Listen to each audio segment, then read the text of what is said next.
Welcome to the treasure room.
Ten, 9, 8, 7, 6, 5, 4, 3, 2, 1, 0. Prepare for vault door opening.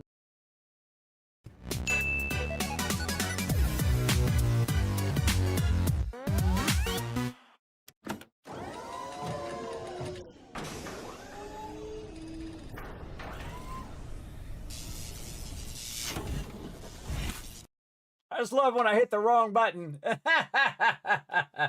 always fun, everybody. Put a 1 in the chat if you can't see it and hear me, because it's always up in the air whether you can every single stream. You're like, Kismet, what the heck? You were just streaming earlier. You're back. Yes, everybody. We had a server go down. The servers go down. Why they re-upped Throne and Liberty, which I have right over here. Because they had emergency maintenance because people were getting disconnected, and I could show you if you watch my previous VOD, I kept getting disconnected, and so did my team. So they did an emergency takedown of all the servers, and hopefully now the game is more stable. So we're just going to call this part 2 of my previous stream earlier. Starting at a weird time, I know, around 6 a.m. or so, Eastern Standard Time anyway. I never give up, never surrender, everybody. So I thought, well, I'm going to end up going in there working on all my stuff anyway. Why not just go ahead and do it here on stream, hang out with all of you while I'm at it. So again, remember to put a 1 in the chat so I know that everything is working. Remember, you got emotes as well. If you're a viewer, everybody's got those emotes. By the way, I give it to everybody who hits the follow button. You got a bunch of special emotes to let me know everything is working. Again, I think we're just going to say hi to everybody and then get on going. So hello and welcome, everybody. If you're hanging out in the stream, I appreciate you. I see Tellis in there. What's up, Tellis? Thanks for coming in and hanging out in the stream. Appreciate you. Appreciate all my lurkers, by the way, everybody. There's a lot of people who just lurk in my stream or aren't expecting me to be live right now. They'll discover it here in a bit. Then they'll say, Kismet, you're back. Oh, hey, I didn't notice. Yeah, I'm here. And I appreciate all the people who do continuously lurk in my channel big time.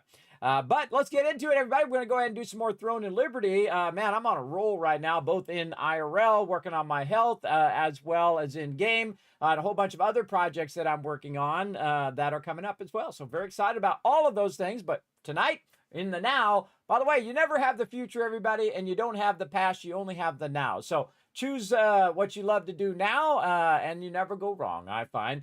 It'll keep you alive, that's for sure. It'll keep you getting up every morning. That's what I try to do. Just, man, and after the stream, man, I crashed out, too. I was totally out. So much IRL stuff, dealing with my cell phone company being idiots, and then dealing with, 11 hours to switch over your phone lines, because I had switched to another carrier thinking it was going to be better, and then it turned out to be worse, and then I switched back. And then both sides were being idiots. And then finally I got it working. I feel like my phone finally starting to be stable because it was like not working. I couldn't call. I couldn't use my data. I couldn't use any of that stuff. It started getting real bad. But it seems to stabilize now. And now they got my bill wrong. So I have to do that tomorrow. I'll call them up for whoever knows how long, another 10 hours, to fix my bill because they did the bill wrong and so on and so forth. I'm just an old man, everybody. I'm about to be a senior citizen in one more month. My 55th birthday. Are we going to have a crazy thing here? We're going to do a streamathon, my very first one. I think I'm strong enough. We'll see. We'll either have a streamathon or I'll die. Hopefully the first one. The second one I've been trying to avoid now for a very long time. Just trying to get up and struggle every day. Struggle, struggle, struggle. So let's go ahead and have some fun, bring a little joy into your guys' day, watching all my antics in Throne and Liberty. So here we go.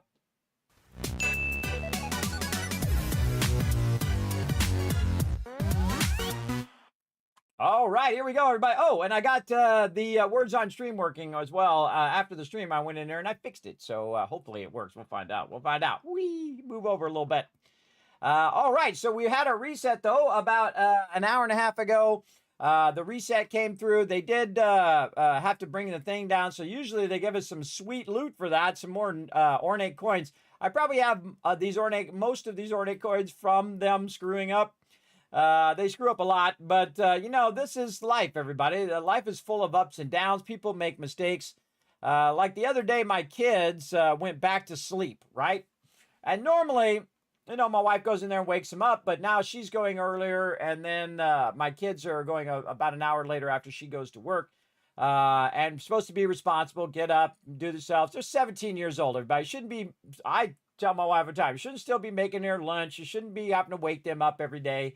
You should let them, learn on their own, and if they make mistakes, they make mistakes, right? You don't hate to see your kids make mistakes. You don't want them to be late. You don't want them to do stuff. So they woke up late. And they were running really behind, like 30 minutes behind, everybody. And then my wife had called me and said, have they gotten up? And I went and I said, I don't know. I wasn't paying attention. They're 17 years old. They should be responsible for themselves. And she's like, go check. So I go check and they're not up. And I'm like, hey, girls, time to get up. Time to go. Because I'm up at that time. So they're just getting up at about that time, about this time of the day to get ready for school on weekdays, by the way. It's a Sunday now for me. So they got up, and then, what happens is when people make mistakes, everybody else jumps on them, right? Oh, look, you made a mistake. You made a mistake. I can't believe you made a mistake. Oh my God. Oh, I can't believe. Like they never made a mistake in their life, everybody.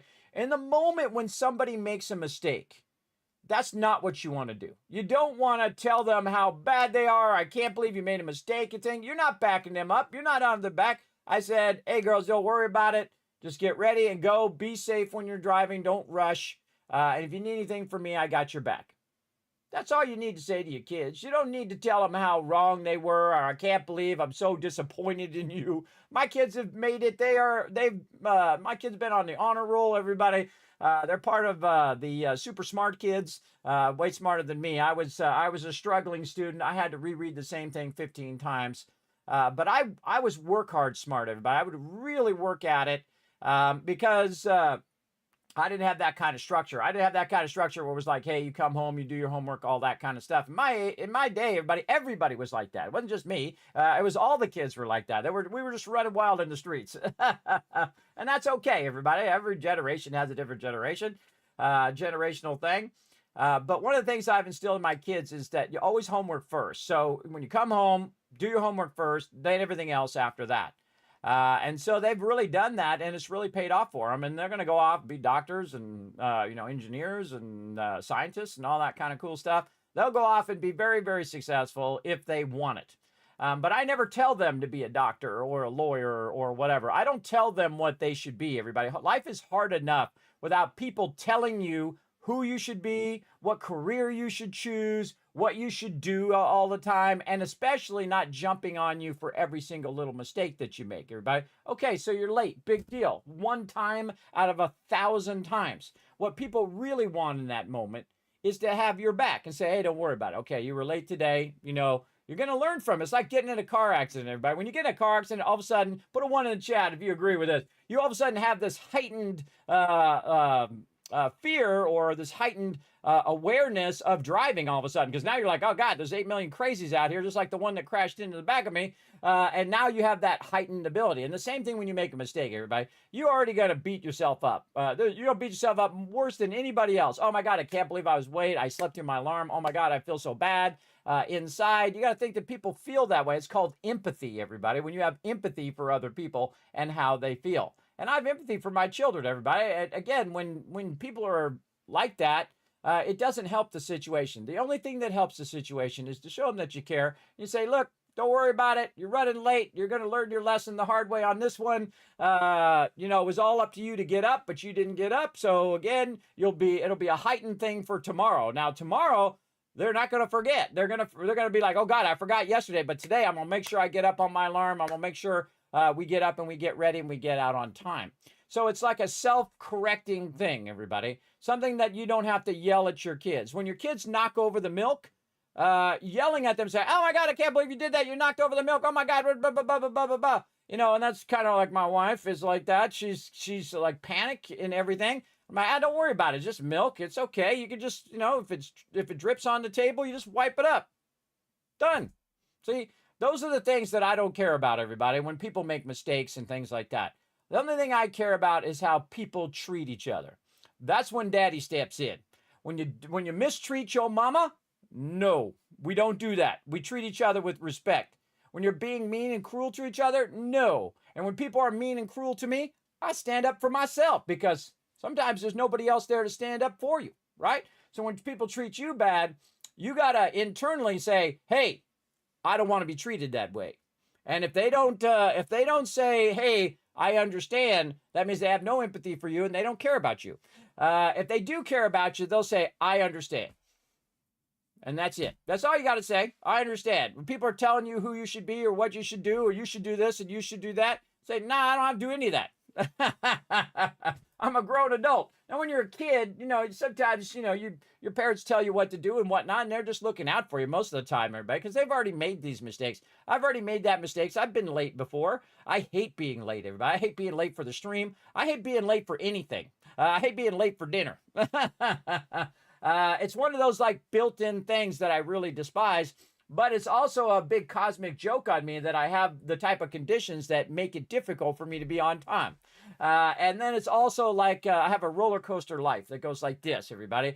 Every day is something else. It's like the phones, the cell phones, and then it's like the car breaks down and my wife gets in an accident, and then it's like the garage door, and then it was like we ran this electric line in a garage door, and we found out that electric line, because the way they had run it, there's like two wires that hold two metal kind of wires that hold up the garage door, right? It pulls it up. And so those metal wires have been cutting into that electricity and electrifying the garage door. Luckily, we had a circuit thing on it that would trip. So if my kids had touched that garage door, it was made out of metal, they would have died, everybody. And we didn't know because the idiot that installed it didn't think that through.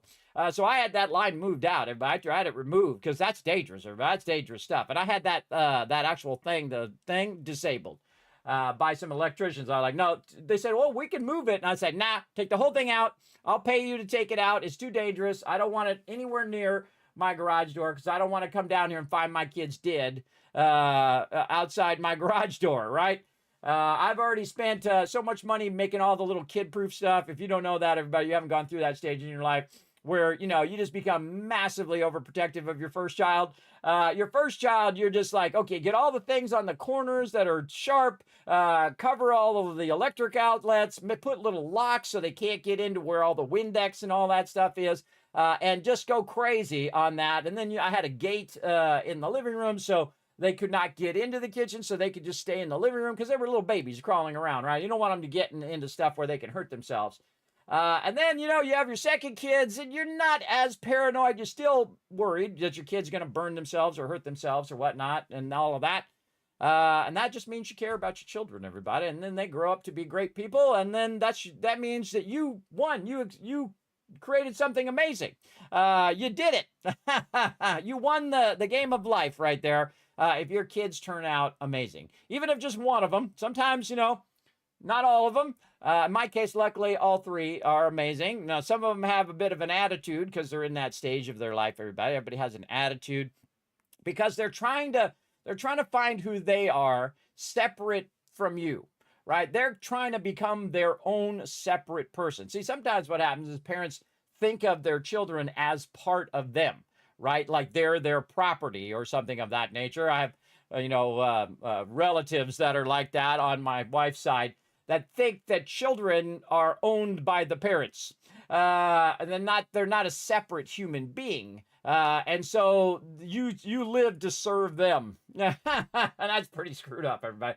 That's pretty messed up. Remember, they're a separate human being with their own thoughts and emotions and feelings. They're a complex individual that are going to go, one side and the other side. They're going to be 1 minute they'll be happy-go-lucky, and then the next minute they're going to have a panic attack and yelling and screaming and doing all of that stuff because they're trying to process those emotions. And my daughters go through that. One day it's like Mrs. Jekyll and Mrs. Hyde kind of thing. One day they'll be super sweet, and the next day they'll be frustrated and angry and have an attitude and all of that stuff.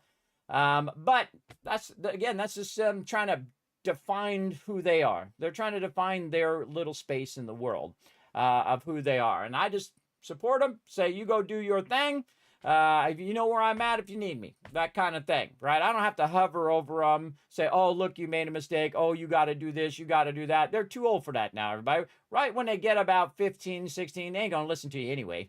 But what you do is instead of telling them what to do every single second, you wait until the most important moments, like don't get pregnant. That's an important one, right? I had this lady at the Cheesecake Factory, by the way, everybody, who's my favorite lady ever now, because we're at the Cheesecake Factory. We had the whole family there. My girls, I think they were 16 or 17 at the time. They're 16 at the time. My oldest daughter, we had taken her there with her current boyfriend or whatever. And the lady who was serving us apparently got pregnant on the first time. So, of course, she had to tell everybody. So she was there telling her how, her life is really rough. She's like in her early, she was in her teens when she had her kid, late teens. And then now she's in her early 20s, like 20 or 21. And she's like, yeah, now I have a child. It happened on the first try. We didn't mean to, and so on and so forth. So now I can use that as an example. I say, look, that's what happens. That's what happens it only takes one time.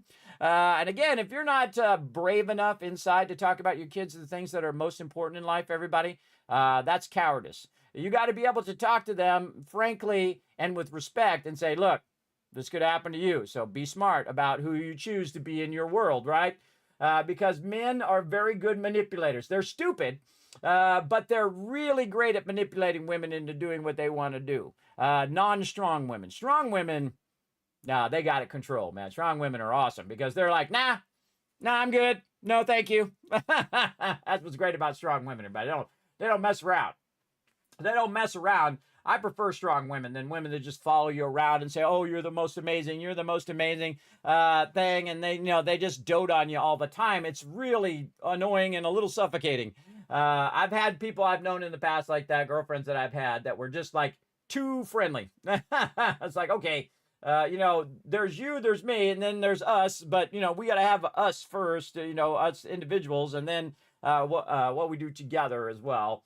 So you got to have that kind of separation as well. Unless that separation gets too far. If that separation gets too far, then there's no us anymore, and there's just the two individuals, which happens to a lot of people as they get older. They grow apart, they become different people than they were before. I feel like I'm mostly the same, but a bit different as well. I'm at the point now in my life, everybody, I have 0 F's to give, if you know what I mean. I have gone through and been the nice guy my entire life. I've given away fortunes. I've done tons of kind things, thousands of kind things for tons of people all across my life. Again and again and again, I have done these kind things. And most of the time, people are appreciative. They say, oh, thank you for the help and whatnot. And then some people just expect you to do nice things for them. They just expect you because you did this nice thing in the past. So now you're going to keep doing nice things for me until the end of time. And that's the way people control you as well. And I say, no, I'm not going to do that. I'm going to do what I want to do. And I'm not going to be manipulated into doing stuff anymore.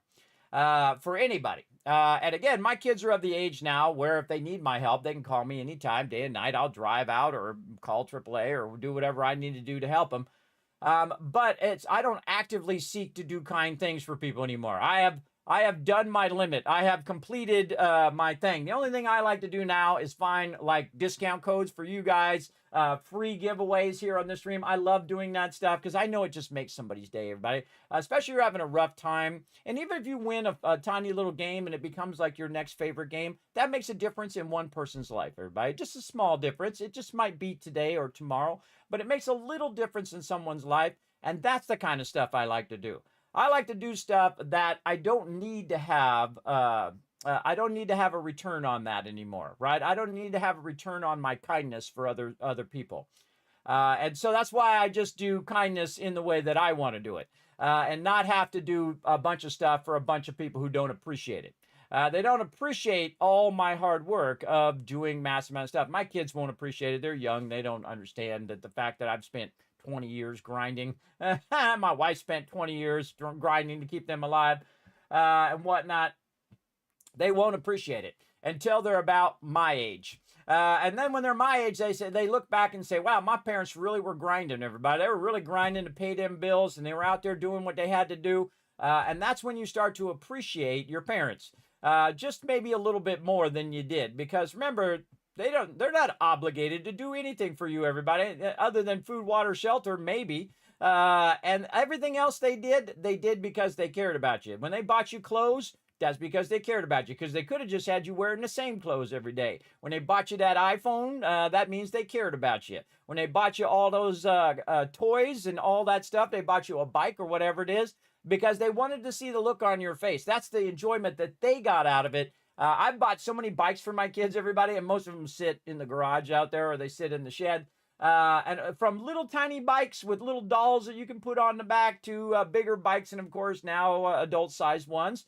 And will they ride those bikes anymore? Probably not. Not at 17, 18. They're now getting cars, and they're able to drive, and they'll be able to go do their thing, and won't need those bikes anymore.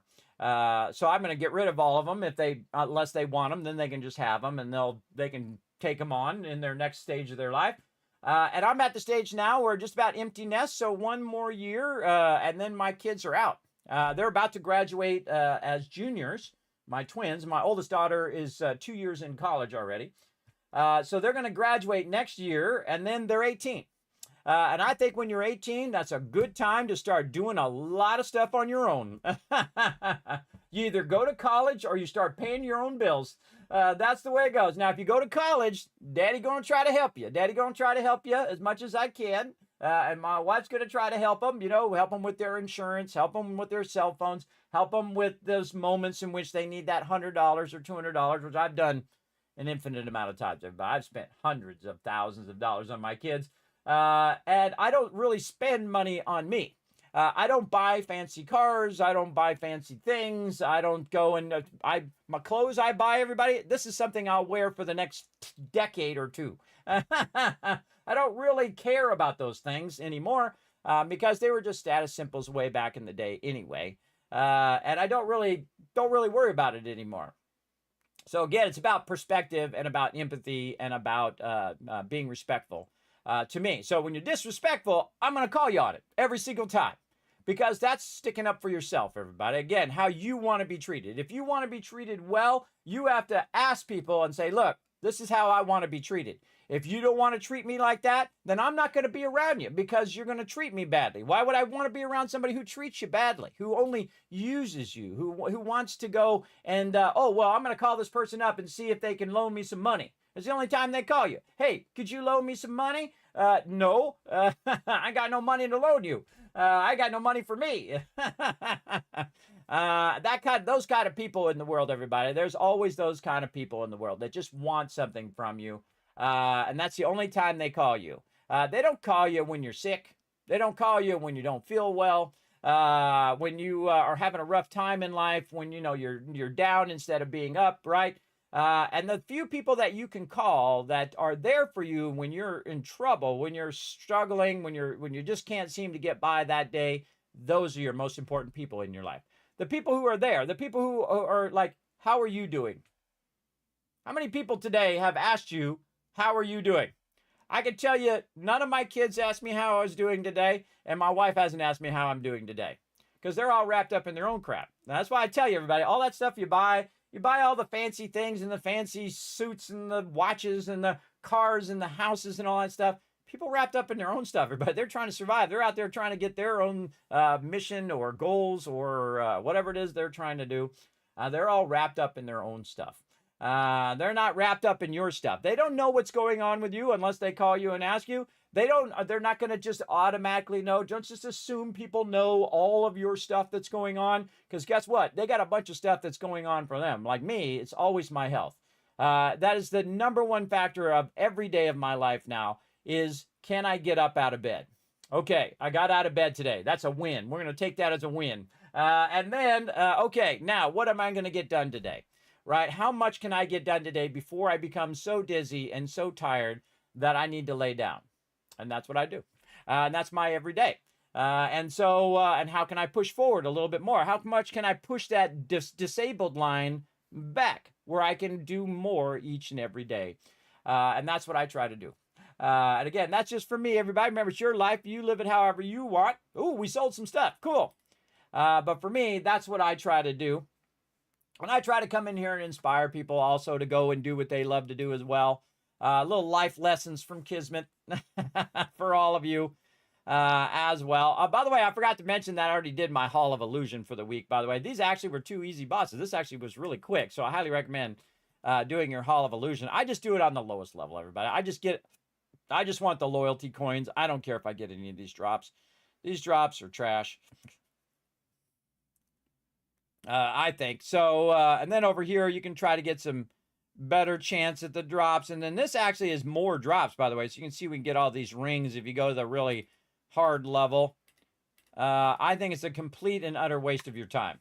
What they should have done is they should have done it like the secret, the Teetle's Tower. They should have just added, this is like the Tower of Isolation. This used to be in Lineage way back in the day, everybody. You would go to the first tower and it'd be, you know, fairly easy. And then you work your way up and get tougher and tougher. I used to spend at the top level and I'd spend like 8 hours at a time up there grinding my prince up so I could get him high enough level. And he was the highest level prince on the entire server in the North American, among all the servers, by the way, in North America. So my prince was the #1. I do it on the weekends when I wasn't working, and I would grind that sucker up. It's pretty amazing, as a matter of fact. Pretty amazing. I thought it was 20 years ago that we got together, but it's 26 years. It's lineage, because we looked it up the other day. That 6 years went by like that, everybody. It sure does. So I think they should have just added more of these instead of doing this other thing. I'm not a big fan of this. I think this is dumb. I think they should have just added more bosses for different rewards over here. And of course, the higher level boss you take on, the harder it is, the better your loot. So I don't think this is really that great of a thing, because the way that the mechanics are here, it's really not enjoyable. It's just like a grind thing that you have to do. Not my thing, but again, I always tell it to you straight, everybody. I am not sponsored by them in any way. Of course, they want to send me some codes to give away some, loot and Throne and Liberty. They're welcome to go ahead and contact me. I'd be happy to give you guys a bunch of loot. I love doing that. That's like my favorite thing. All right, what are we doing? We're doing dailies. That's what we're doing. Let's get over here. Let's get our dailies going. And I actually really enjoy doing these dailies, everybody. There's sometimes games just click with you, right? It may not click with everybody, but it definitely clicks with me. This game absolutely clicks with me. Because it does have that Lineage vibe. And I like the loop of Lineage, the original loop, where you're doing this. You're in there, you're doing some dailies. You know, this stuff can be repetitive. But you can feel your character getting stronger little by little. And then it really feels awesome when you've earned it, everybody. When you've earned that strength in there. It's also the same thing in real life, everybody. When you're out, you're working out, you're feeling better. And there's always going to be that moment where you choose whether you stop or whether you keep going. And I have those moments from time to time when I'm not feeling well. I'll be like, you know what? I'm not going to go to the gym today. And it's very easy to just say that from then on. But I did go to the gym Saturday morning, and I crushed it. Absolutely did. And again, I have a set thing that I do. I also get up and walk for 15 minutes every couple hours here on stream. At least I try to. Sometimes I get all wrapped up. You know, I'm like that. But to me, everybody, when I'm playing the game, everybody, to me, an hour goes by like this. See, it just went by like that. I didn't even realize it. That means you're doing something that you love to do. Just watch out you don't do it so much that it comes at the cost of everything else in your life. You do want to have a balance. Like when my wife or kids come to me and they say, hey, something's broken, you know, the cell phones aren't working or whatever, I'll be like, okay, I got to focus on that and get that taken care of. And then once I have that IRL taken care of, okay, now I can get back to doing this. And this is actually really a job to me, everybody. This is what I do to stay alive, basically. Not really to make money, because it doesn't make money. You can just take 139 there and times it times 2, everybody. That's how much I'm making here. Again, it's not rocket science. It's not rocket science. And then whatever people donate, and that's actually saved for this this Vault Van Life project. I don't do anything with that. That I save so I can eventually buy that van, and then eventually build it out. And then travel around and maybe meet some of you out there in the world. I know, crazy that Kismet get out in the world at some point. Again, everybody, I've been inside for way too long. Way too long. Really want to lose the weight, get out there, and spend at least whatever time I have left enjoying at least a little bit of life. Because I've been grinding for my kids all of these years so that they'll have a great education, and they have had a great education. They have a lot of great opportunities from that great education.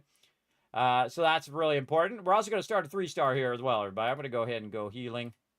Watch as I quick jump in here. Let me turn the sounds on. Can I hear the sounds? Sure can. All right, so we'll go ahead and start the queue. I think we have some contracts we can do on this character. Now, I'm probably going to work mostly on my alt. I do a lot of solo stuff. Not going to do much of my team. I don't think my team's on right now anyway. At least not much of them. Just me and Lusty. I'll just say hi, y'all. I say hi, y'all, even if there's just one person on, everybody. It's much easier to say that. Yes, assuming I'm not asleep, assuming I'm not asleep or lost 12 hours back from the emergency maintenance. Yes, I'm back. It's a part 2 right here, Rotisserie G, a very rare part 2 stream. So I went and I was worn out, everybody, and I crashed out, woke up, and I'm like, I feel like I'm doing a part 2 of the stream. Let's go. And so here I am. Great thing about being me, everybody, is I just do what I feel is right in the moment. I am of an older generation, and I just do what I feel is right. And again, if I don't like the way people treat me, you got to stand up for yourself, everybody. And sometimes it'll come at the cost of your friends as well. If your friends are treating you badly, they're not your friends anyway. And if people who supposedly are supposed to love you don't appreciate you and treat you badly, well, then they don't love you, everybody. They're not appreciating your greatness.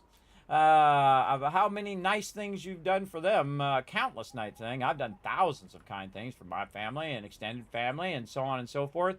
But yet, sometimes treated very much like it never happened. Treated very badly.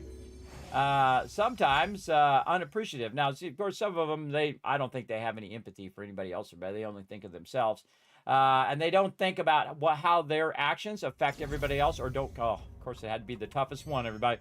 Had to be the toughest one. Hold on, we gotta go full heal mode here. Let's go.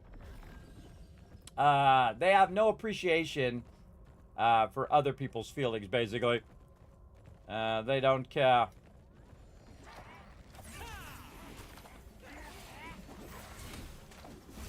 Wow, look at this really low DPS.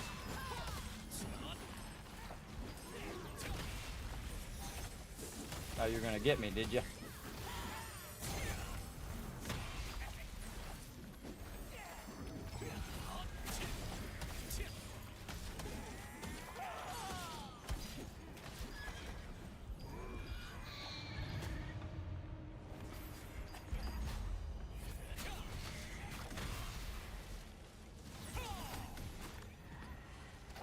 The heck, did you push the guy back? You pushed the guy back.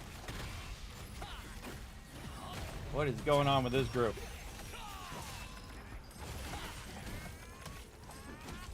This group sucks, bro. I haven't seen a bad group like this in a while. Look at this. Where the heck is everybody? They're just standing down there.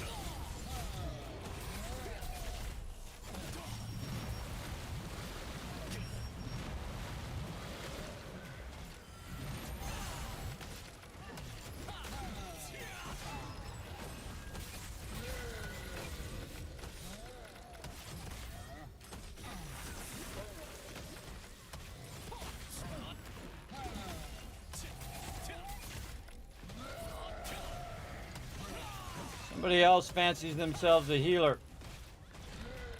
Did I click healing? I thought I did.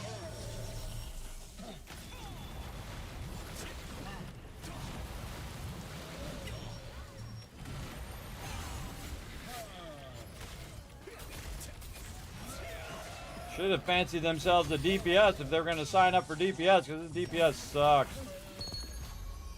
There we go.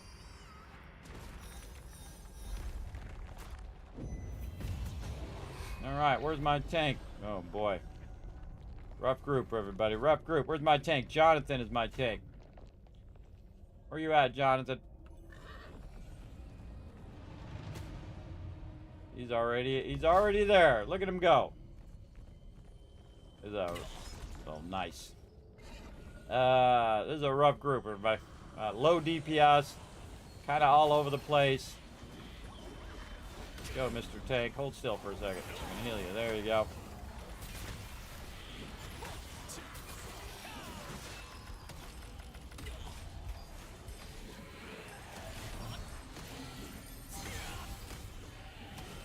Holy mackerel.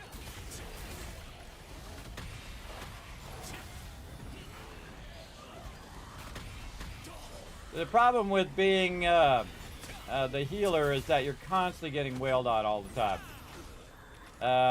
See, if they don't tag these mobs, then they're just constantly pushing me around, interrupting me. Oh my god. I can tell you already that this game, that this group, 20% chance of killing that end boss. I can tell you already. I can tell you right now. 20% chance, everybody. Very low. Very low chance. But we got a couple peeps in here that might make it happen. Might have to 3-man it at the end. We'll see. And what we're doing right here, by the way, is deactivating the soul generator.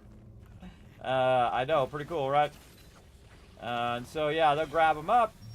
I'll throw some heals down so they feel special. Even though they're standing in the stuff they shouldn't stand in.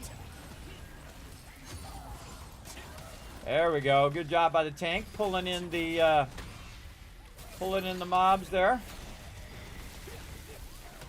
I have tremendous healing, everybody. Again, tremendous healing. But if you do something dumb, that's on you, bro. It's not on the healer. Don't blame the healer if you do something dumb like standing in the stuff. Don't stand in the stuff.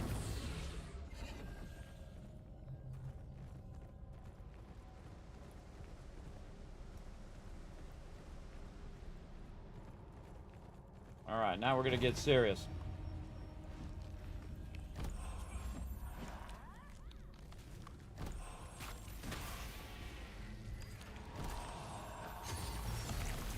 Ah, of course it's me.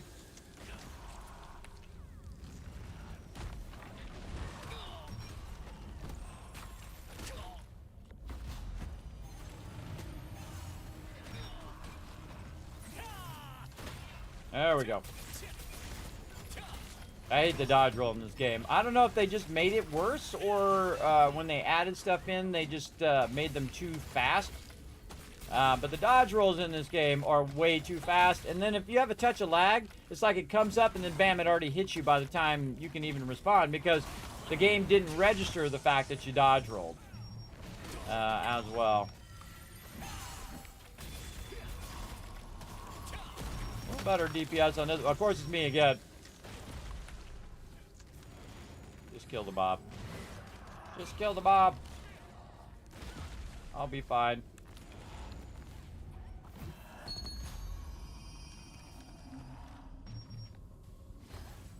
Or I'll just die.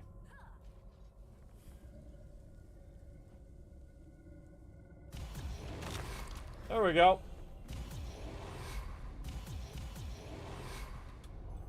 And now to speed along, I'll just kill myself.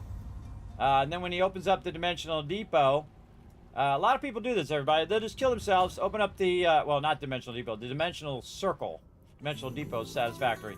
But you just die because it doesn't cost you anything. It's not like your armor gets damaged or whatever. It's just faster for the peeps who are running these over and over again to just die and res and then come into the group.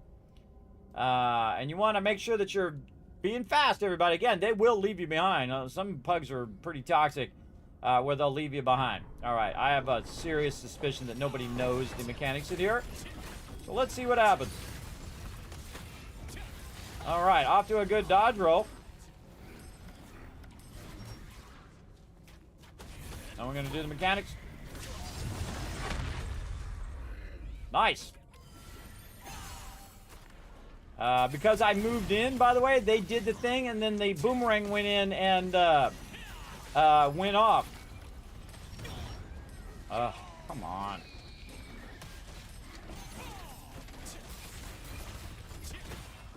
See, sometimes these dodge rolls are a bunch of BS, bro. They're a bunch of BS. I dodge rolled it and still didn't kick in. There we go. Depends on if your internet is lagging. Alright, now we're going to have the thing. I'll put little circles on everybody. You want to bring those circles away from the center because the boss is going to be in the center after this stage. So you want to move them away from the center as quickly as possible. Then he's going to show up and smack everybody. And I'm going to throw the heal down and then double everyone's heals. So literally I'm going to heal him for like 40,000 right there. Come on. 50-50 chance that's actually going to work. Bunch of BS. Oh, and I can't heal. Come on, everybody. Come on, get in there. Get in there. Nice job.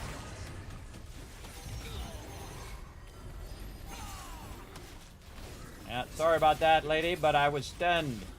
If you had gotten in there faster, you wouldn't have died. There we go. 50%, not bad, not bad.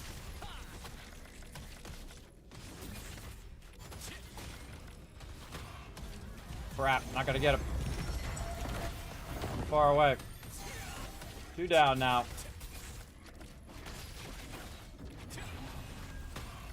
Too busy dodge rolling. Holy macro.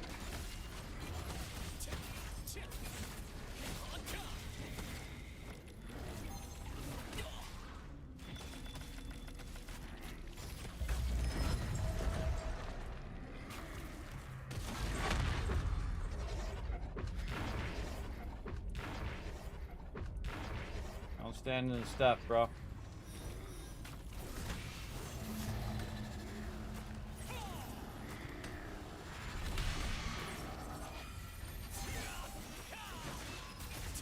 Man, this group doesn't have good DPS, man. Their DPS is horrible. Not good. I'm probably going to end up forcing a will of this one. We're definitely not going to get all 4. Nope. Nobody's bothering to do the mechanics. All right, we'll try with 3. We got the tank, this guy, and me. And my DPS is low. It's going to take a really, really long time.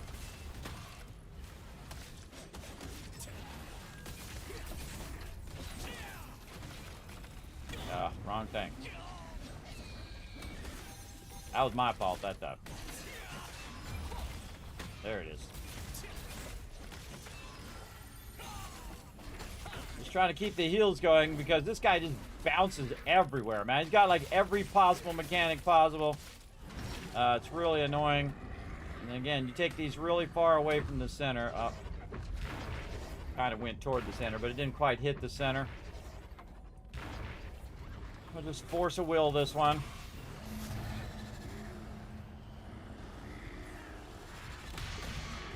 See, this other guy's a healer too. He's in heal mode. And not in DPS mode, which is why our DPS sucks. That one I tried to dodge. Again, 50% chance of dodging sucks.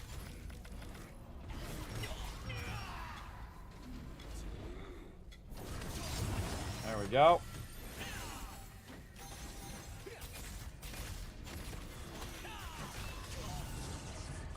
That was just a regular block. You can see my character moving. That's a bunch of BS right there, brother. Whatever.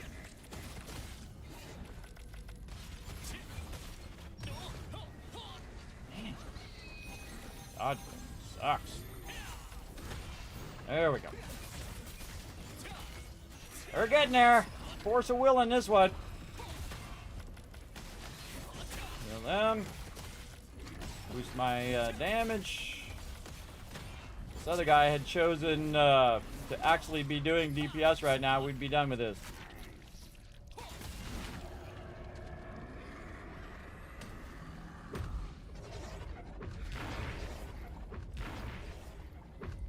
I gotta start working back towards the center. Oh, it actually got me.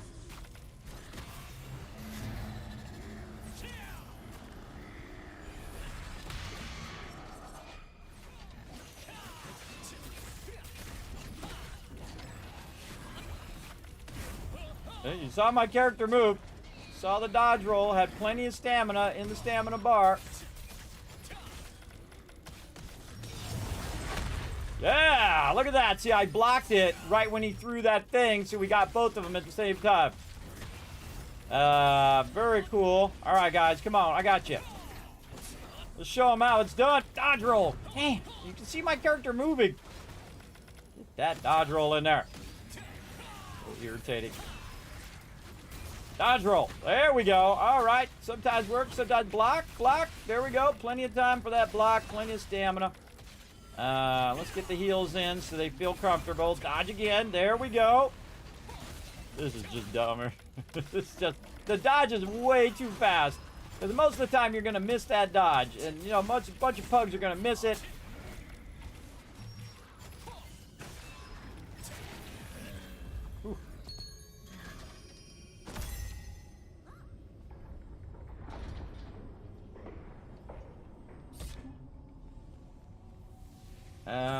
Nice. Okay, it didn't even show up in the chat. I typed a bunch of stuff in the chat. Didn't show up. Didn't show. Oh, there it goes. Like, totally, the chat's crazy delayed, too. You see that? How long it took for it to come into the chat? I'm out.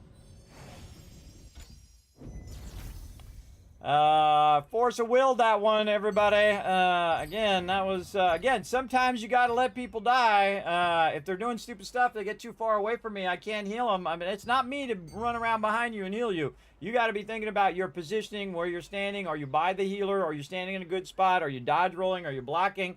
And that one's really hard, too. I mean, I played a good amount, over 1,000 hours, and I can tell you that one's hard. Especially if you were a new player and you were trying to figure that out without going and watching a guide, that would be really hard. Now, this is actually my main character, and it's my primary character.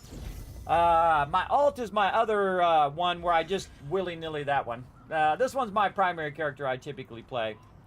That I really like. Is staff wand when I'm running around doing all of this stuff. Oh, speaking of. When I'm running around just doing contracts and stuff, I got them on staff wand, but when I'm doing healing, I'm doing bow and then wand as well. I have a lot of healing skills too. I mean, I got a massive amount. You saw me just rotating them one after another, and I got a really nice machine and a really nice connection, everybody. I can only imagine how rough that is on somebody who has a lesser machine who's playing in low graphics mode, who has just barely enough internet to log on to the server, that would be exceptionally tough, everybody. Probably some of those peeps in groups that I'm running in have that same problem. Right? They have that problem of that. And then a lot of times I'm carrying groups, everybody, because they're not blocking, they're not doing anything. You see the two people at the end? They were on it, man. They were getting their dodge rolls in. They were getting their stuff in. They were doing the game mechanics for doing that. Everybody else was just running. And when you see, you're supposed to get that thing together and then block. If you block it right away, because he throws the boomerang right away. So if you can get everybody in there and then everybody blocks, it comes in and destroys it right away, and it removes those the damage over time. So thus I don't have to heal twice as much or 4 times as much. Though I can heal through it. I've done it many times, as you saw. That whole front part of that, I was just healing through that mechanic the whole time, which is basically putting a massive amount of dots on them, so damage over time. So I have to just out heal that damage over time because they're not doing the mechanics. And then I'm trying to heal. I'm trying to move my position. I'm trying to stay where I can heal other people because they keep moving too far away from me, as well as trying to think of what the next step is that's coming up. Because as a healer, you're not just thinking in the moment. You have to think 5 or 10 moments ahead. So when he's about to do a mechanic, I have to think, okay, which mechanic is this? Which heal do I need in this moment to carry us through to the next part? See, that's what I'm doing the whole time. Okay, so this is the one where he puts all the dots on the ground. Okay, after the ones he puts all the dots on the ground, I have to run to the center. I got to put a ground heal and then double their healing, because what's going to happen is first I'm going to heal them from whatever damage they took in that moment, and then he's going to come in and boom, do a gear check of everybody, boom, and hit him for a whole bunch of damage, and then it's going to need to heal him back up again, because then he's going to go into 3 more mechanics right after that. So that's basically what you're doing as a healer. Healer is very much not 1, 2, 3, 4, 5. It is very much not like that. It is very much a kind of a fluid thing in the moment. But there are some predictable moments. Smells like something's burning in here.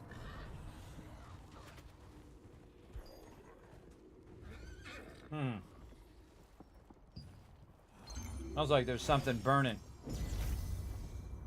Hold on a second, everybody.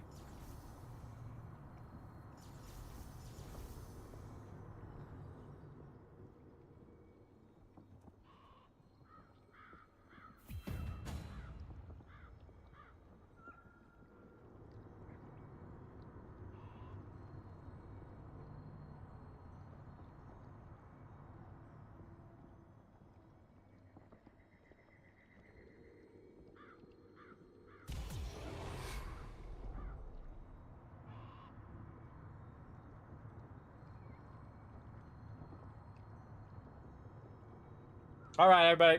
I gotta get going here. All right. I buzzed the family. Make sure that they check it.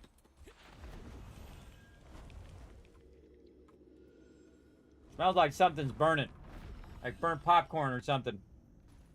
All right. I gotta change my stuff here before I get into this. I'm getting a full heal. Like an odd smell, like burnt toast or something. Maybe it's just me then. Could be just me. I'm old. My centuries are thing. Better safe than sorry on that one. That's one you'll just be like, all right, you know, I was wrong. You know, that's fine. Better than being right on that one. You don't want to be right on that one. Oh man, I'm way behind. My team's getting smacked.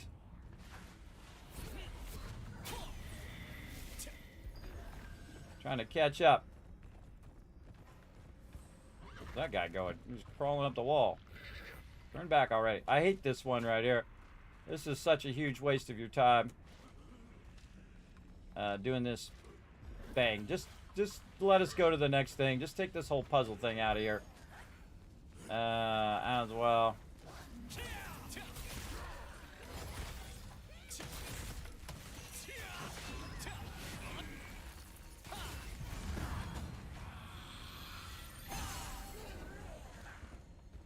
Try to heal everybody up. They're gonna get tagged. my tank? Who's my tank? Sarahwin is my tank.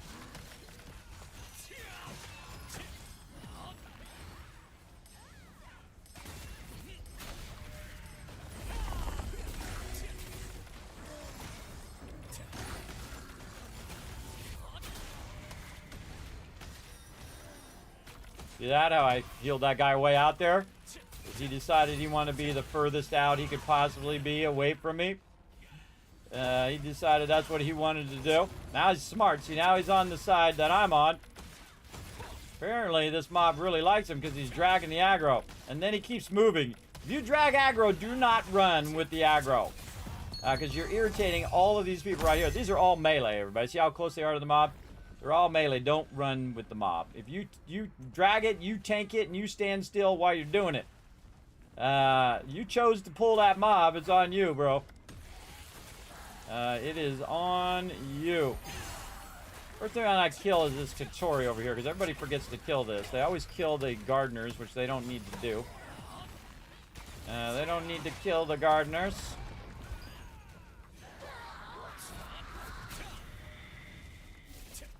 See, I try to put a heal on them in case they do get a little bit of poison on them to last them all the way to the next thing.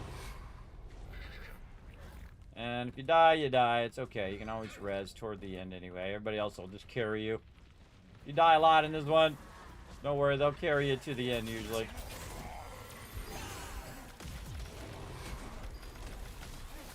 This one's really annoying. Oh!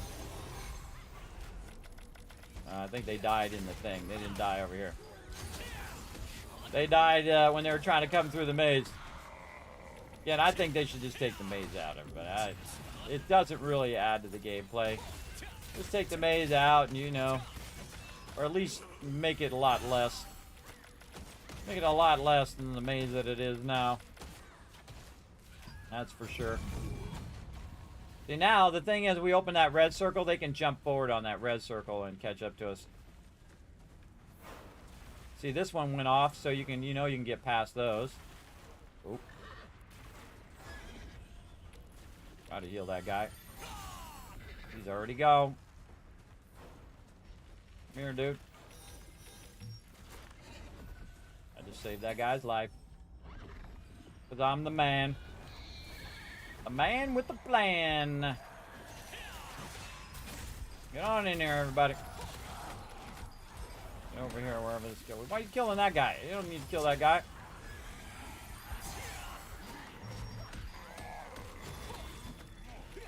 He's over there killing that gardener. You don't need to kill the gardener. You don't know that. You don't know that you don't need to do that, dude. You just kill the Katori. You can't know everything, everybody. There we go. And again, try to help them through the end. Stuck on that edge. Oh, okay, sure. That's what I wanted to do. I wanted to turn around and run into the poison. That was my goal on that one. They're really tricky on some of these because you got to make like a left. On a lot of these. And it's better to go a little bit slower and survive to the end than to rush and die. I find. Because this way I can be there. Come on. Do the thing. You got this. Tap the thing. There we go. Oh my god. Game lag.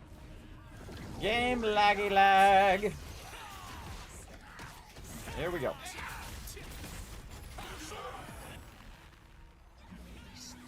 Block.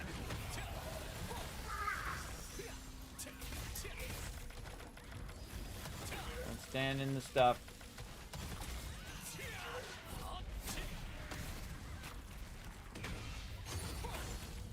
I try to be a decent healer, everybody.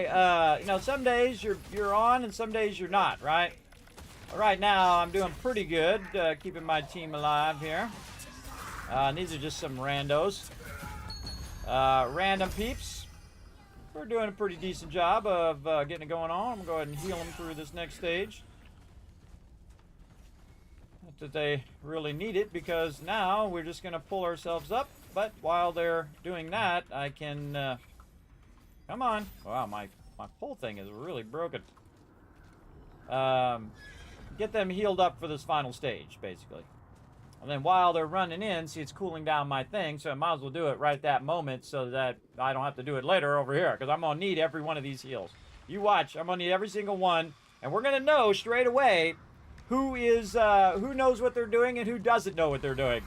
And sometimes people do it like they do the fences like this, and then sometimes people do the fences where they do it as a triangle. In this case, these are all melee here, except for the one range that's out here. And I bet you the range is the one who's going to die first. And again, before she starts all of her mechanics here, we're going to go ahead and just cover the tank. This person out here is going to be screwed. Told you. Because they didn't run into the center, because they didn't see it coming. See, that was a good job by everybody. That's okay. We'll carry this person to the end. You always know who knows the mechanics and who doesn't. Straight away. Straight away. Now, my job is also to drag some of the aggro out here as well. Gotta keep my health really high, everybody. Really high on this one. And then right now we're about to do another mechanic. So I'm going to tag those guys a little bit. Dodge. Oh, come on. We're going to go up in the air, and then when I come down, the first thing I'm going to do is throw a heal down so everybody can stand in it. Oh, I missed it. And then I'm trying to get hit by that on purpose. And then just to make them feel good, I'm going to do another heal just to make them feel like they're not going to die. And then another one there, and then dodge. A bunch of BS. I hit that dodge, but whatever. Sometimes you just got to roll with it, everybody. You just got to roll with it. So I'm going to do my main here for a bit. You can see I'm actually out of tokens, which is kind of funny. And this guy's a little low for my liking. Where's the tank? I'll get over here. Trying to surround the tank. Ah, look at that. Perfect. Then she's going to do a ground thing. Watch this. Dodge first, then ground thing. Jump. Then heal. And there we go. There's a lot of mechanics in these bosses, everybody. There's a crazy ton. But you get used to them after a while. You know when you're supposed to do stuff. Like right there's a good time for me to heal. So they can feel like they can just DPS. Their DPS isn't great. Most of the time, these mobs would already be dead. So this time when I come down, I'm going to do my other heal. And then I'm going to try to remove... Oop, I missed it. This guy needs some heals. Right here. Oh, lost that guy as well. He wasn't in the center when I tried to throw a heal. Ah, too many mechanics, bro. Too many mechanics for a healer there. See, I got to remove my thing, turn around... and heal all of these peeps as well. I tried and died. Man, their DPS is really low, man. Really, really low. But they know the mechanics, so that's good. That wasn't good. But it missed the tank, so that's important.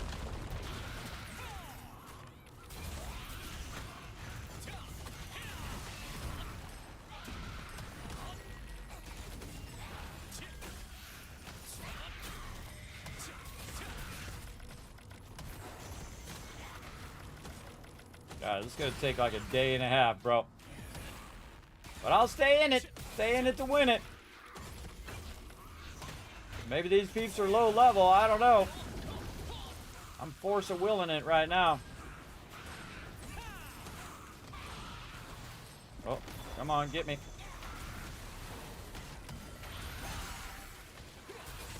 And myself. Jump. Do this heal. We'll just do this one and reset it. Dodge roll. A lot of stuff to do, bro. I gotta stay out of the little thingies. It's the best time to do this big attack, by the way, is when those little things go, because you have a little bit of a break there between the insane and way not enough time mechanics. And again, you want to angle so that the tank is covered. There we go. Oh, he needs to move over just a little. There you go. He's on it. And then immediately do a heal because now it's going to do that dodge. And then it's going to do the air thing again. I jumped it. At least I tried. And then that's a good time to do this. Then it's going to do the ground things again here in a minute. Like so. This one's really hard to heal, everybody. Really hard to heal because there's just so much going on at the same time. But obviously it's possible. Up we go again. This time I'm going to go down, and I'm going to go ahead, go down, get my heels down, do a big one of these, and then remove mine so that I don't have that damage over time on me. Looking after my melees, because that's what I do. Jump. There we go. Dude didn't quite dodge roll, or didn't register, I think he did a dodge roll instead of a jump. It happens. 11 seconds left on my other heals. Big heals here. Doubling up their heals. So they're getting like 30,000 heals there. A whole lot. And then around the guy. I don't need to heal on this. Maybe a little bit. A little bit like this. And again, we're creating a triangle. Oh, the guy should have been on the other side.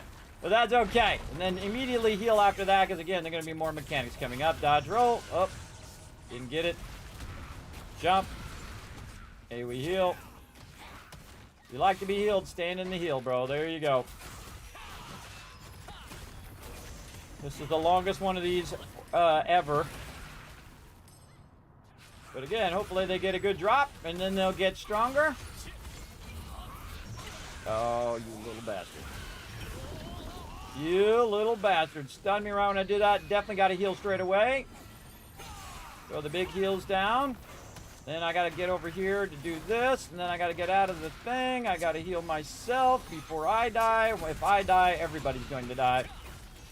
Pretty much. Well, actually, 2%, they might be able to do it themselves. Oops, there it is. And come on, just heal them all the way through. Heal them all the way through. Here we go. Get in there, brother. Get in there. Finish that DPS already. Finish them off.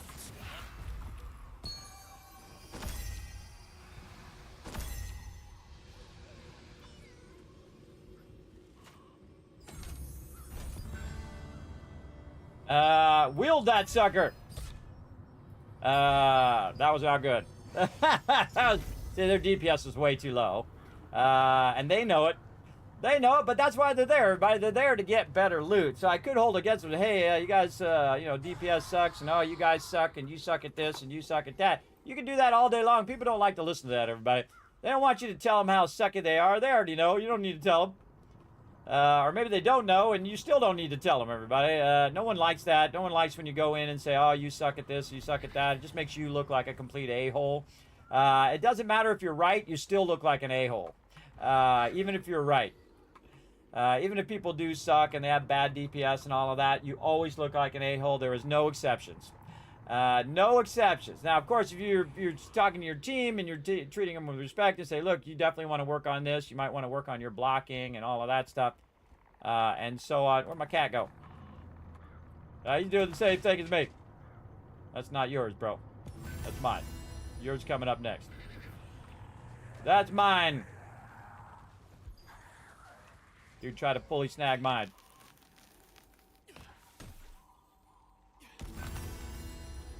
All right. Oh, we got some. We should wait on our Mystic Keys because that's going to reset, and we'll get that for the weekly. When that resets next week, we'll save those. What else we doing? Load letters in a bottle. Crimson Manor. Easy, easy, easy. Let's go. Teleport out of here. Now I like to keep up with these contracts. I'm working on my main right now, just to get the contracts done. Force of willing some of these 2 stars right now, or 3 stars. Now we're going to do some 2 stars and see how that goes. All right, we can start running this way to see if someone... Sometimes there's always one person, everybody, who's just like sleeping.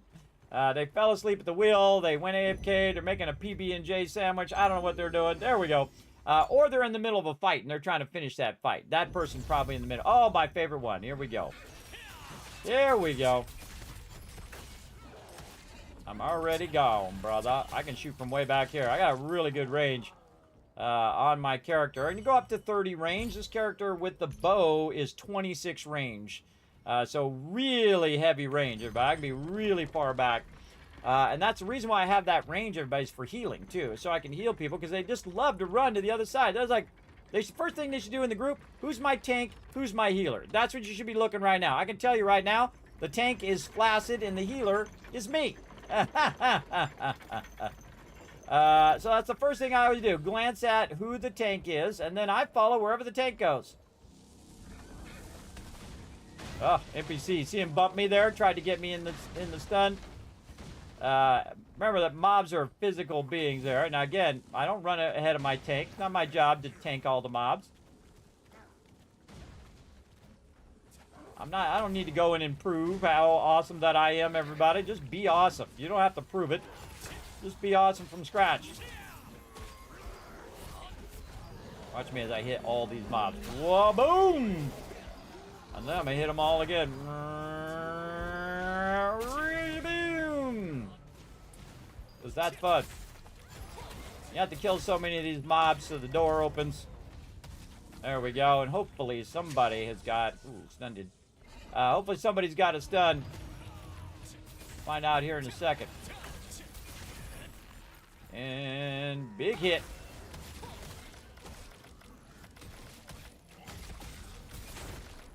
Sometimes I'm a little tempted to spec in my yeah, there we go. Somebody got it stunned. Somebody's paying attention. To spec in my knockback. Wow, there's two of them. Wow, I haven't seen two of them in a while. It's probably because they're doing so much damage. Now this group has good damage. How do I know? Look, the mob's already almost dead. Right? Again, this is all the stuff I'm evaluating right at the very beginning to see who I need to heal. And so you got to evaluate all the players right there. And this is this Cabal guy from last time. But this one I find is it is the easiest of all of these 2-stars. Especially now that that everybody's leveled up to level 55. So you just come in and, whoa, okay, that's not good. Okay, glitched through the ground there. Not good. That was awesome. Just get out of morph. Can't use gliding skills. I can't get out of morph. There we go.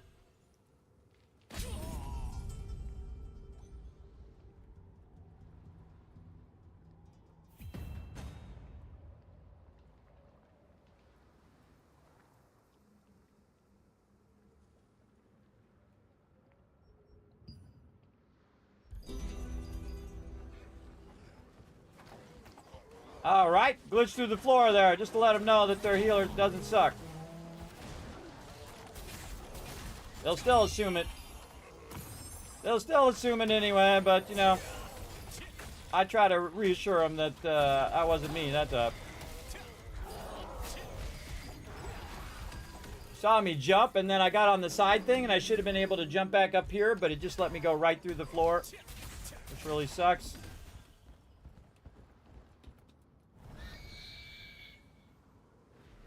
Again, just roll with it, everybody. The best thing to do in that instance is to just to die.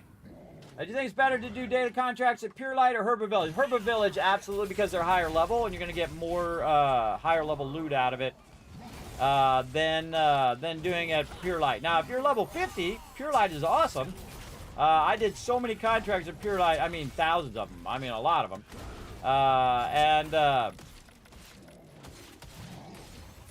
This guy's the weakest link right here. This dude. That dude right there. Why? Because he's taking lots of hits. Same thing with this Cabal guy taking a lot of hits. We know all your secrets, everybody. Us healers know all your secrets. See, look, that's a good tank. See, he's facing him away from the group.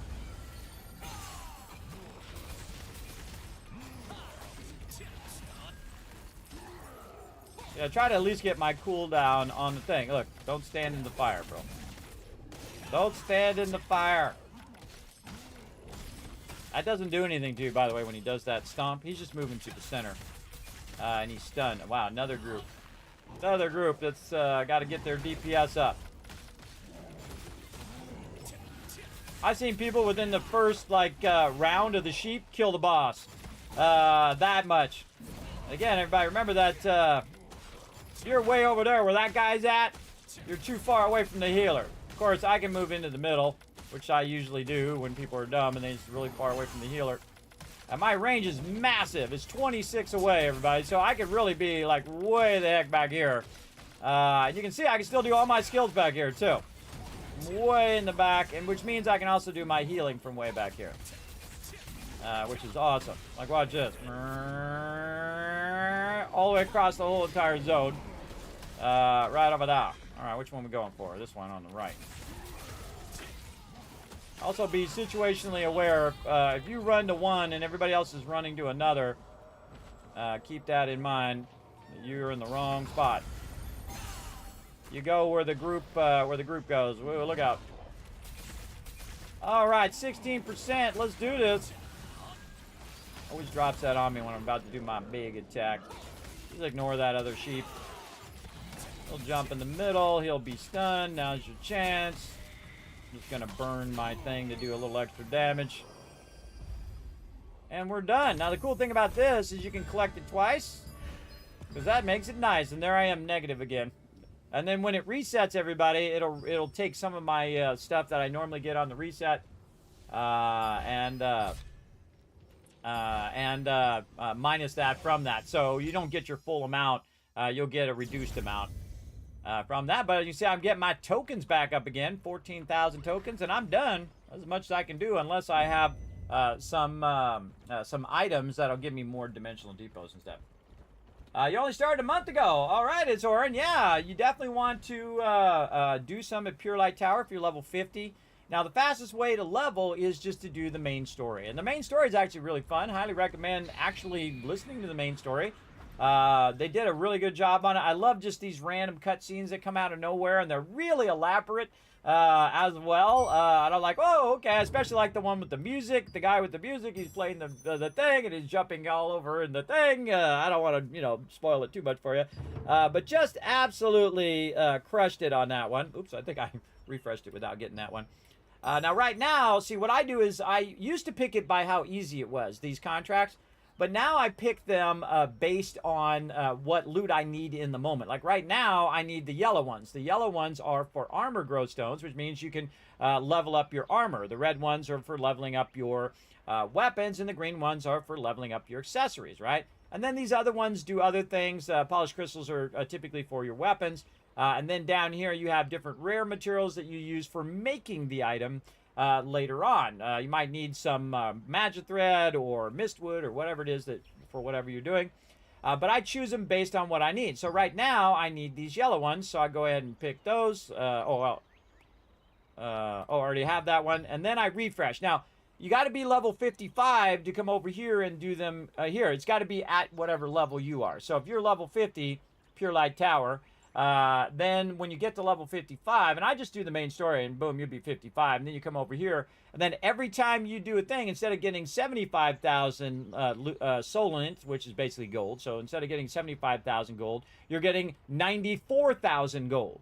That's a lot more gold, basically almost 25,000 more gold than you would if you went to the Pure Light Tower. Which is why these are great. And they have a lot of high-end stuff that you need for building up your gear.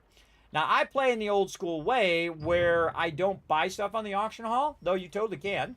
Best thing to do is to go and do a bunch of those instances, get some stuff that you don't need, sell it on the auction house, get that loose in, and then buy the stuff you do need. You can play totally for free. I play free to play. I have a lot of hours in, though, so... don't be bummed out if your character is not super strong like mine. It just takes time. It's inevitable, everybody. It's inevitable that your character will grow strong enough to do every bit of content in the game, including PvP, if you stick with it long enough. And that's what I really like about the game. I don't buy stuff on the auction hall for my character because I play in the old school Lineage way, where this is a spiritual successor to the Lineage series, if you're not familiar with Lineage, where you grinded your gear. That's what you did. You went in and you grinded your stuff. Now, you can sell some of this stuff in the vendor, and you can also purchase some random gear here. This is more for just doing your dailies, I find, than actually usable gear. You find gear that drops better. Most MMOs are like that. that the drop gear is better than anything else. Now, I just did a bunch of random dungeons. Now, when you do random dungeons, it'll just pick a random dungeon. It'll drop you in. And most of those people in there have run them dungeons 100, 1,000 times. They know them left, backwards, and forwards. So you run through. Now, this I got from a contract. But these randomized 2-star and 3-star chests have a chance of dropping the thing that I'm looking for, which is these loyalty coins. Now, these loyalty coins help you, basically, you build up a whole bunch of them, hundreds of them, and then you can go to the vendor, the all vendor, where you can make yourself a new weapon, or you can make yourself some armor, or you can make yourself boots, or accessories, or a belt, or whatever, some rings. So that's what you're really trying to get. And they're rare. They don't happen every single time. You'll see how I say use. Yeah, I didn't get any because I have terrible RNG. Sometimes it does happen. Sometimes you hit it, bam, and you get it. And then you got 5 extra loyalty tokens. That's 5 dungeon runs worth you got, right? So you get 5 extra dungeon runs. Now, I got one right here, Rancer of Murderous Glee, okay? So let's look up Glee here in the auction house. You only have to have one word.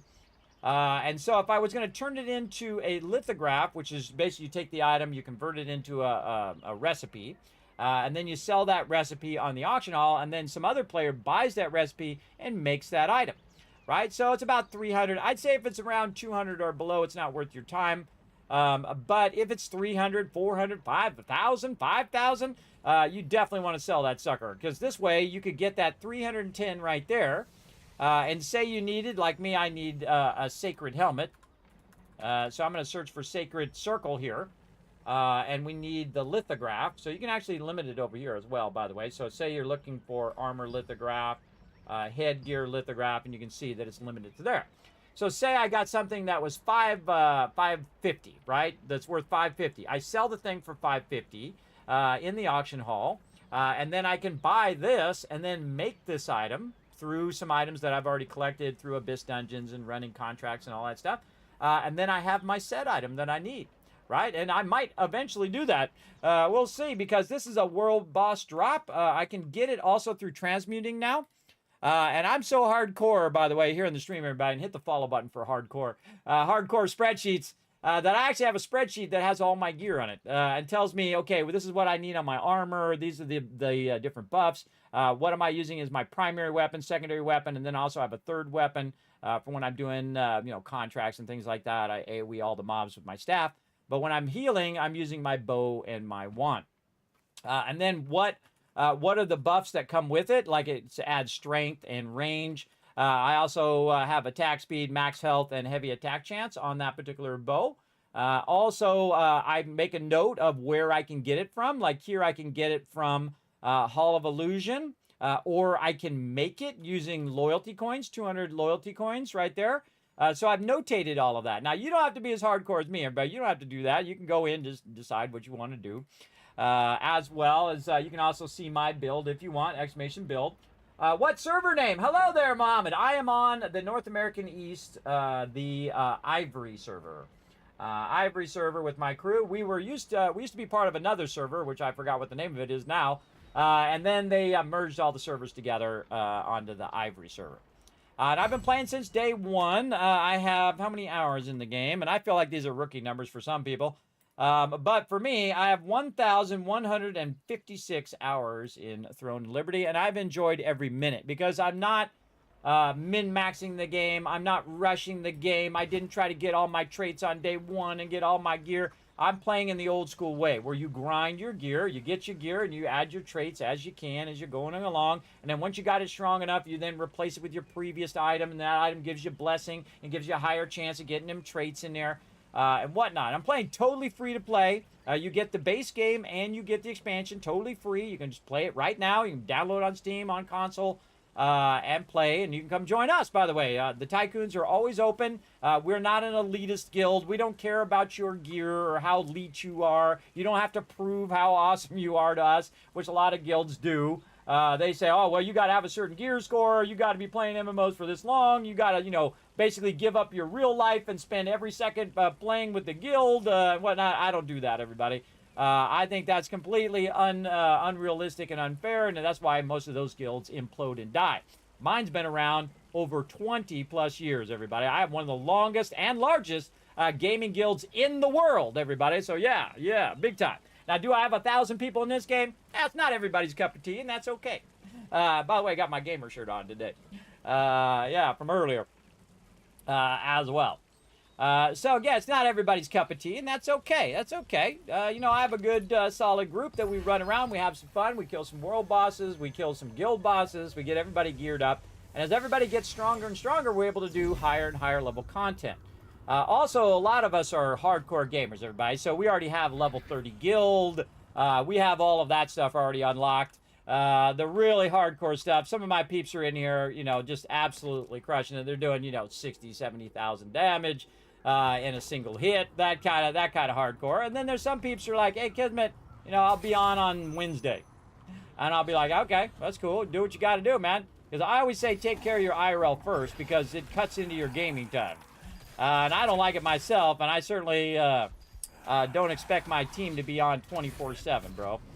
24/7. Now, this is what I do, everybody. This is I'm an entertainer more than anything else. So I come in, we play some games, we have some fun, we talk up a bit about what's going on. That kind of thing. Now, again, I'm just doing the same old dailies here that I've done 100 times. And I'm doing them on my healing set right now. I really need to switch over. So what we'll do is we'll wait 25 seconds here because my blitz is on cooldown. Run over this way. Got to get out of the aggro zone. Another 15 seconds. Then you'll see me throw down. Now, another thing I like to do, everybody, is I like to, at this point when I'm doing dailies, I like to turn my Solient bonus on. It's also doing weapon mastery, which doesn't matter. But I turn my Solient bonus on, and I have so much of this food. I have 116 of those right there, everybody. Because I've been really diligently buying my food stuff every single day so I can make massive sums of food. So at this point, I'm just burning them to make sure that I'm just maximizing my damage and stuff. Also should have my Sterilite on, my cheaper Sterilite as opposed to the good stuff, which I use for guild raids. And now I can go ahead and I have multiple sets. You can see I have Staff 1 DPS, Staff 1 heal, which is like a partial heal, so 1/4 healing, 3/4 DPS.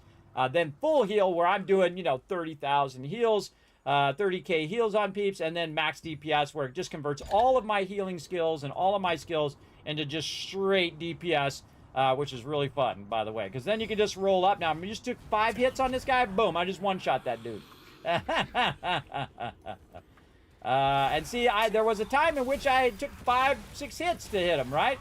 And then you get a little stronger, you build up a gear, you get the set piece, you get the traits that you want, then you get a little stronger and a little stronger, and then you start to get to this point. One of my favorite things to do on this particular character is to do this, where you just get a crazy ton of mobs going, right? And now, normally you'll be like, I'm going to die because I got too many mobs on me. But I just grab them all, and then I'm going to bring them to the ranged guy here. You know, but I actually killed that guy way over there.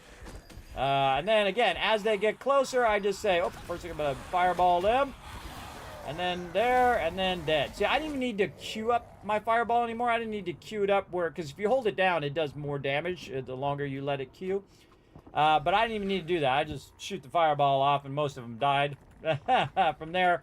And then I have several skills that are channeling skills that are just AoEing all the mobs there. And you're like, well, Kismet, the games get real easy. Aren't you going to get bored of the game? Well, I'd already be bored of the game if I had gotten my gear within the first week, or even in the first couple days, which I can do, because, you know, I'm just like anybody else. Well, I can put on a credit card anyway. I can just swipe the credit card, get all the gear I need on day one, and bam, there we are, done. Now what you do? Now what do you got to do in the game? You got nothing to do in the game, ain't nobody blame. You can't blame them because you went and got it done in a day. You want to go ahead and go on the full journey, everybody. That's what I suggest.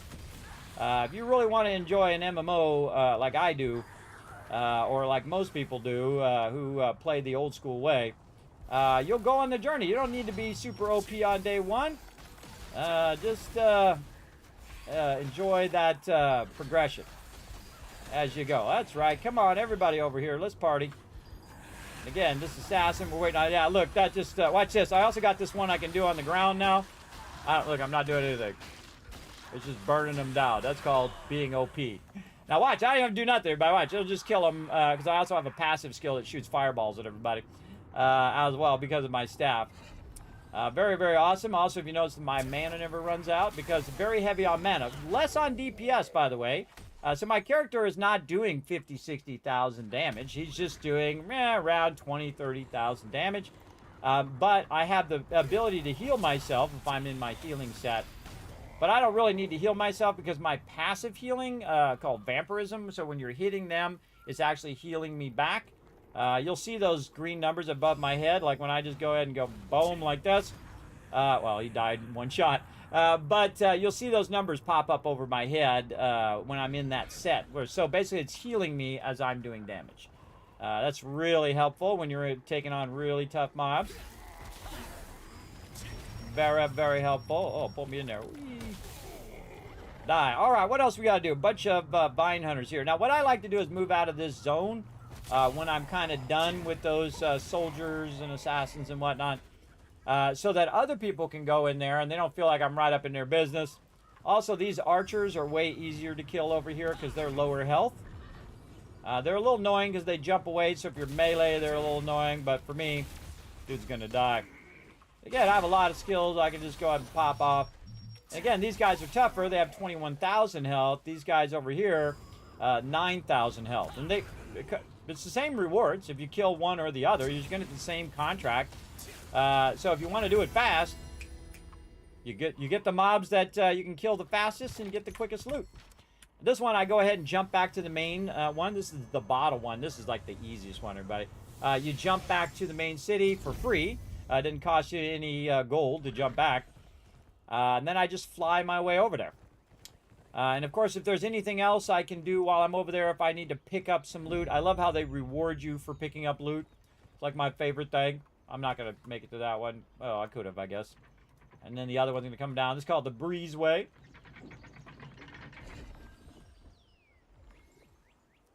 And also by doing these contracts, again, I'm getting more of these Abyss contract tokens, which I'll save up over the next few days and try to get 20, 30, 40,000 tokens so that when Monday comes around and we're streaming with my team again, we'll go do Birkin Estate and we'll burn that like in an hour or two. Just burn, burn, burn. We'll just keep pulling those in, burning down the mobs. It's very, very fun to do that. Then my team gets crazy ton of loot. It's the type of loot where you got to make sure you got your inventory really empty, everybody. I mean, at least like 100 slots. You got 100 slots free before you go in that dungeon or you are going to be overburdened. I've done it many times where I went in there with like 60 slots open and didn't have enough room. It's crazy. It's crazy big time. And again, I have 2 set pieces left. Once I get those 2 set pieces done and I've unlocked their traits, then everything else will go into material transmutation. To unlock my various traits as well. That's easy. And then over here, this one's right here by the Wind Whisper Lodge, which is defeat Mutant Katori and Goats. You need like 10 of them. They're just right down below where you teleport in right here. Easy, easy. And again, if you're not in here one-shotting these mobs, everybody, don't feel bad. You just work on it little by little. I feel like everybody got in a real big hurry. They got in a real big hurry about getting a max level and getting the thing and just sucking all the joy out of playing the game. That's not what makes a game great. In fact, it sucks the enjoyment out of games because that's why you only play a game for like a week, because you sucked all the enjoyment out of it and it didn't come at a price. You just paid for it. And I can always tell the people who are paying to win. And I can tell you straight away. I can pick them out of a group every single time. You know why? Because the tank's standing in the back of the group. I mean, it's pretty obvious. Pretty obvious to your healer. Your healer's going to know everything about you, whether you got good armor, whether you're good at dodging, whether you're good at blocking. We're going to know all of those things about you. We're going to try to help you through it while you learn how to do the mechanics, and we're going to try to help you through it when you're in a dungeon and you don't really understand, don't know what's going on. But if you're doing dumb stuff, I can't fix stupid, everybody. I really can't. So if you're over there and you're jumping on the stuff and you're standing in the fire and you're doing all of that, there's only so much I can do. Most of that is on you. 99% you, 1% me, at best. All right, another great trick, by the way, is to get in the water when you want to teleport out, because it'll actually stop you and teleport you out, and then the mobs can't really get to you when you're in the water. So a little safe place for you to go, as long as you're far enough away where they're not standing on the shore hitting you, obviously, as well. And we got a lot of contracts to do on my other characters, so we're going to just try to finish this guy up and try to build up his thing. And a lot of times I do this off stream as well. Is the only way to get epic lithograph is through the auction house? No, you can earn them. That's the whole thing that I do. I go in and actually grind those co-op dungeons that you saw me do. You go and do the co-op dungeons. You can also do Nebula Island, which is really fun. We were doing that earlier today. Sadly, they had a maintenance right in the middle of our fun. Look at all those dailies we got done. Nice. And the best way to get your loot, I'm going to tell you, Oren, is to do these contracts. Because when you go in here, you go in and you look for your contract. Now, you see I've got 2 left here, right? So you can see I already took 1. Now, I can take more, but I only take 1 now. And the reason why is so I can refresh like this. And and it happened. Wow, that was a Kismet moment right there. And you're looking for these bags. Now, look in these bags, everybody. Look how all that cool stuff that's going to drop right there. And it's a plus 169 more, by the way, out of those bags. So that could be your primary weapon right there. If you're looking for the Unshakable's Night Sword because you're going to be a tank, there it is, right? And, of course, you have a certain amount of chance, usually pretty low chance that you're going to get it. But you want to do these bags. So that's why I do the bags. I accept anyone. It doesn't matter what I have to do to get those bags. I just get those bags every single time. Then I get one out of all of these. I used to get all of them when I did them before. But now I just get one, and then I refresh, and I look for another bag. If I don't have another bag, then I think, okay, what am I working on? Am I working on my armor? Am I working on my accessories? Am I working on my weapon? Weapon red, accessories green, armor yellow. Now, I'm also working on my cash. Right now, I'm at 3 million. I've spent hundreds of millions already in this game, in gold in the game, not in real life cash. Everybody, I wish I had hundreds of millions. That'd be nice. That'd be nice. I wouldn't buy nice stuff. I just put my kids through college. I wouldn't buy myself anything, but I don't need anything. I'm at the age now where I'm good. I just need this one last thing, this vault van, so I can travel around. Because I do have medical conditions that make it where I can't drive very far. So I thought, we'll put together a van, then we'll go on these journeys and we'll travel to all these different locations. And I'll take you guys virtually along with me. And then, of course, I could go to things like TwitchCon and like they have a cool Fallout thing coming up in July in Florida. I'd love to go, but again, I can't drive that far. And then flying is just way too expensive. But I'd rather take that money that I would have used flying there and put that into the van so I can then drive for a couple hours and then rest and then drive for a couple hours and rest. And hopefully, keep working on my health to the point where I can drive even longer and go more places and do more things before my little hourglass of sand runs out in real life. Now, if you notice also here, this is level 54, which is a gray quest. And that means that you're going to get less cash for that one. You still get all the same rewards. But you're going to get 90,000 instead of 94,000. So I've been trying to prioritize my gold because I need that for leveling up my gear and for adding traits and all that other stuff later. So if I see that it's a diminished one, well, then I'll look at one of these other ones and say, okay, which one is the easiest out of these? So this one's the cat one. This one is kill a bunch of vile hunters. This one's actually probably the easiest because it's 6 and 8. And then say if I want to level up another weapon later, which I don't, because I can just sink in a weapon. So say I wanted to use daggers, I could just sink in a weapon instead of leveling it up. So I don't really need that. I might need some more rares, polished crystal. I really don't need any of this stuff. I got most of this. But I'd probably go with this one because this one's really easy. Again, more of those mutant Katoris and goats. We'll go with that. And then we'll go ahead and do the letters in the bottle. Now, again, that's the same one we just did earlier. And I can just teleport back up to the top here. I'm down here. You can't see the tower, but there's a tower over there. I'm going to jump back up. Oh, it stopped it that way. So it's just going to bounce me back up there. And remember, when you hit B, like boy, it's going to teleport you to the nearest city for free. So, bam, I can teleport up here as many times. Doesn't cost me anything. And then I can go up here to the breezeway and just fly my way to it. It's like the easiest quest ever. But you run over, you click on a bottle. That's it. It's going to give you 94,000. It's going to give you a bunch of Abyss tokens. It's going to give you a bunch of weapon mastery. It's going to give you some resources as well. This is one of the greatest ways to build up your character. Absolutely. And I'm working on my alt now, too, and he's got like 60 of them to do. So we're going to do a whole bunch of those as well. I can't rush the game in 2 weeks and blame AGS for the next 6 months. No, you can't, Warbellin. Well, you could. Go ahead. It's your life. You do what you want.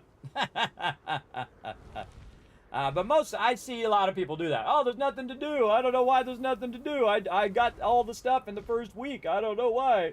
I was like, bro, you know how long it takes for them to make that content? It takes a long time, and it costs a lot of money, and it takes a lot of people to make that content.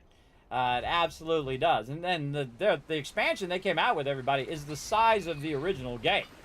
So it's massive. Absolutely massive. Now, would I say it has as much dense content as the original? I'd say no. It doesn't have as much content as the original does, but it is in size massive, and it did add a lot of stuff to the game. A lot of fun stuff and some stuff that's just dumb. And I'll tell you which is which. Like, I don't like the trial thing. I think that's dumb. They should have just added more to the tower. This thing over here, the secret dungeons, this is dumb. The Hall of Illusion. I like the Teetle Tower. I think they should have just added more of the Teetle Tower. And that would have been way more fun. And then just make it scale up, you know, make it tougher and tougher over time, more mechanics, that kind of thing. I think the biggest failure of this game is it fails to teach its players. And this is how some Korean MMOs are. But they don't teach you anything. They teach you a little bit along the way. But if you go into a dungeon, it's not going to say, look, okay, this is the mechanic, this is what you do, that kind of thing. It relies on you, A, figuring it out, or B, go watching a video on YouTube. And I think that's a fail.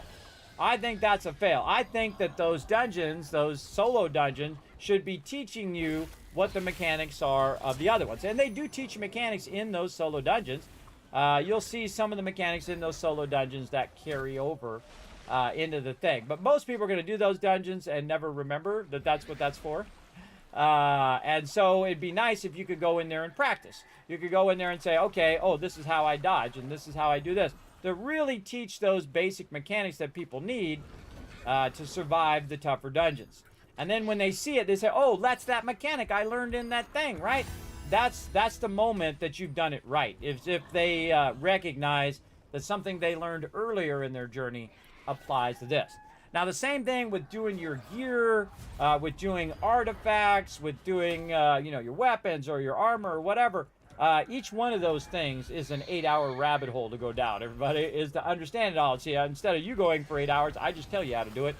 Saves you endless hours, but doesn't take away the fun of it. It doesn't steal away the fun if I show you how to do that thing, because they're not going to tell you.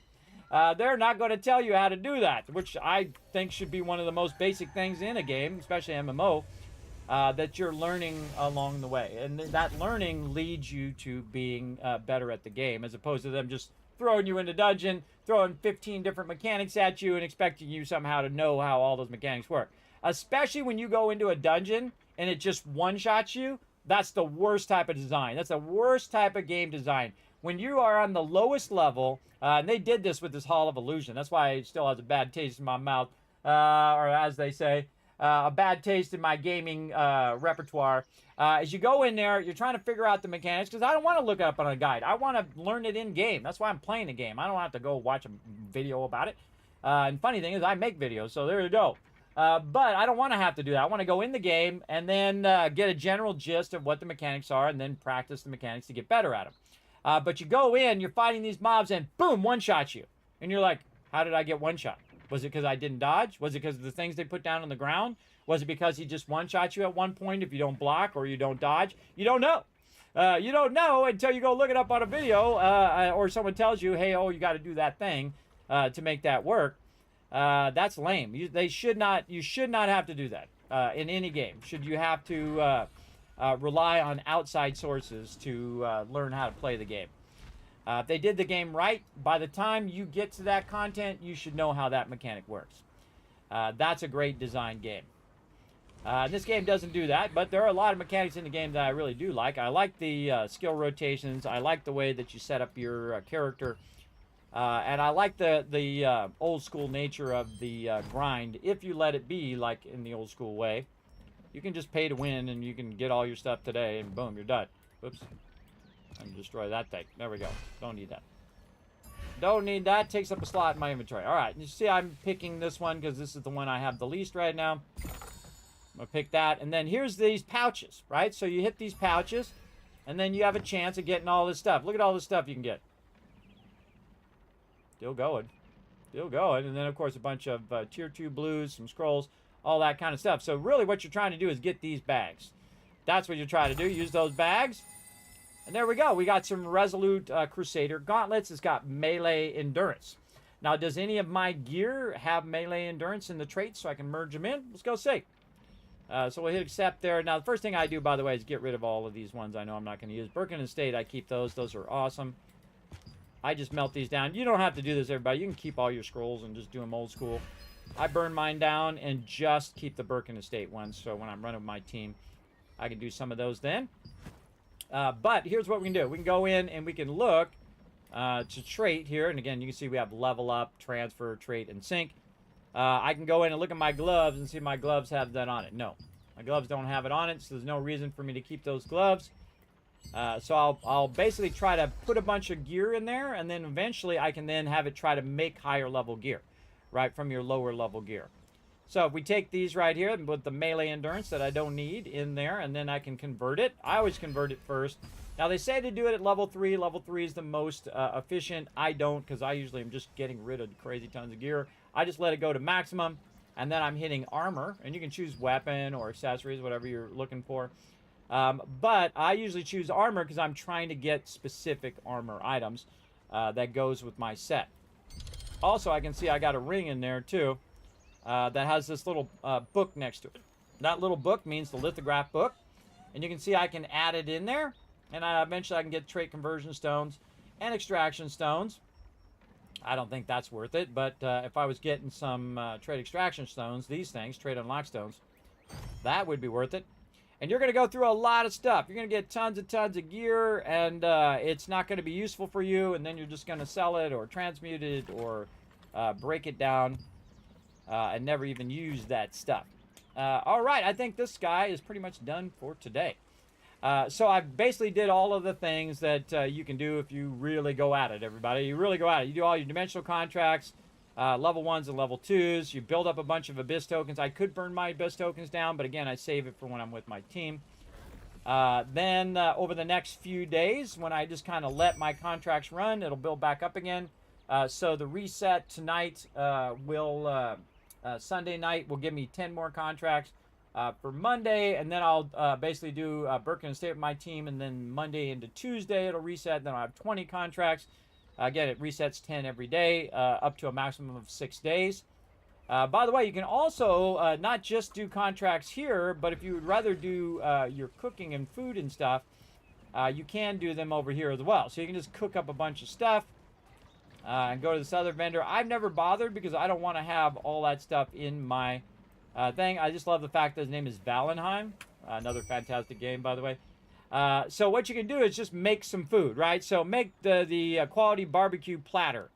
And you turn that in, you're going to get the same amount of solient, the same amount of loot, except for you're going to get food instead of resource. Now, me, I'd rather have the resources so that I can use them to level up my gear. But if I got to a point where I'd leveled up all my gear, my traits are all done, GG's, I'm good, then this would be a real fast option, because then you could cook up 60 of your food and then just turn it all in one at a time, bam, bam, bam, or 3 at a time, or how many ever you want to turn it in. You can do that as well. Some of my members did it that way as well. I prefer to have the actual loot itself. And then one of the greatest vendors in the game, everybody, and they added it to the starter zone, is, hey, Bama, what's up? Yeah, I keep one-shotting. I learned myself not to look up, but I keep dying. Yeah, it's the guy that I have to pick up the light on the ground. Yes, your little Adamote run around, pick up all your stuff. Yeah. Why not buy skins? I don't care about skins. I got some, I like my, look at my guy right here. I could totally buy some skins in the shop. How much do I have now? Around 9,000 again. I probably made about 15,000 Lucent since the update. The original game, when it came out, I spent nothing in the auction hall, and I bought nothing in the auction hall, and I still got all my loot up to maximum. All my gear to max. Sure did.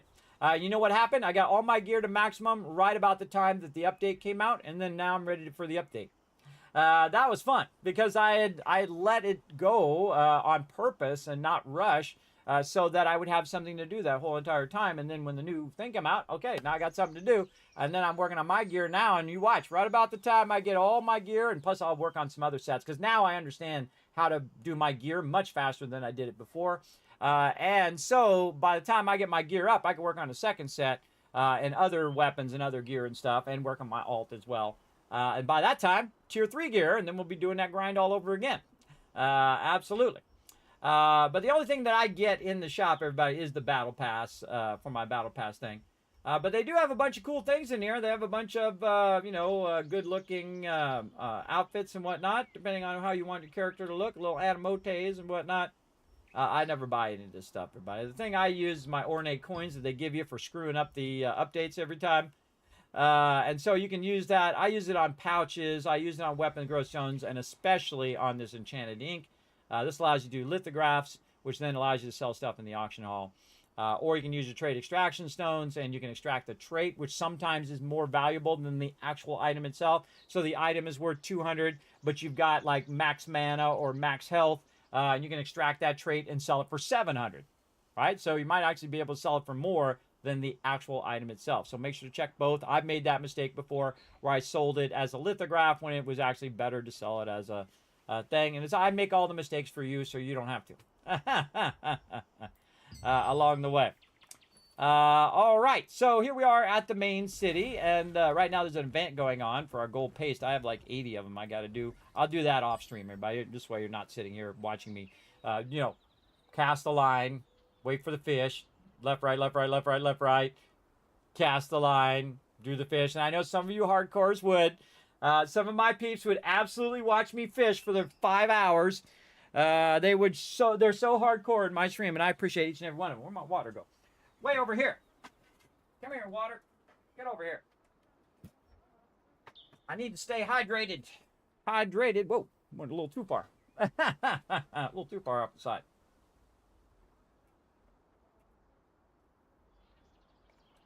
There we go. There we go. So again, I played the original Lineage, everybody, and again, I was one of the highest level characters, and certainly the highest level prince on the U.S. servers. I was level 50. Level 50 is like leveling from 1 to 46, and then when you're doing level 47 and 48, it's like doing that again 10 more times, and then when you're going 49 to 50, it's like doing that like 50 more times. It's a lot, and when you died, you lost XP. And if you were chaotic, where you were player killing, and you were negative into chaotic, you dropped your loot as well. So that's hardcore. That's hardcore gaming right there. My team was the highest on there. We took over every castle. We dominated. We had hundreds of team members on just my team. And then, of course, we had a larger alliance, the Ring Alliance, like Lord of the Rings kind of thing. One person was one ring. We were Ring of Destiny, obviously, because my name is Kismet. Ring of Fire, Ring of Water, all of that stuff. We had hundreds of players that would just show up at sieges and just annihilate everybody. It was so fun way back in the day. You can actually go see my oldest one of my oldest videos on YouTube is us sieging in Lineage. Actually, one of my members captured it and sent it to me. You can see it's really low quality. It's a little tiny little thing, but you can see us sieging and taking. We took that castle, but we took every castle, by the way. Every castle we tried to take, we took it. Big time. So again, I play in that old school way, so I continue to enjoy logging into the game.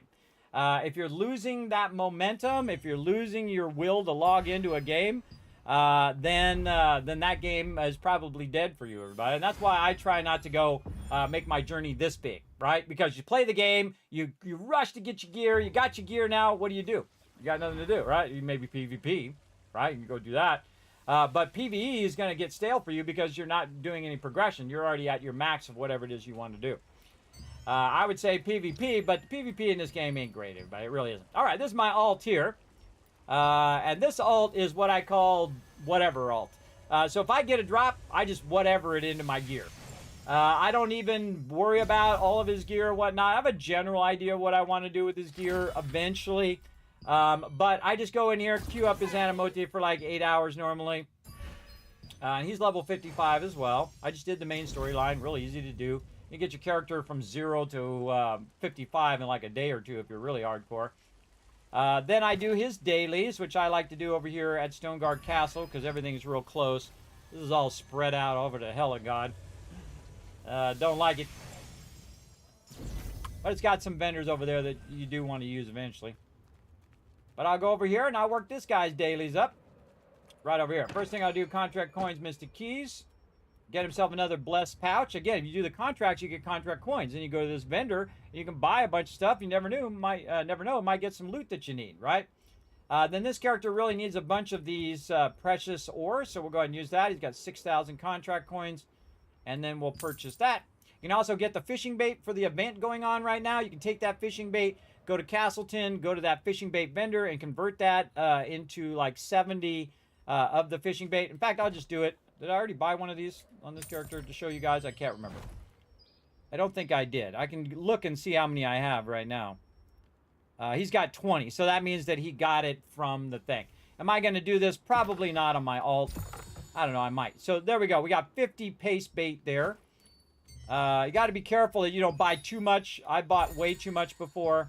Again, he's got a bunch of dailies. So you spend contract coins. That's part of your daily stuff, right? Your daily rewards. And then right here, we buy a bunch of stuff. We do this every single day.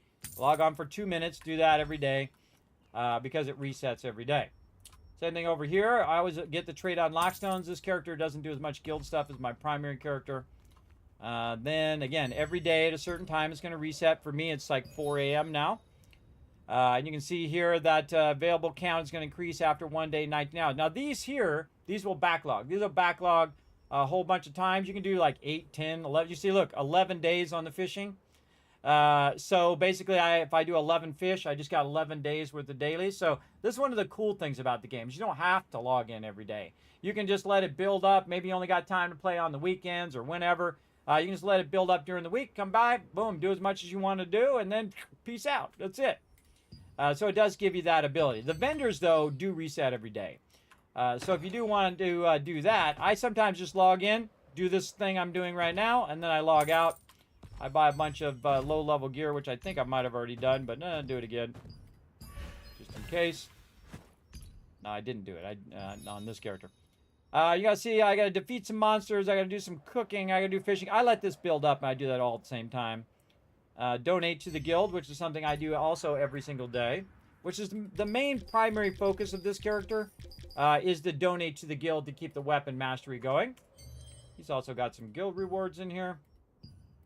Oh, I should have checked the guild boss and see if it's fixed. See, donate to the guild, I got it there. You can just let that build up, by the way, get it all at the same time.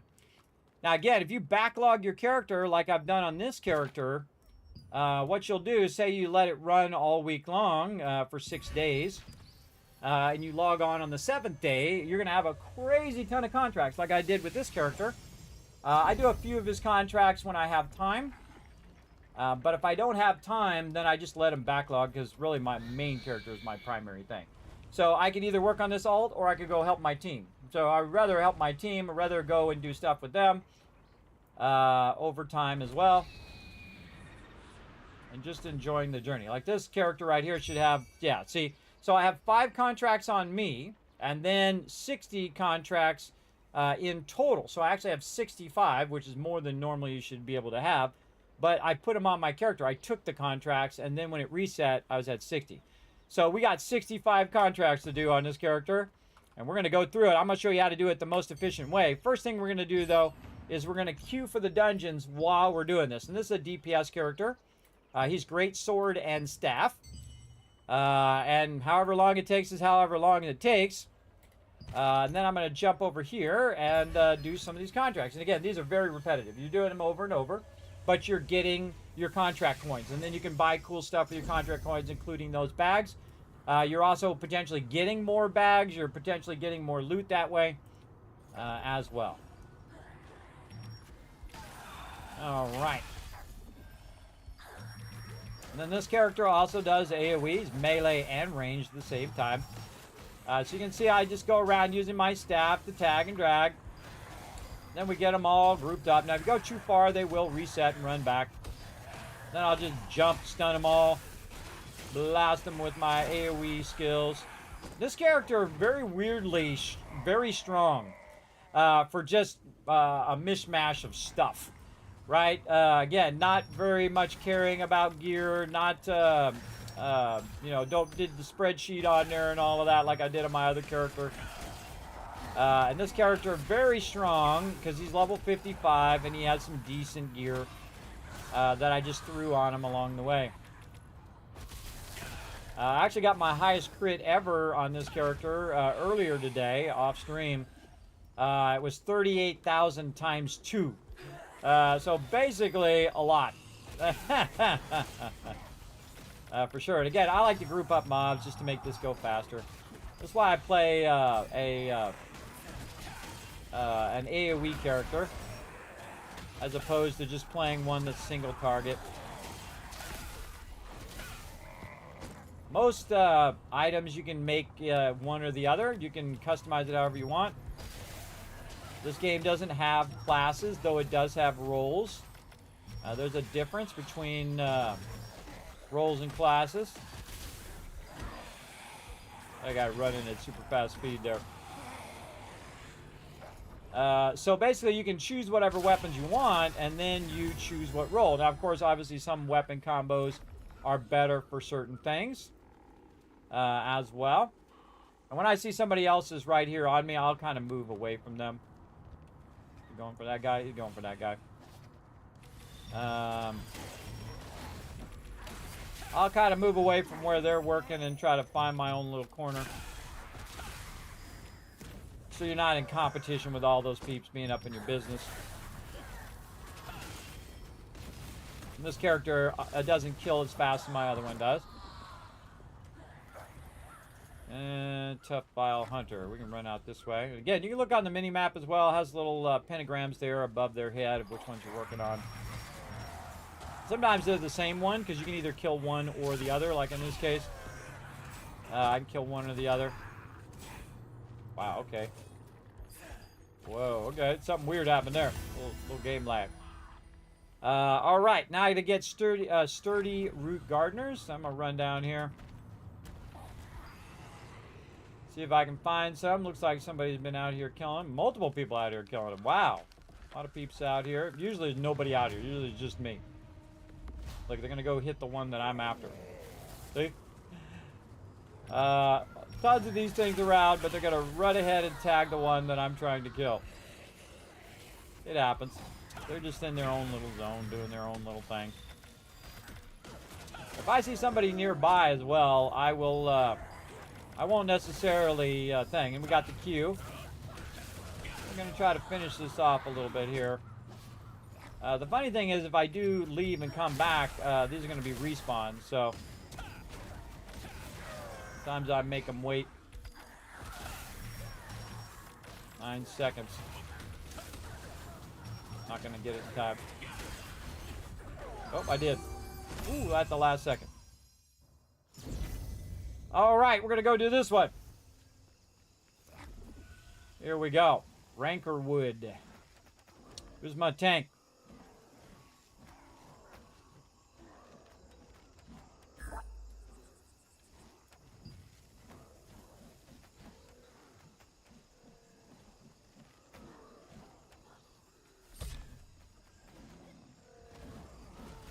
Kick that person for their name.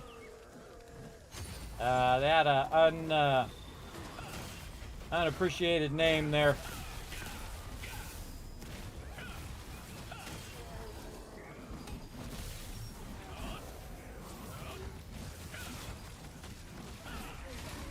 I was a healer too. They'll re-queue hopefully here in a minute.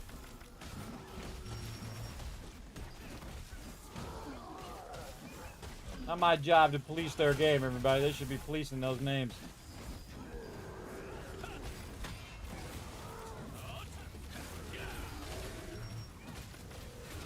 You only need to kill the ones with a little monster symbol over their head.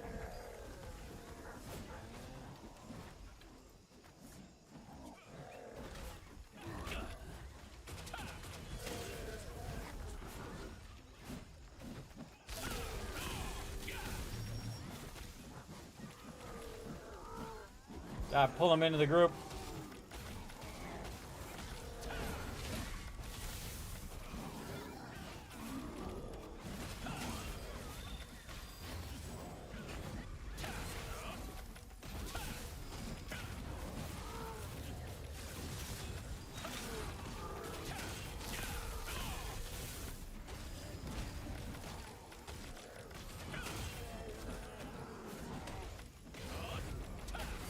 Wrong guy.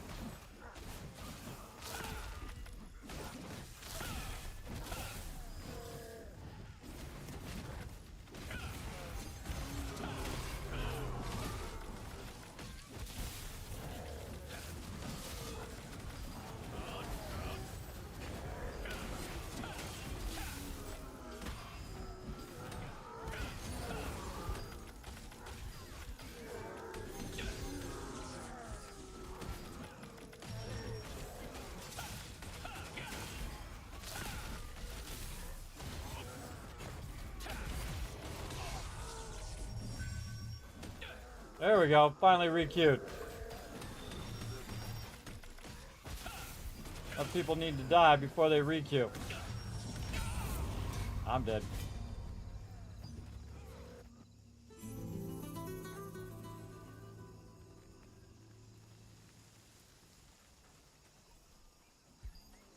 I tried.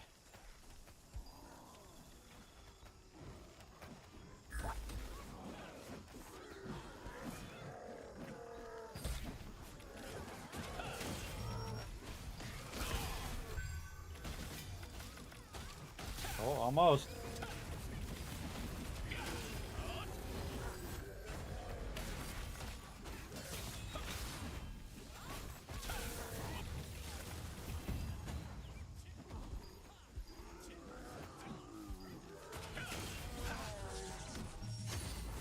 Huh?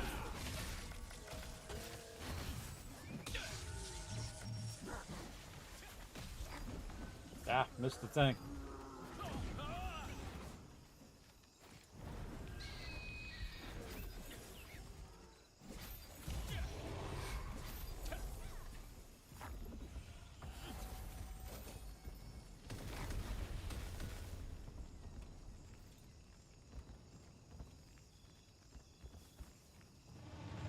I just do my self-heal and I run along the edge. Works great. And then what I've done is I've cleared the path for everybody else to run along that edge. Take one for the team. That's a really bad time to do that queue when the guy was running through. When the guy was running through, that's when they do the queue. That's funny. All right, here we go.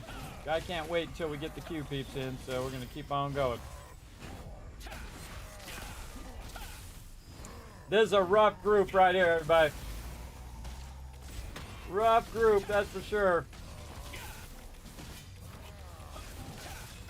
I've run this one 100 times, everybody. Easy. Easy 100 times. No backwards and forwards now. But we had somebody with a questionable name there, and a bunch of the team didn't like it. So they insta-kicked them.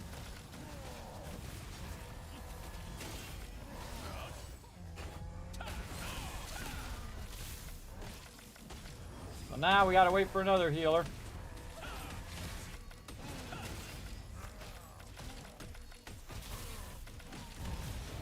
Yeah, don't stand in the fire if you don't want to die, bro.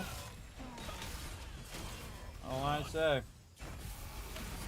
Block.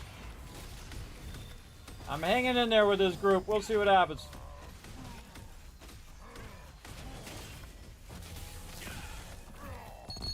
And we got her done. And I got a self-heal that heals me as well. And I've been stacking a bonus to my self-heal so that basically when I heal better. Could have all my buffs on right now. That'd probably be helpful too. Block.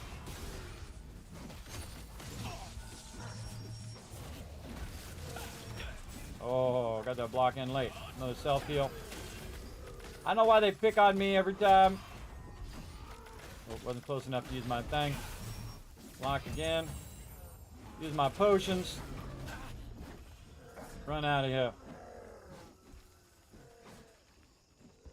As someone who doesn't have a lot of healing like my other character does, you do want to rely on them potions.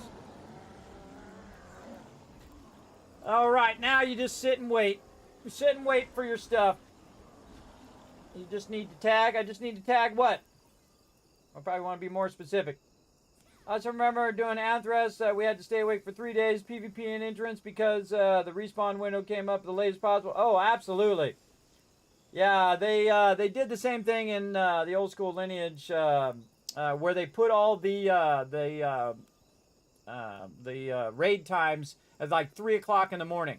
So what I did is I coordinated with my whole entire team, and I said, hey, everybody, I know this is a big ask, but we're all going to get up at 3 o'clock in the morning. We're going to raid all of the castles, and we're going to take all the castles and turn it back to normal raiding time for the U.S. And that's what we did. We took every castle. We put every castle back to normal raiding time.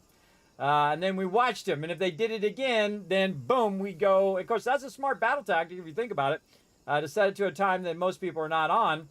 But if you want to do that on your own server, everybody. Don't do that on the U.S. server, because sieging is part of the fun. But on here, you can't set that. You can't set what the time is. The time is set here in Throne Liberty. But in Lineage, you can set it to whatever you want. So yeah, that was kind of messed up. All right. So just kind of waiting. Are we going to 4-man this? Is that what we're going to do? We're going to die because we don't have a good enough healer for this.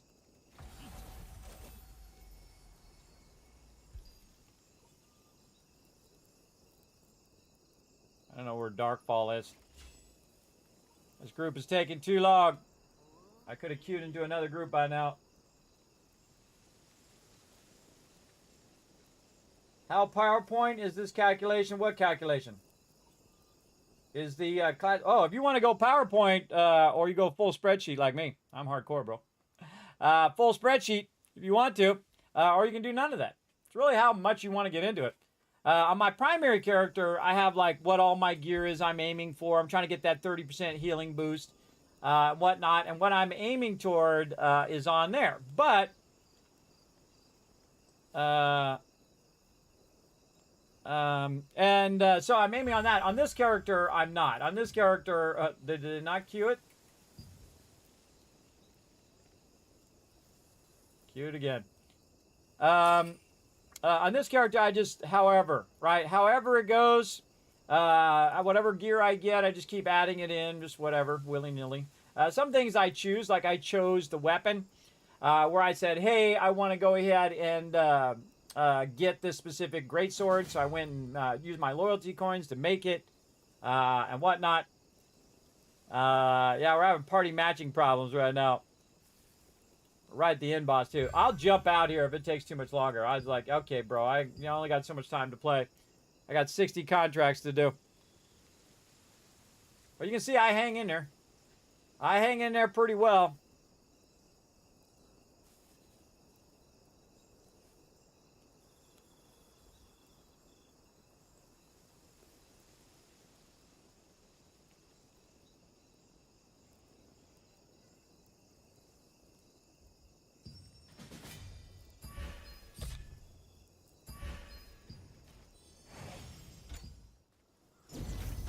All right. Now, again, if I miss out on it, no big deal. I'll just jump out and re-queue. And see, I got to wait 10 minutes now because I jumped out because we weren't actually fighting the boss. So now I got to wait 9 minutes because it was bugged out. Hey, sorry, set a timer for 10 minutes called Dungeons. And no worries. I got stuff to do. I can do my contracts while I'm waiting. So that wasn't progressing. I hung in there. I stayed in there for a long time while they were trying to get it going on. And apparently the queuing is bugged because they tried it multiple times, or just nobody was queuing for the dungeon. See, that's the other thing that could have been happened there. Is that nobody was queuing, and that's why it's going to think, oh, I don't have my Solient bonus on either. All right. Or, well, I don't have Solient bonus on this character. I got to make him some stuff. All right, let's turn on the good stuff here. I got so many of these, but I really got to burn them up, and I can make 100 more. Over here. Be right with you, Mr. Assassin guy. I'm just going to turn this one on because I'm feeling I'm going to do my tokens later again, too. All right, bye-bye, guy. Boom. What are these other quests that I have? These random quests to run down. Over there and over there. Okay, do I got anything in Crimson Manor to do? Yeah, defeat some spearmen and stuff. But I got to do the bottle one, so we'll go ahead and jump back to the town. And whatnot, because sometimes you drop.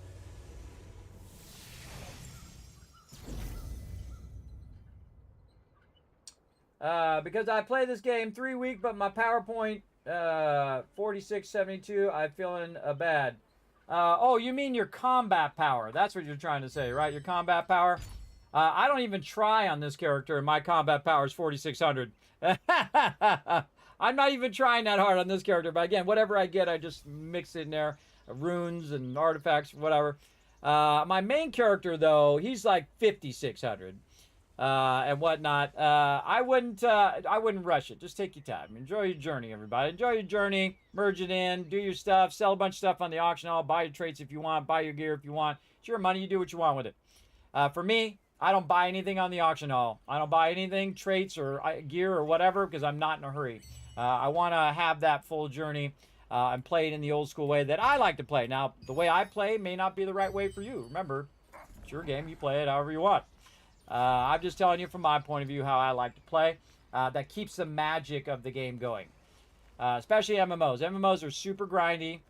Again, if you're old school like me and you played where, you know, you could D-level back in the Lineage days. And that's like 8 hours of leveling at the level I was, everybody. That's like you die. That was 8 hours gone. So back in those days, you used the dial-up modem too. And I would do star 73 or whatever the number is, so that if somebody tried to call that line, they couldn't knock me offline because it would block their call. And so I would do that, but sometimes you'd have lag or you get disconnected and then you die and then went 8 hours.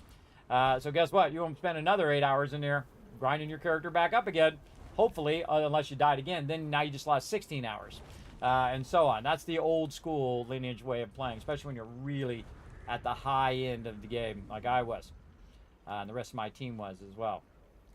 It's pretty hardcore. And then actually, in that game, when I got to level 50, 3 of my members had to sacrifice themselves. And that's level 50 members, everybody. So basically, each of them sacrificed 8 hours of their time so I could make the guild larger so we could have more people in the guild, because our guild was constantly full. And we could just have everybody in one guild as opposed to having them across the 3 guilds, which we had.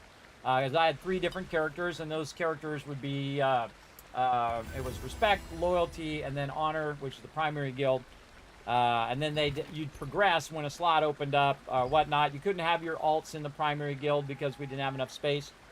And so that's typically how we did it until we were able to do that, and they all sacrificed themselves. Became our first Kismet Star awardees, which is the highest award you can get in the guild. When you sacrifice yourself for the betterment of others or the help of others as well. And so, trying to do this up here. There we go. We're flying. What do we need? We need some guards. We need some spearmen. Let's get them. All right. Now, again, I just pull the mobs that I need, usually. I try to avoid hitting mobs I don't need. With the staff, you can hit mobs really far away, and they pull in with your auto attack. And blockety block. Here we get them all. I usually zoom in for your guys' sake, by the way. Usually I'm playing like this. So I can see the tactics of where all the mobs are. Especially when you're the healer, you're always looking at positioning. But I typically will zoom in like this for you guys. So you can see some of the action, me wailing on these mobs. Whoa, okay, just wipe that dude out. Remember, this is not even trying that hard, but just playing the game, doing your dungeons, getting some gear, and then merging that gear in.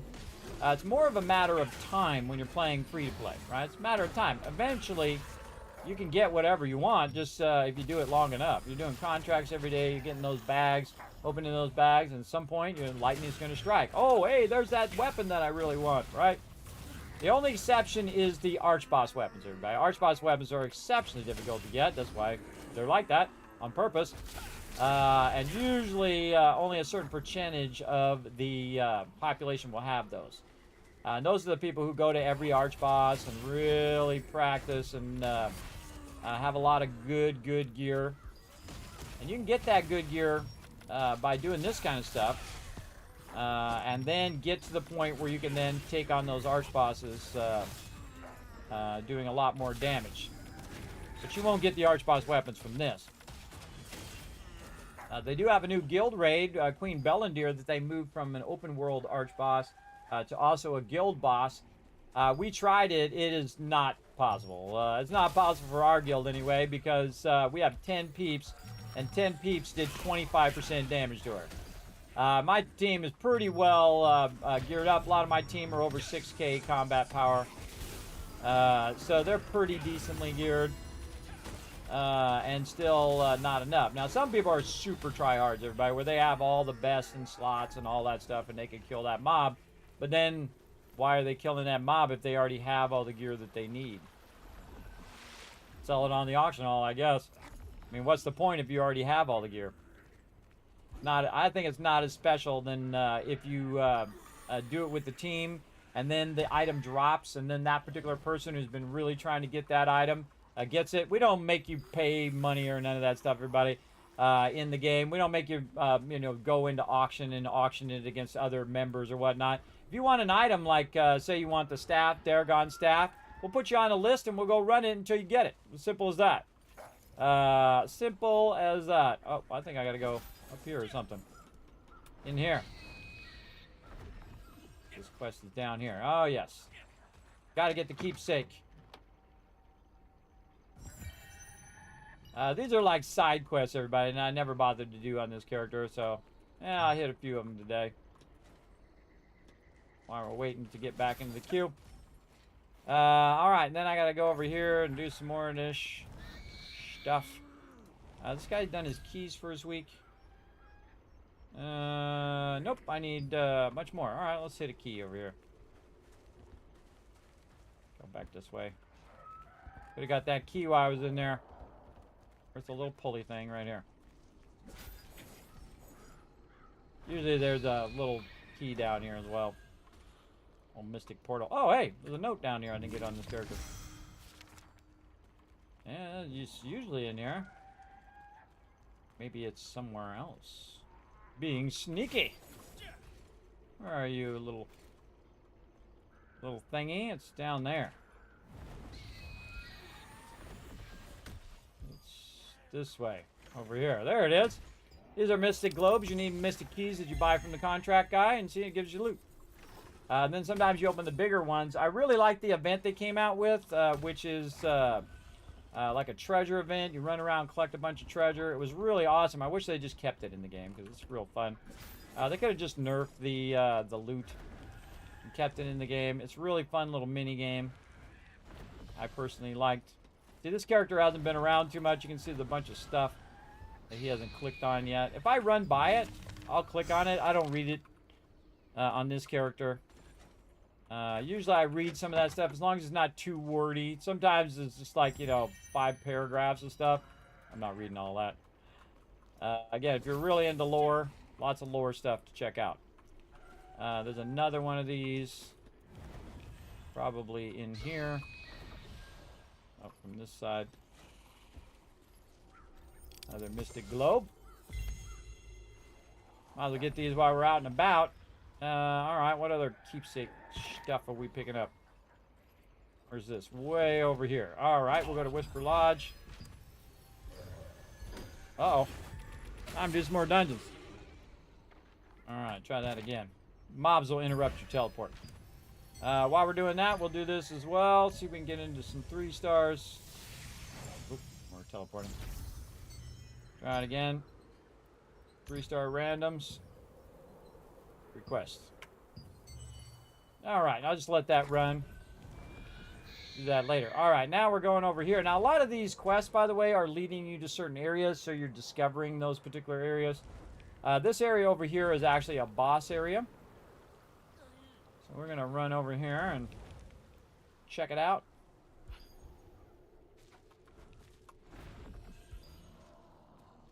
Yeah, get a little side quest going on.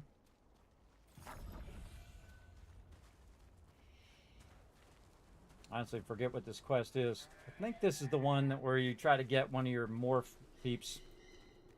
If I'm remembering correctly. Roy. Oh, he got hurt. Venture, what happened? My comrade, blah, blah, blah, blah, blah. There we go. All right. Got ambushed by this Raphael lady. Now, when I'm on my alt, everybody, I just skip all the dialogue. I just skip the dialogue. You monsters. Dodge all rapid attacks, which deactivates mana totems.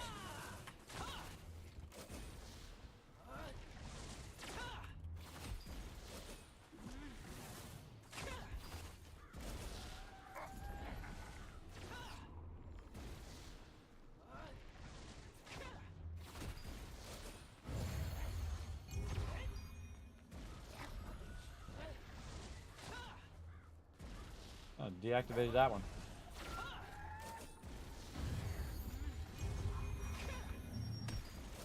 No, I didn't have enough stuff. Not enough stamina. I forget how to do this one. Just walk up here and kill her? No. Alright. I forget how to do this.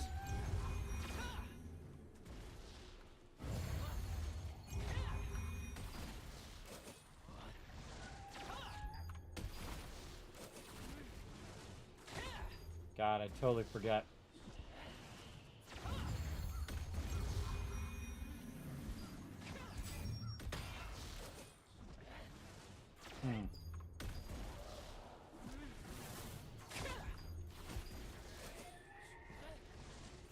I saw one of them got deactivated. Didn't have enough stamina on this character.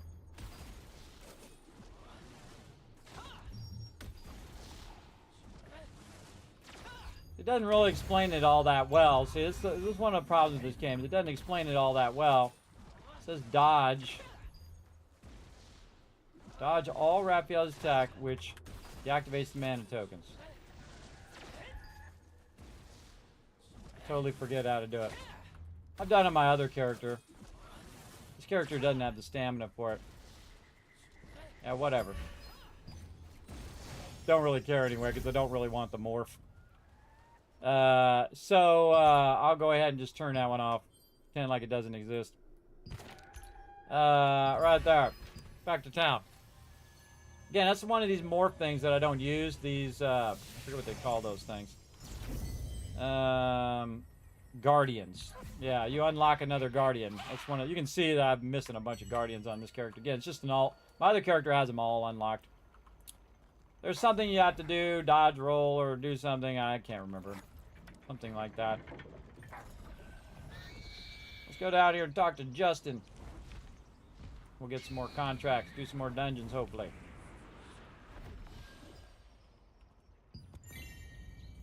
Yay, and see, then I have that off my bar, which I greatly like. I don't like those random quests that come up in my bar, because then they block my ability to see my things. Did I go into my UI on this one? Make that longer? I did. Look at me go. Cancel edits, yes. You can make that thing longer so you can see more of your contracts at the same time. I like to see them so I know where I'm going, especially if I'm doing multiple things. All right, let's get into some contracts. Let's see. This character is going to need armor and accessories. So let's see what we got. Bottle, super easy doing that one. Let's see. Maybe more armor. Work on armor. So we got 3 of them here that we can choose from. This one's a lower level one. Root Gardener, Thorny Assassin, Guard Dog, easier. Alright. Again, I do it based on speed. How long? Interact with the barrel. That's super easy. Alright, we're going to need some of those ones anyway. He doesn't need these. Normally I would get these rare parchments because those help you build up your skill. You want to do that a lot.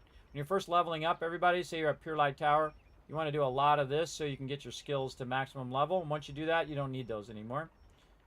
This is a tough one. What's real easy? Gatherable. Let's do gatherable. Again, looking for the bags right there. If I see a bag, I don't even look at what I have to do. I just get it and I go do it. Down here, green one right here. Oh, we already got 5. All right, so we got 55 more to go on top of the one that we got now. Again, there's a lot of grindy stuff. You got all the build I need, but I'm missing the glove, the chest, and the short. Yeah, me too. On my other character, I'm missing a couple pieces. And they switched my my main helmet from a regular boss to a world boss, which really sucks, to an arch boss. And that just basically makes it like near impossible for you to get that set. But then again, they added it elsewhere where you can get it through transmutation and all of that. So I'll work on it that way. Remember, it's your money, everybody. You do what you want with it. You want to just buy it on the auction hall? Go for it. I suggest to go and get a bunch of drops, sell those drops on the auction hall.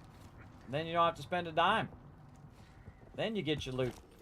Take stuff you don't need, sell it on the auction hall, and get the stuff you do need. All you gotta do is just keep running a bunch of dungeons. Do your abyss tokens to get your loot to sell stuff. Do some of these contracts so you can get your ink and stuff. You're good. Oh, I gotta do a bunch of assassins. Assassins are good back here. A lot of assassins on this corner of the map. And we'll go over here and get this mutated plant first. Then we're doing like 3 different things right here. We're collecting mutant plants for this quest. We're collecting this for this next quest. Actually doing 2 different things. And then killing a bunch of these assassins. There's a lot of them over here, so you can group them up. Fireball them down. You'll see this character gets stronger and stronger over time, too. He'll get really strong, too. Alright, we'll grab that guy. We'll get this star tree over here while we're waiting. Oh, got pulled off of there. Got pulled again. I'm going to kill all of you in a second. That's a mini boss there. Get wrecked. And I can kill that boss, but he's a waste of my time. I already killed him a bunch of times. I want to kill him just for the achievement, and then move on.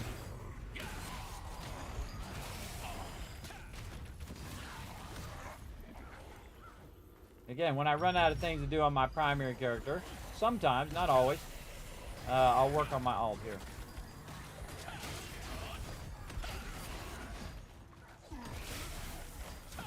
And only kill the mobs that I need. And if there's other mobs that are nearby and they die too, oh well. Really just clearing mobs out. I see somebody's over that way, so I'll go this way, away from where they're at, so we're not right up on top of each other. Kind of like when you're at a movie theater, everybody, and there's only 2 people in there, you and somebody else, and they come and sit right in front of you. I've actually had that happen before. Me and my wife were sitting in there in the center of the theater. And these 4 guys came in and sat right in front of us. It was a real big jerk move. It was a huge jerk move. It was for Highlander 2. It was a terrible movie.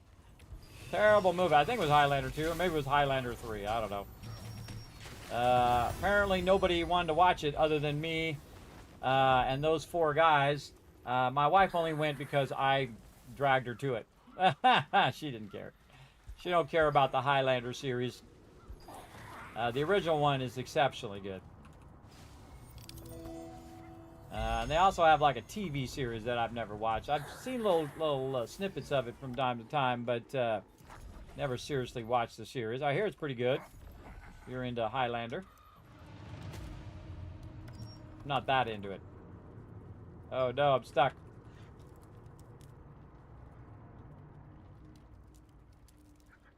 See if the healer hits it so I can get out of here. Come on, healer, hit the thing so I can teleport out of here. Yay! Alright, the healer hit it so I can get unstuck. There's also an escape function to get out of there as well.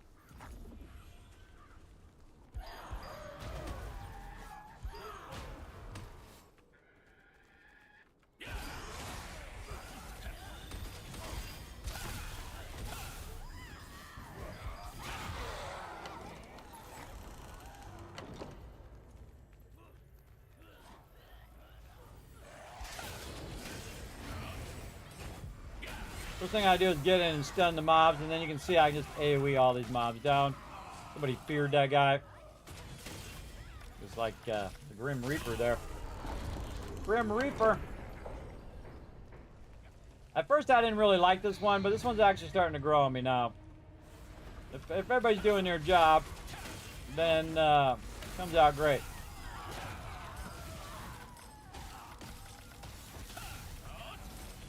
Again, this character is greatsword and staff, so I have stuns I can use. So I try to stun him when he goes to say I'm going to sacrifice everybody. Probably a good time to stun. Oh, I got to get out of there. Dragging that on the tank. There we go, healer doing their job.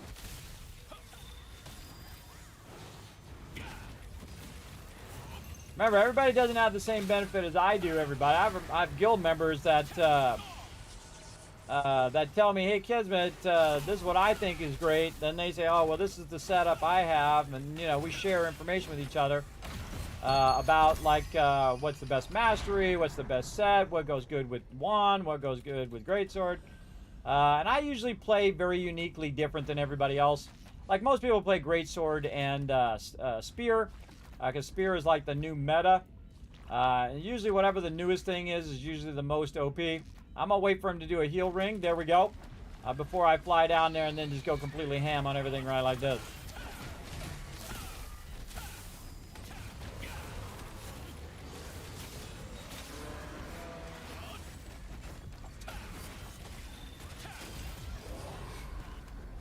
Yep, healer's not doing his job.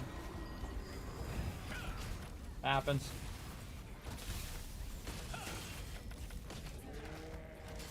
This is really easy to heal right here, everybody. You can just use your AoE heal, your ground heal, and then use your whatever the name of that heal is. There's two really super easy heals you could use right there. One, you do the ground heal, and then that'll carry you good 10-15 seconds in until you need that AoE heal that you do. And that heals everybody around you. I don't start this until I see everybody's on some of these.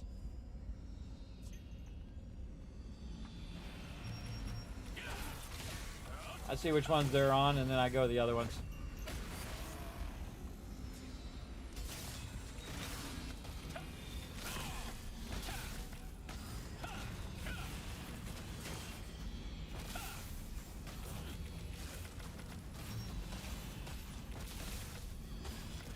Didn't get it in time.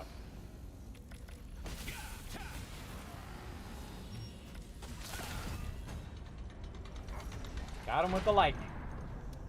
All right, let's see how many times the random new people stun the heck out of me, everybody. Let's see. If you don't have a good healer on this one's going to be real rough. I don't see anybody with bow wand either, so the healer is probably staff bow. So we'll see how this goes. I give the tank a little bit of time to build up aggro before I start to do it, because that happens. So if you just go ham like that, yeah, get away from me, that thing. Blocking. Now I'm watching him. There we go. I'm watching him when he sees the thing, and then we're going to try to kill these as quick as possible so that people can stand in it and not die. Now, let's see who doesn't know the mechanics. It was that guy, Pixel. He didn't know the mechanics. He just ran off to the side and died. And now he learned. He learned not to run off to the side. But I don't know if he learned the mechanics, because again, the game doesn't teach you the mechanics. So how are you supposed to know? Now, really, the best way... Oops, dodge in the air. The best way to know is be in a guild, and then the guild runs with you and says, look, this is how you do this dungeon. That's what I do with my team from time to time, is we'll do these dungeons. And we'll practice in a kind of safe environment to practice without having... Oh, God, get off of me. Get away from me, people. Get away from me. Get away from me. Try to run away from him.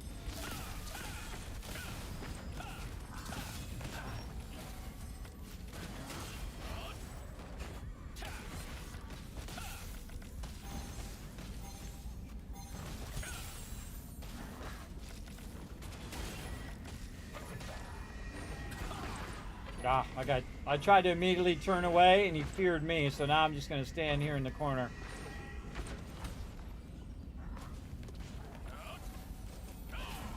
Didn't get him again. Yeah. Fear me, people. Trying to DPS here.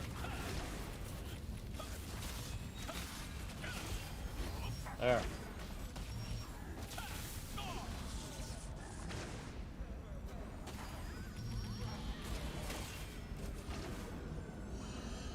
Yeah, that's a good healer right there. Healed us in the thing.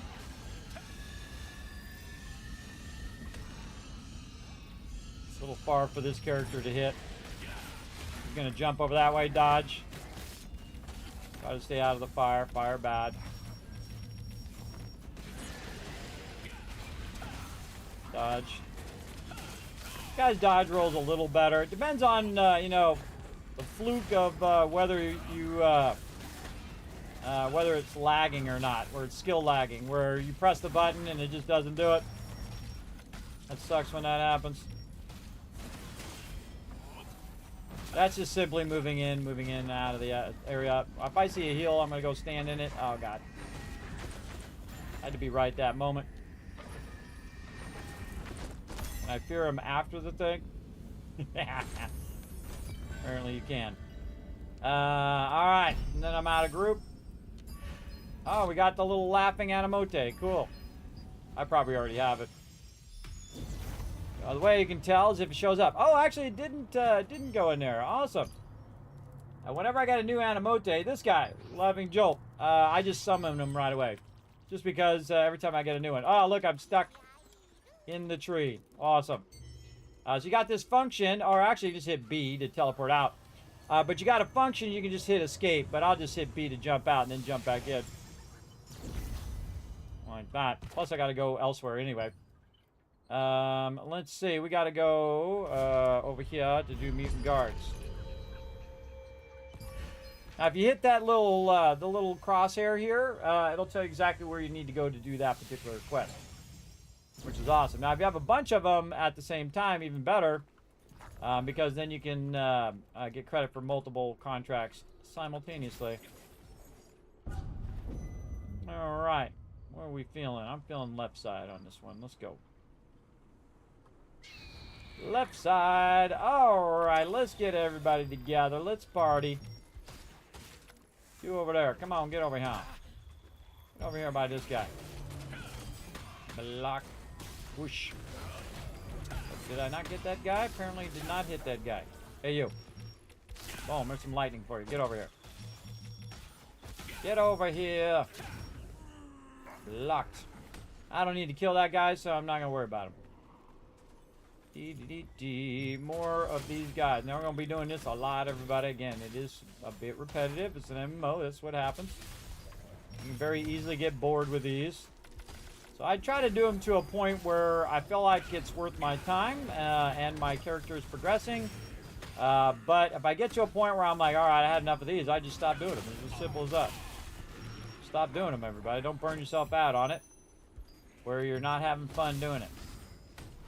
See, I know the end result of this, everybody. The end result of this is millions in gold for my character, and then my character grows stronger. For sure. This is up that way. Oh, there's one down this way, too. Look for these keys. What's up, Home Slice? You seen some keys over here? Over this way. In the barn. What's up? Alright, we got a pull thing here. Great way to get away from these mobs. Go to water or find a little pull thing that'll pull you up. Or just run to an area where there's no mobs. Like this.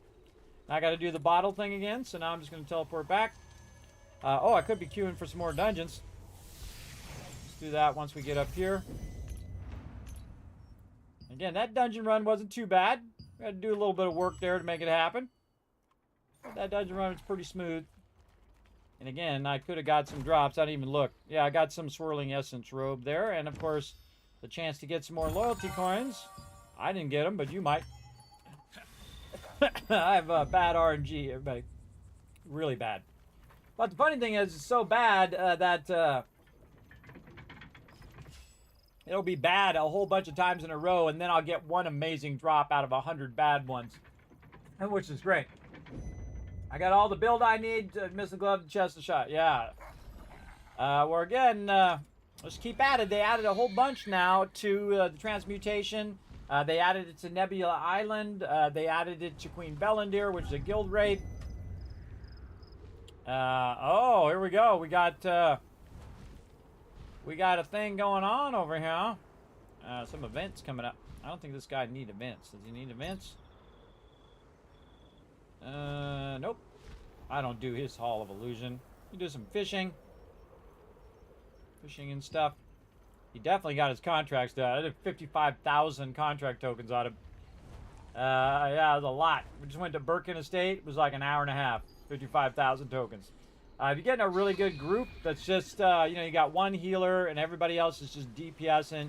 Got your tank holding on to that aggro. You got people constantly pulling. You can get it done really, really quick. All right, Black Angle Forge over here. And again, on this character, I try to keep the queue going. I try to keep my contracts going. So I'm doing multiple things at the same time. Also try to keep my food going. Oh, all right. Let's get all my food going here. Before we go in and forget.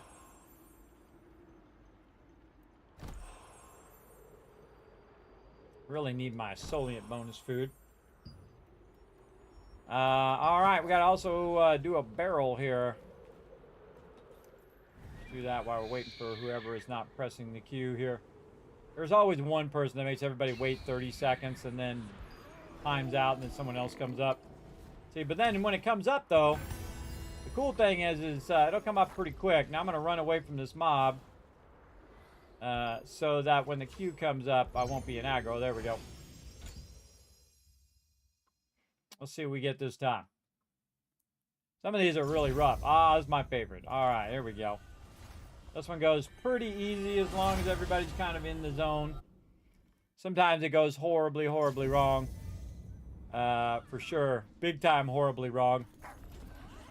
All right. Now, again, you only need to kill 3 of these mobs, everybody. That one, this one, the one I'm about to just AoE all of those mobs. There we go. Just 3 of those and it opens the gate. You don't have to kill all of them. Let's see. I've seen some people go left, by the way. They don't even go right.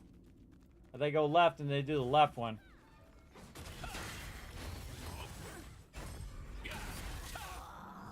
These guys got some good DPS. Check their stamina. What I suggest on this one, everybody, if you have a little bit of lag, just go this way toward the bridge and then press spacebar to get up or whatever if you're on console. To just rise up and turn in. This way you make sure that you get it every time. And you're not that one person that has to go all the way back around again. Like that person right there just got hosed. They got royally hosed. Let's see how good our healer is. And when she says accept your fate, she's going to pull somebody in. 1,000, 2, 1,000, stun. And so I just saved that person's life. Knock back. So this is what you do when you got stuns. You try to save peeps. So you don't have to rely on the healer. Oh, look out. Good DPS in this group. Yeah, and I can tell right at the very beginning. First mob, first round, you can tell how good their DPS is going to be. And if you're trying to run these really fast and you have a lot of these to do, obviously you want to be in a group that has high DPS and has a good healer. And has a good tank who knows what the heck he's doing. A lot of people are just running these because they increase the drop rate now. So you can actually get in dungeons fairly better than before.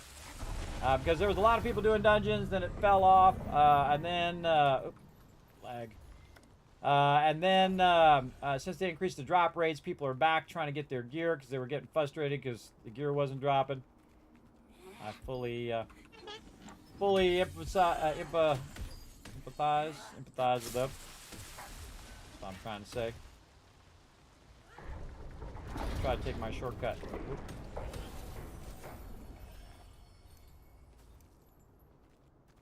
Took a shortcut. Like, how did he get ahead of me? Alright, I'm just going to use a potion. One of your weeklies, by the way, to use your potions, so I usually use them at appropriate times. They're always trying to stun me, by the way. I don't know why all the mobs, I mean, look, they got 2 other people they could be on, but they're on me instead. I didn't do anything to drag their aggro. I don't know. Just seems to be the way of the world, I guess. This mob, same thing. Again, I'm playing melee mixed with range. A lot of AoE on the staff. A lot of single target on that, so just tried to stun her. She wouldn't do anything. Stun her again. Double stun just in case. And then these guys have so much DPS that she'll probably... Oh, nope, we didn't get her in time. I was going to say she'll probably die before she does that knockback, but now she's going to die.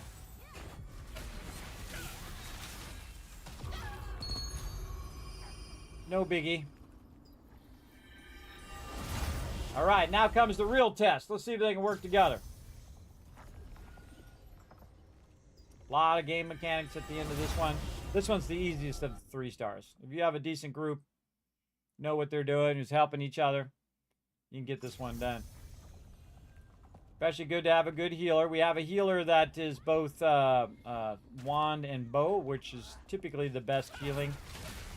You can make really staff and wand or staff bow into a decent healing as well. But if you really want to do high level healing, you want to stack healing first in all your stats, and other stats that go along with healing and your mastery and all of that. And then I find that bow wand is so OP that most of the time I don't even use it because it's too easy and unnecessary. Oops, see, look, there's always somebody grabbing aggro.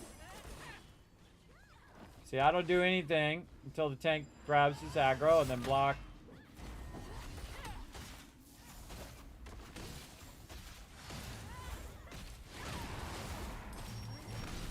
Alright, now he's got some aggro.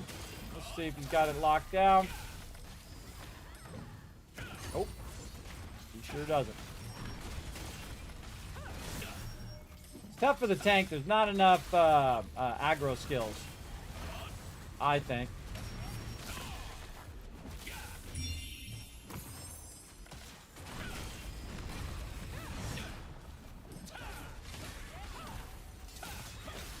Gotta burn every one of my skills, especially my channeling skills block.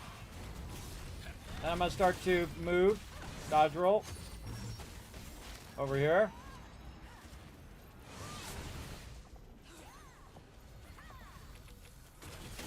And you definitely want to hit the mob right now when she's stunned, especially on the greatsword. Greatsword, certain skills do more damage when the mob is stunned. I can't actually stun the mob. The boss you can't stun, they're immune to my stuns. But I sure can throw down some serious DPS in the meantime. Lock. I don't have to worry about the circle. Again, why the heck did they have the circle way the heck over there? Bring the circle closer.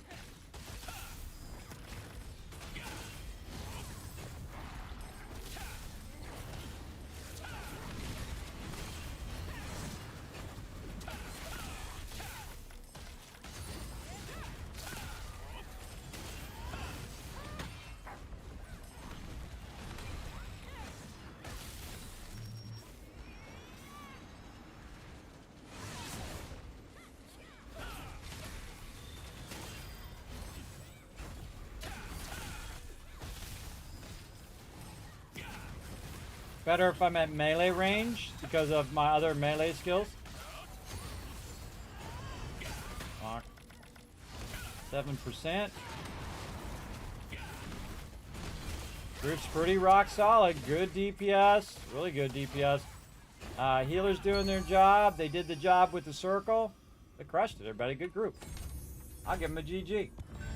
I can get my thing to come up. GG. GG. Alright, did I get my loot? I think I did. I clicked off and it ran me off to the side there weirdly when I was trying to type in the chat. GG's. Alright. I got that done. Now, let's go ahead and do some 2-stars to burn up our 2-star tokens while we're doing more contracts. What am I doing? Oh, I'm done here. I'm teleporting out. Get more contracts. Just keep it going. Hey, Dread, what's up, man? How you doing tonight? That's the bonus stream on top of my other stream I did earlier. We did a bunch of Nebula Island for like 3 hours and then kept getting disconnected, so they had to come in with a patch and fix everybody who kept getting disconnected. So that's good.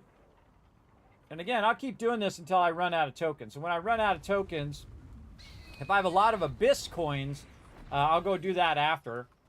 But if I don't, then I'll just keep doing these contracts until I burn them all out. And you'll see I'll get to a point where I don't have any of that to do, and then these go super, super fast because you're just doing them over and over again. And I'm going to speed up a little bit here because these are somewhat repetitive. So go much faster. Again, even if it's level 54, I still grab that bag. Totally worth it. Oh, another one too. Nice. All right. Let's go faster. Let's do the faster thing. Oh, I opened a portal. I didn't even realize it. There's a portal over there. Let's go check that portal. Kill some mobs along the way. Got annihilated. This character only has one set. My other character has multiple sets for whatever I'm doing. Sometimes DPS, sometimes healing. This character is just all DPS. Kind of work on his mastery as well. It's probably one of the #1 things I would work on when you first get to level 55. Make yourself some mastery food and just get in those Abyss dungeons and burn in that mastery. Get it going on. Hopefully you're in a guild that keeps the guild mastery on as well. That stuff lasts 24 hours. So you can get a lot of it going. Especially you got both buffs running at the same time. Which we try to do. Let's see if it's on right now. Not on. I can't do it, but when Jay comes on, he'll turn that on. Because that's the whole reason why I'm donating this pure gold constantly.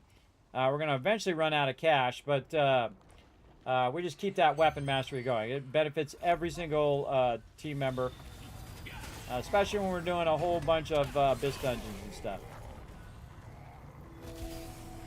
Hey, there's a Q. See if everybody else clicks it.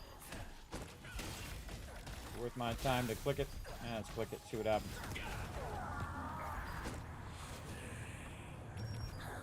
Always that one guy, either finishing what he's doing or sleep at the computer. All right, there he is. All right. Oh, this one. All right, this one's probably one of the toughest ones that you can do. Dragging him over here. Let's go.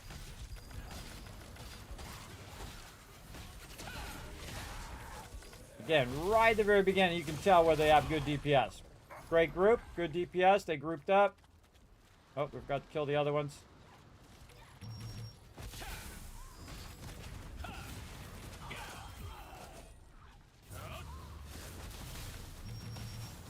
I'm gonna bother to run over there.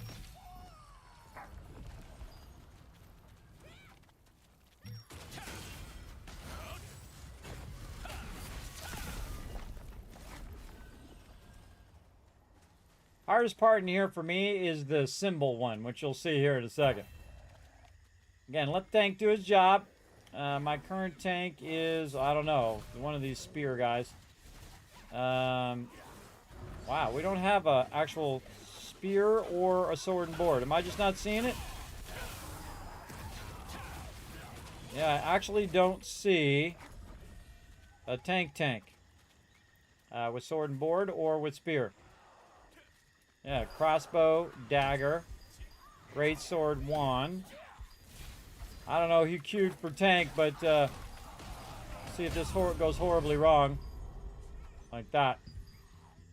Sure did.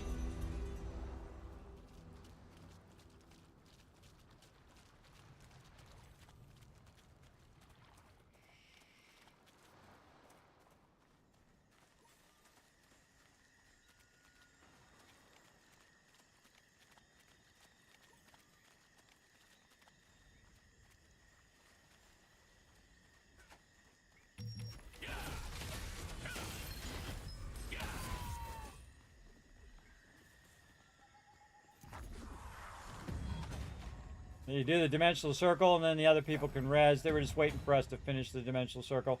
This is the toughest part in here. All right, here we go. I want to show you how to do this, everybody. Just remember as many as you can.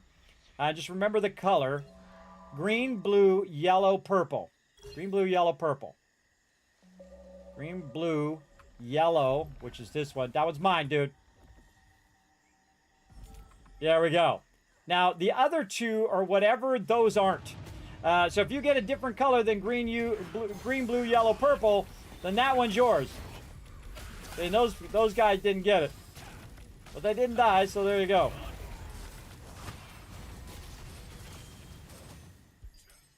Here we go again. Blue, green, red, purple. Blue, green, red, purple. Blue, green, red, purple. Oh, God, it's one of these. That guy's going to that one, so I'm going to assume it's this one. Nope. That guy went to the wrong one also. I'm going to go this one. Oh, just barely made it. Oh, well. Sometimes what I do is I just heal people through it like that. If they have enough health. This character weirdly has 13,000. Normally he's got 24,000. I don't know why his health is diminished. I take off some of his gear? Nope. Yeah, his health is diminished right now. He usually has a pretty good amount of gear. I like to stun all these mobs because they like to AoE kill everybody.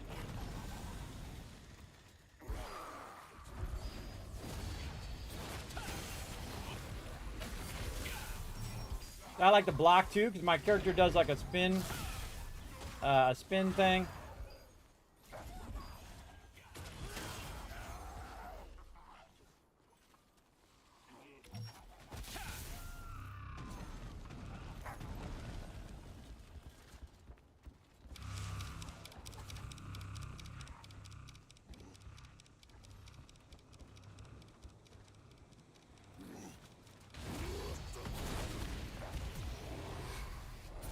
Donkey done died. He stood in the explosion. I'll open the dimensional thing for him. Now I'm not gonna run ahead and go hit the mob. You know why? Because it'd be easier if you waited for everybody to get here and then go together. If I run ahead, then it's gonna be harder for everybody to get a hit in and burn him down before he goes crazy. Again, got some decent DPS in this group. Let's see how far we can get them. And then you're waiting for that thing to come up. And then you're out. I try to get my little channeling skill going before he jumps to the next thing. He's probably going to die on this platform. Sometimes he makes it to the third one. Kill him fast enough here. I'm out. Almost got him.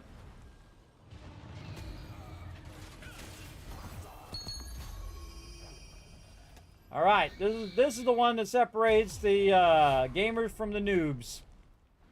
Even I've died on this one countless times, everybody, until I finally, and my team was telling me, they're like, Kismet, you just do this. It's easy. You just do this. And I just couldn't get it in my brain. And then eventually I said, oh, okay, now I get it. So what he's going to do is he's going to turn clockwise or counterclockwise. And you just look at where he's doing the first blast, and you go and watch him as he turns in that direction, and you should be fine. We'll see how this goes. You gotta have a pretty decent healer on this too. So we'll see how it goes. And I guess Exodus is going to be our tank. Doesn't matter now. We're in it to win it now. Dodge. You're going to come running back.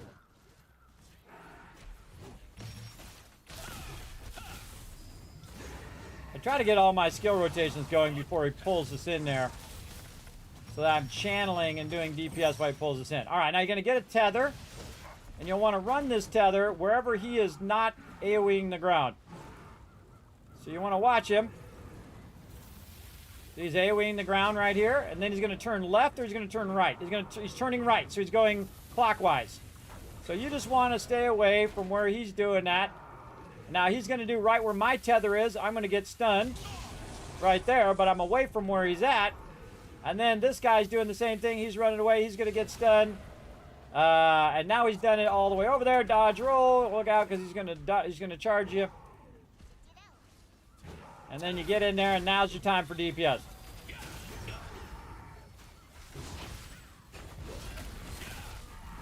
I try to max my DPS in this stage. And it took me a long time to get that. I died so many times in this before I finally just got the gist of it. Whoa, look out. Donkey done died again. Whoa. You don't want him doing that. You want the tank to hold him down. If you ain't got a tank to hold him down, we got trouble. Blockity block. Big damage. Let's go, let's go. Again, this character could be geared out way better, be doing way more damage, and that's why I'm here to do, right? That's why you're running these dungeons. You're running these dungeons to try to get better gear, to gear out your character.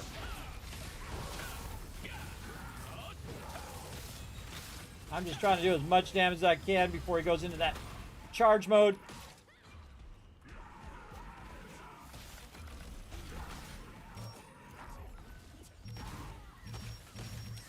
%. Get him before he goes back into that other mode. Lock. Jump on him. And there we go. Did that with no tank. Alright, got her done. Now on this one you can actually take 2. And now you can see I'm in a negative number again. And then when it comes through again, that negative number will be offset by the amount that I get. So I actually end up having less. But I just did it this time instead of next time. Could have just left it at 0 and then just did more next time. Whatever you feel like doing. Oh, I forgot to leave group. Dude. There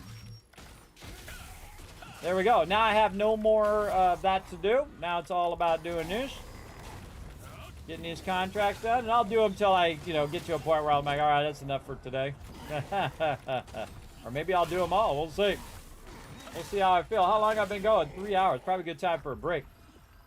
Let's finish this contract here first. I always like to come to the end on something before I take a break. Again, you should really take a break every 2 to 3 hours when you're sitting at the computer, everybody. It's really bad for you, especially if you're older like me. Really bad for my circulation. I sat so much, everybody, like 2,000 hours last year that my feet started turning black. I was sitting so much. But sitting is not falling, so I have a really bad dizziness, a constant dizziness all the time. And some games, and depending on what I'm doing in the game, do make it worse. But games to me are relaxing. See, even if I'm doing like an intense, instance and something like that, I'm pretty relaxed because I've played it for so long, played games for so long. It's actually like my downtime. So if you can turn something that you really love into something you get to do, there you go. Now, if I could, I'd still be working at Apple right now, or being graphic designer, either one. But because of my medical conditions, that's no longer possible. So, I do this. Gets me out of the bed every day and has kept me alive for 10 years.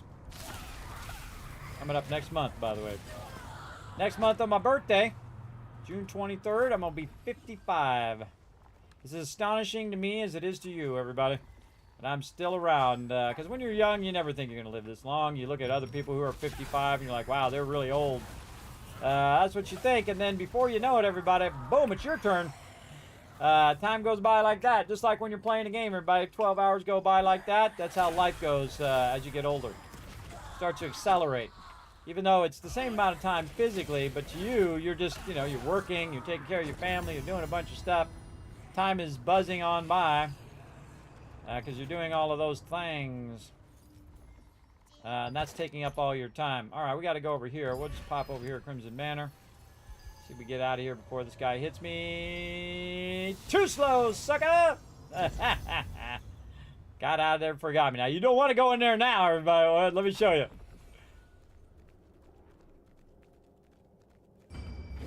Oh, PvP! PvP zone in there. Look out, everybody. Nighttime PvP turns on in those. You want to be very careful with that PvP action. All right, they took the mobs away from up here, too. Well, I noticed on both sides. I'm going to take my character here, and if I can get him to go on. This thing is really finicky. I don't know what the heck. Come on. There we go. Ooh. Whoa, whoa, whoa. Look at that. Holy mackerel. Lagged out big time. All right, in the water. Now, another safe place, by the way, is your Animote house. So if you want to make sure that you don't die, that people aren't going to drag mobs on you or whatever, just send your character to the Animote house, and then when you come out, it'll put you right back to where you were. This is the safest place in the game right here.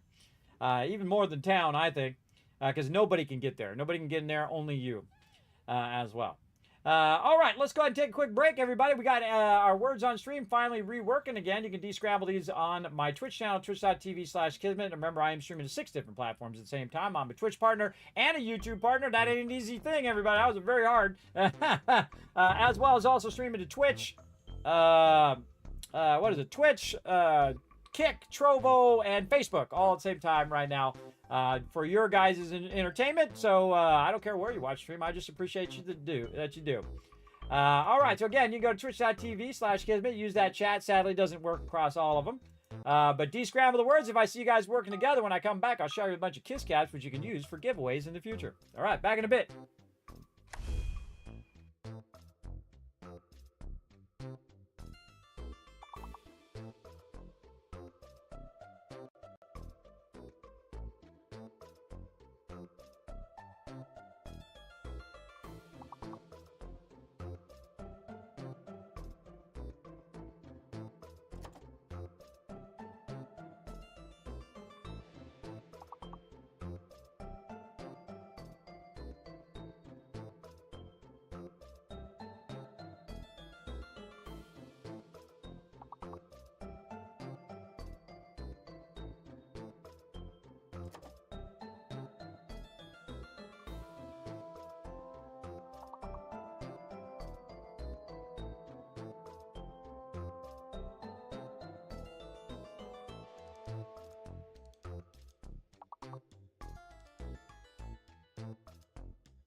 Everybody, sorry I had to get something to eat there and take care of some IRL stuff, but I am back. Let's see what we can do here. Making you've been do all the work, are you?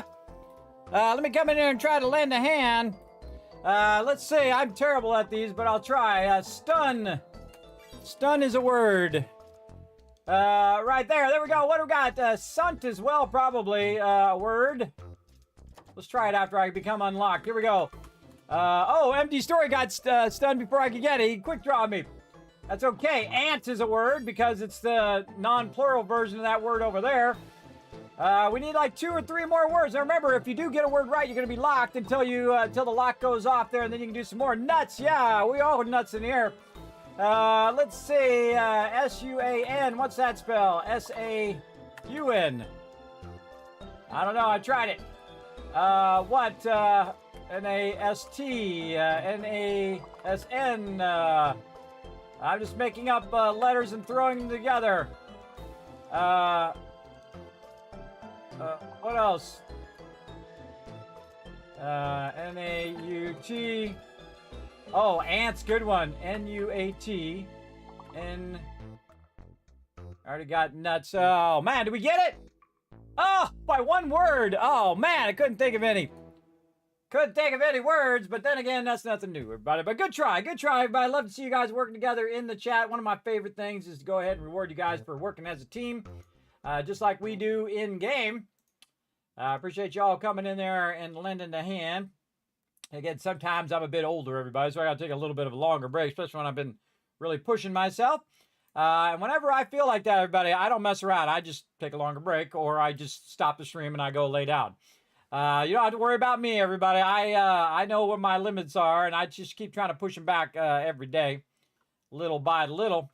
Let's get some game sounds on, and let's throw down some pew-pew here on my alt. Got to get some more of these contracts done. I'm trying to catch up a bit on this particular character, on his contracts. I don't work on him all that much. Pretty much blocked. Pretty much... Trying to get that guy too. There we go. Okay. Put me over here. Did not get my fireball going. There we go. Fireball. Bam. Now this character can take a lot of damage. He's got a lot of melee damage resistance and all of that fun stuff. Oh, let's get our stuff fired back up again. Let's go. Yeah, in this character, I just go all in. I probably don't need all these buffs, but I'm going to turn them on anyway. When else am I going to use them? Alright, let's go. Oh, we're going to get a lot of people going this time. Let's go. Over there. That guy. This guy. The guy over there. This dude right here. Alright, let's party at the disco. Blocking, blocking, blocking. Already took a couple of them out just from my block spin. Somebody tagged that mob and is dragging him off that side. They'll be back.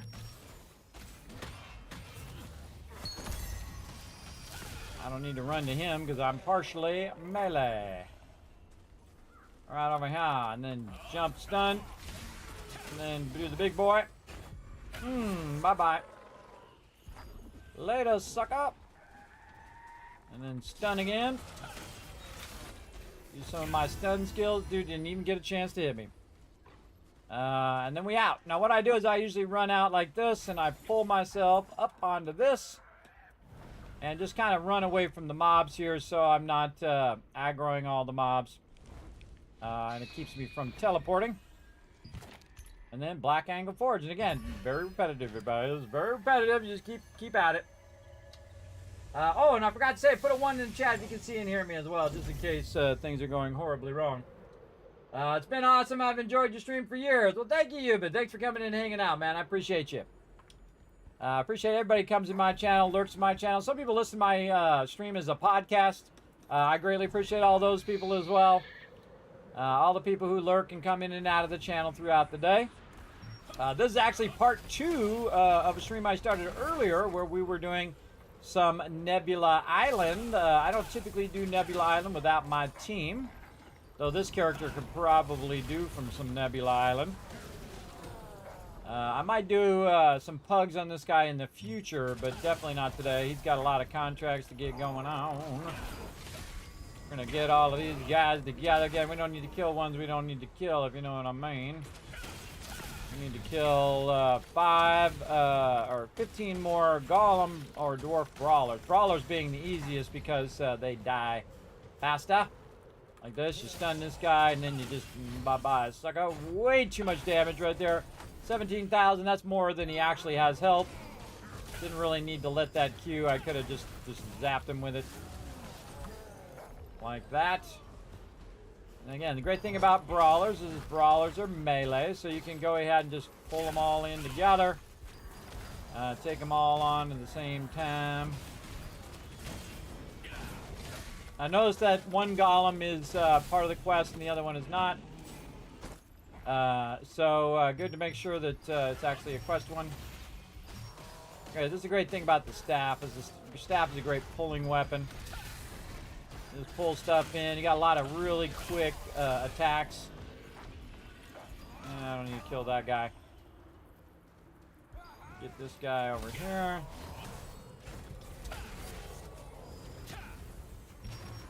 I still get credit even if someone else pulls it.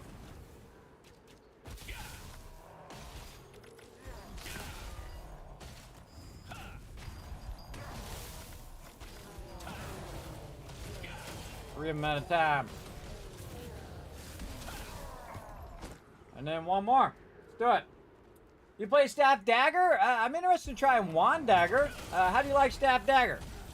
Let me know. What's the coolest thing about Staff Dagger?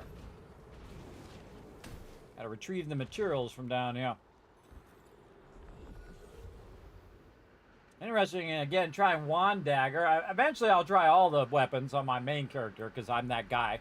If I run out of things to do before they bring in the next round of expansion and gear, that's what I'll do. I'll just keep working on my weapon mastery and just unlock all the weapons over time. And then I'll just sync the weapons in so I can have you know, them all at max level. Sync them in, which is fun. All right, what else we got to do? Collect letters in a bottle at the Black Anvil Forge. This is a good one to just run up here. Get out of the zone of all these other mobs and just, well, this guy, I'm just going to give him up. Whoa, where are you going? Go on, little bro. Bam! He did. It's a great way to get away from mobs here, too. Click this thing, and if the mob's going to come up and hit you, you just go up like this. My favorite thing is to go on this thing, and then while I'm going up, and then just teleport out to the Black Anvil Forge before it goes back down again. We'll see if it happens. That was close. And then bounce back over here, because this one's really easy. You just go over here and basically get the bottle. That's it. Again, a lot of these quests are really easy. Not like they're difficult. They just take time. I still haven't figured out this one yet. Where is it at? Not this one, the Obsidian one. There's another one that's like, you know, stop them at nighttime when they're trying to transfer the stuff or something. I don't know. I don't remember exactly what the name of it is. Some of my other characters still haven't got around to it. I'll have to figure out how to do that one at some point.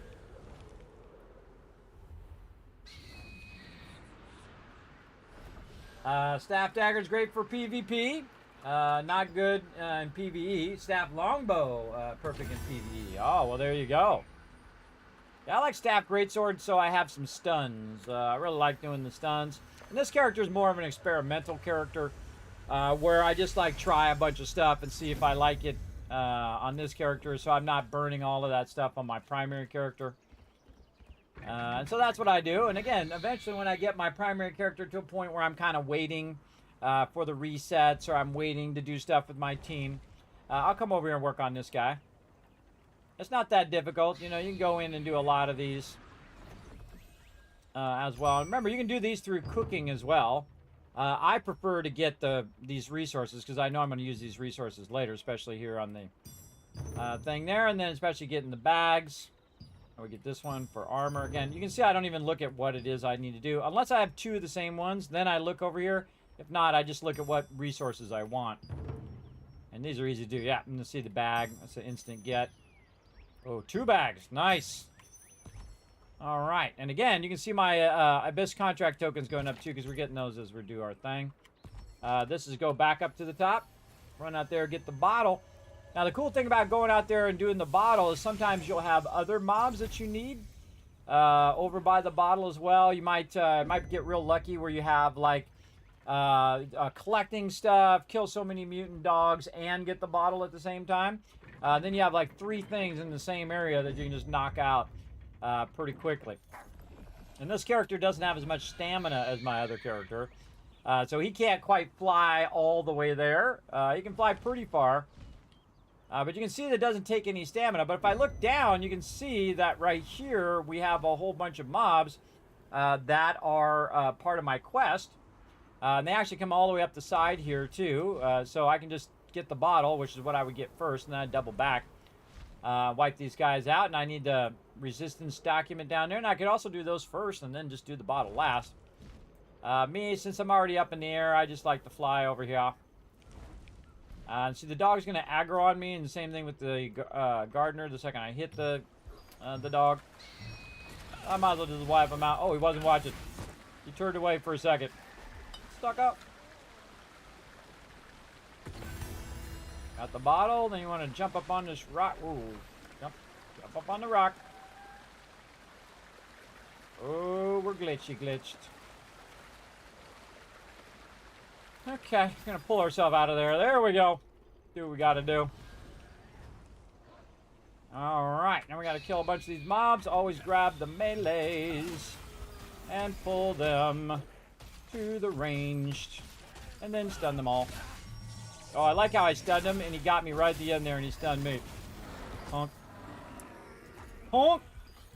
Alright, we'll get this guy. We'll get this gardener who's gonna try to pull me at him. I'm gonna block him so he doesn't. Hit this gardener over here. I'm gonna hit this gardener down here. I'm gonna get this dog. I'm gonna dodge roll. Miss me. That guy. This dude over here. Block again so that guy doesn't pull me over there. Might reset some of those, but such is life. Stun them before they stun me. And then throw down some DPS. Oops, blocked. And then shoom. See, my greatsword makes me do a spin attack after you block, which is really fun. Apparently I got all of these guys I need, but now I'm gonna wipe them out. Again, this is the weakest this character is ever going to be, everybody. That's a real crazy thing if you think about it. This character is going to get nothing but stronger. Oh, that guy's stuck back there. Always forget that guy gets stuck in the back there. Throw some lightning, throw some AoEs. They're standing in, taking damage. I'll leave that guy back there. Oh, let's try to hit the thingy. How many more of these I need? Mystic globes, 2 more. All right. Oh! He came out from behind there finally. Look at him go. Look at you, big guy. Whoa. Okay, that did not work. I tried to jump to him and it glitched out on the side of that thing. Hello there. Enjoy this fireball. Boom. More health than you actually had. All right. How many more of these guys we gotta go? 2 more. Not even trying to target those people off in the distance. Thank you for weirdly targeting game. They fixed the targeting, everybody. I think they made it actually worse. They did not fix the targeting. The targeting is super awkward. Dog's stuck up there. More dogs. We need a gardener pincher blades. Let's go get more. Sometimes it's more than it actually says. Like, say you have to get 8 of them, but some of them don't drop it. So you end up like killing like 10 of them. There we go. Got that one done. More dogs. We need 4 more dogs. Probably find them up here somewhere. There's one. 2 more up here. Ooh, a little glitchy. A little glitchy there. Let's get them all together. And then the one with the highest health, that's the one I'm going to zap right there. And then fireball this one. Oh, didn't even get it going. He died before I could get it going. Again, my staff has a passive skill that shoots little fireballs. You'll see those little fireballs going from time to time at random mobs sometimes too. There we go, got it done. Now we got to go get the resistance contract, which is right down there. Let's go get it. Try not to aggro any mobs. Here comes a dude. Dude bringing some aggro. Then I'm going to click the little crosshair there, and I just happen to know up here by the Wind Whisper Lodge is all these mutant guys. We'll go wipe them out. This is so much cash, too, everybody. A lot of cash, a lot of tokens, contract coins. Of effective use of your time, I feel like this is has so many facets to it that it's totally worth my time. Because it just makes my character exponentially stronger. And we'll skip all these mobs. They got to be the mutated ones. A little channeling on this guy.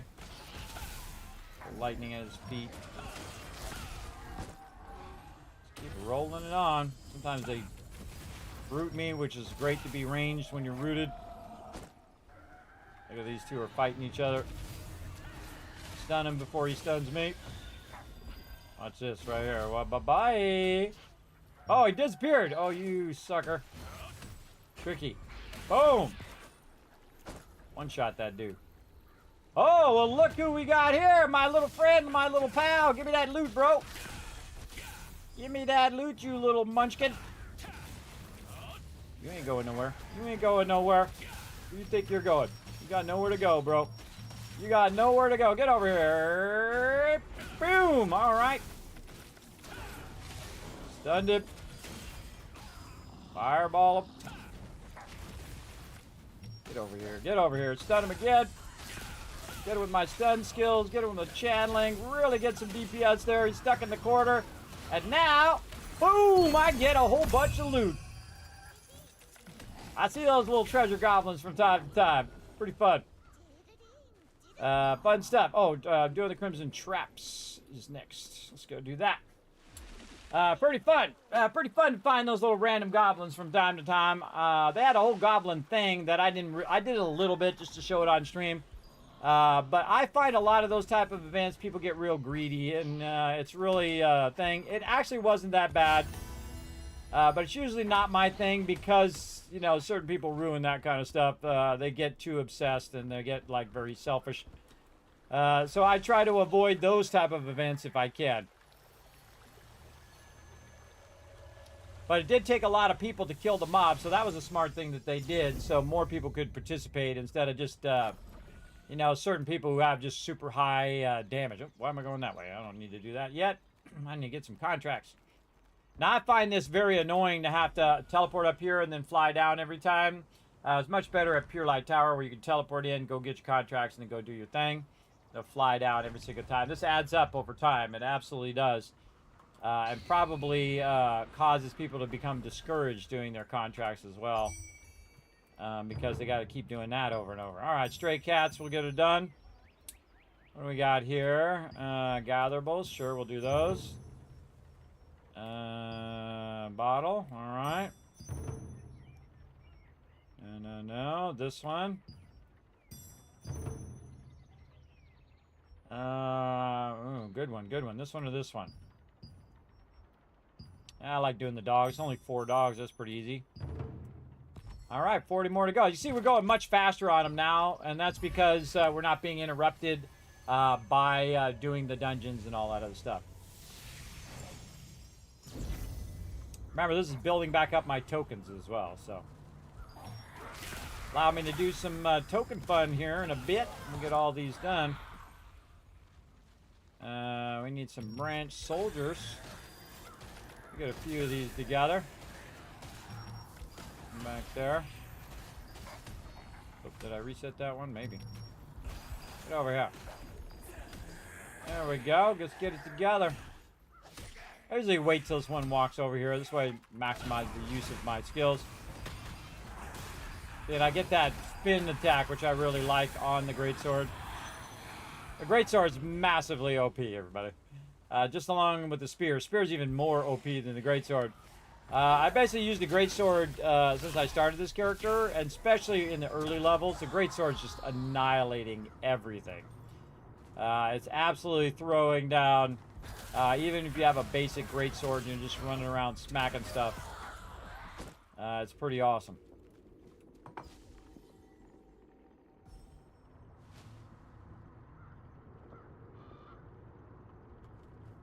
Dee. Come on, kitty. Gotta escort the kitty. Again, I don't kill mobs I don't need to kill. Run way over here.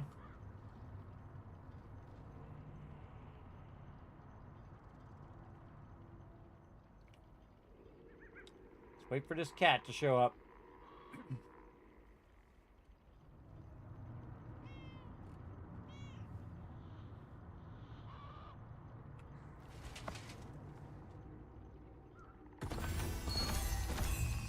Okay, now more sturdy gardeners.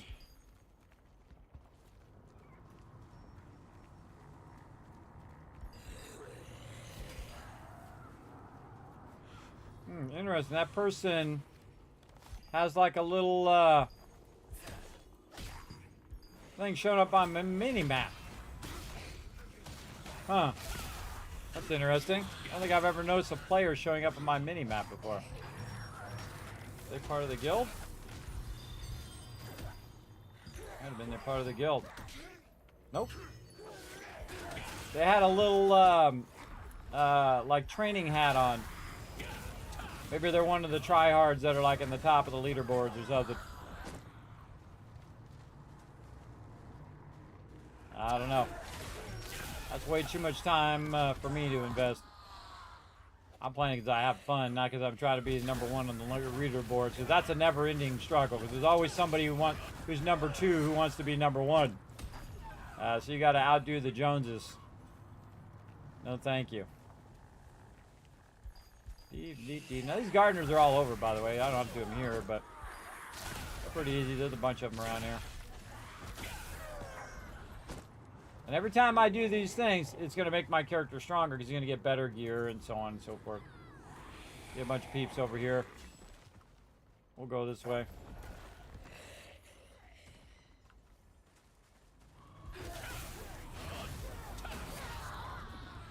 That was 40,000 damage I just did right there.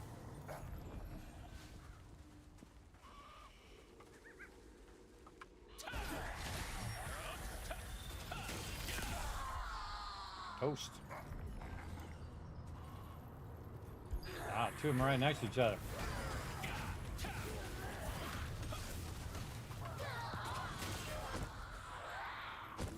Another one done. All right, doggies. Actually, we've got collect the bottle in Crimson and then gatherables in Crimson. This is what I was talking about earlier, where you have 3 of them in the same area. It's actually better, again, for me to go after the bottle or to go toward the bottle than it is for me to just go and do the mutant guards. And I'll show you why. Again, if you have all 3 of those, this is like the perfect combo. Because they're all fairly easy and they're in the same zone. So 3 gatherables, get the bottle, and then kill 4 dogs and hope that you get the 4 mouthpieces. And again, if we go this way, I went up to the top here, we're going to fly across. By the way, you can also hit the spacebar for free. It doesn't use your stamina as long as you're still in town. So you can lift yourself up over and over again in town. So it just so happens that we go up this back road here and get up to the bottle. That it has stuff that we can do. So we're going to go ahead and head down here. And we're going to look around for any loot that we can pick up. There's a guard dog there. There's a mushroom there. 2 mushrooms. So we can just kind of do this down here first. Especially if there's peeps already up there where we're going. So we'll go down here where there's not that many peeps. I saw somebody was up there running along the edge there. Also, there is a thing over there. Oh, I kill his dog too. Bingo. Hey, speaking of, there's Ash. What's up, Ash? Rantha. Speaking of guild members. All right, got my weekly done. Yay, get more loot. I don't think I've finished this guy's weekly since the update. Not that I remember anyway. All right, now keep the rest of the coins for after the reset. Then as we're working our way up toward the bottle, we can just go ahead and wipe out a bunch of these dogs. Yeah, this one's fairly easy. It's like 4 dogs. And there's a wild herb up here. This is a mini boss. Block that. Yeah, I blocked it. See, the gardeners try to pull you, which slows me down. Again, I don't need to kill those guys. Trying to jump the fence. I don't need to kill them. I don't bother. I've already killed that boss before. I suggest to kill one of everything in the game. To get credit, dodge roll. All right. Oh, gardener got me. Now I'm good, right? I did all of the, I did the dogs, I did the collectibles, and now all I gotta do is get the bottle. So I just run past all these mobs and mostly ignore them. You can also have some fun, pull yourself up like this, and cruise your way right over to the bottle. I love the morphing, everybody. It's really great. Reminds me of the original Lineage. Once you're in the water, they can't bother you in the water. And you're done. And you're back to town. More contracts. Get them done. Back to town. Get them done. Get that dollar bills. We own it. Let's go. Come on. Let's speed up even more. Here we go. I'm going to show you how to do it fast. Again, especially you got your boosts on here, everybody. You want to maximize your boost time. So you're in there getting it done. You want to make sure you got lots of inventory space for when you're running this kind of stuff as well. Let's get in here and get her done. Then over here, what do we got? Let's see. Probably take this one. More gatherables at Burkent. Easy. Bag every time, even if it's a lower level. Every time. Maybe no. This one, I would take that one because it's going to give you more cash. This one here, or cats, or this one, or this one. What do we got? Gatherable. Do that one. Again, trying to find a mixture between the two. Definitely bag. And then we go to it. Alright, this one's defeat Vine Archer or Archers and destroy semi-floored humans. I try to take care of the humans one. It's usually right up here in this corner. This way it takes it off your mini-map. See how, like, if you notice my mini-map, a bunch of dots went away? Because it's showing you that they're all over the place. This way, when you look at your mini-map, you're not going to be distracted by those. So I usually try to take that one out first, and then I roll up on these guys, and they don't even see it coming. Boom! That was 18,000 damage right there. Again, getting those heavy crit chances in there. These guys are super easy to kill because they're low health. 9,000 versus 14 or so thousand. Quick and easy. Now again, Vine Hunters, more health. They've got 21,000 health versus the Archers, which have 9,000. You get the same credit, the same loot in the end. No point in killing those guys for an hour and a half or however long it takes you on your character. Maybe it only takes one hit on your character. Also, we're collecting loot at the same time, so multitasking. Hunter there. Where did I see that? Over here.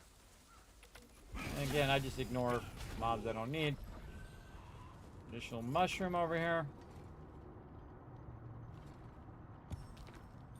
2 of 3, and then there's also, I can see on my mini map, there is a tree back here we can get somewhere.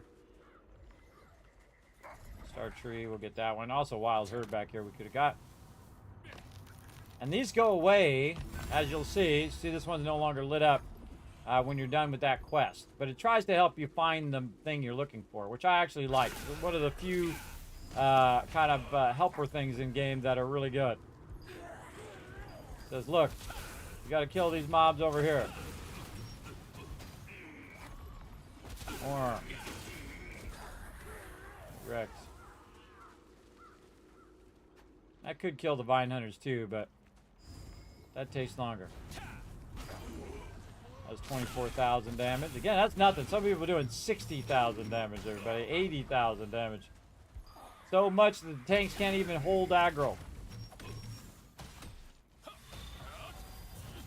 Auto attack that guy until he dies. More archers. Boom, done. All right, now a whole bunch of stuff at Crimson Manor. I'm just gonna fly down here in the water in case somebody aggro's on me. So gatherable again, and then bottle. So we'll just go ahead and teleport back.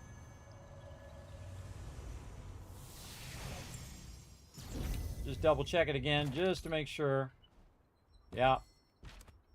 Collectible items, and then this. And this is part of that Crimson Manor. It's the middle part of the Crimson Manor. So definitely want to go and do it. Now, you don't actually have to go all the way to the top of the breezeway, especially if you're only going to go so far. If you're not going to go all the way to the back, like in this case, I'm not going to go all the way to the back. So I don't have to wait for the breezeway to come down and then get on it, wait for it to take me up. I go back here, show you another little trick. Is you just pull yourself up on this little thing here, and off you go. So we're going to go over here and we're going to collect some more loot. More gatherables while we're at it. There's some moonstone right there. We're going to head right toward it. And let's get it.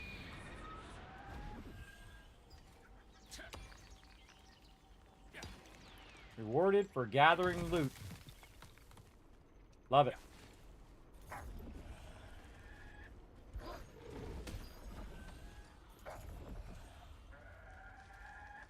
Let's see if some of this respawn. I see a moonstone. One in the water off to the right. Two things. Moonstone and herbs up here. Mushrooms. So I usually get the thing, and if they interrupt me, then they die. But if they don't interrupt me, I just let them live. So I don't need them.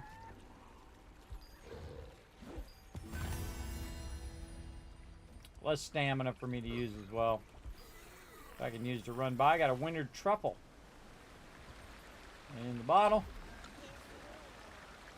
This one's actually one of the tougher ones when there's a lot of people over here to get gatherables in the Black Anvil Forge. I'll show you some of my spots. That'll make it quick and easy. We'll get it going on. Again, everybody, we're just grinding some contracts here in my alt. The first thing you want to do is fly over here and see if there's any that's on the edge here. Sometimes there's some on the edge here and over there. I just fly right over that. There's one that says it's behind me. Too late, too bad, too sad kind of thing on that one. And I'm going for this water aqueduct here. I'm watching the mini-map to see if anything else shows up. Reason why you want to go for this water aqueduct is actually flowing. Oh, there's a page down there too. It's actually flowing, so it's going to accelerate your speed in this direction. So you can check the whole entirety of both sides. It'll tell you if there's anything down there. When you get to the end, well, you could try anyway. You can hit F and it'll pull you up here. Like this, which allows you to go ahead and run along the top side and check for stuff on this side and on the other side. I can see there's something down below there. And we'll check at what level it is. Two things right down there. So again, just ride that water to the other side. There's not going to be as many people over here, which means they're not picking up as many nodes over here, so it's going to be much faster than trying to find the nodes on the other side or running down in the bottom part. Whoa, okay. Not what I wanted to do. No, I was clearly aiming right at the star tree, but whatever.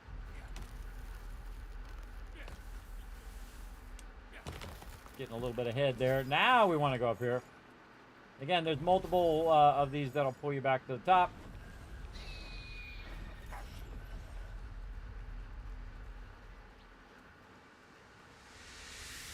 If you're trying to get to the boss, you can run over here like this, and it will push you up to the next thing. Then you get on another one of these, and that pushes you up.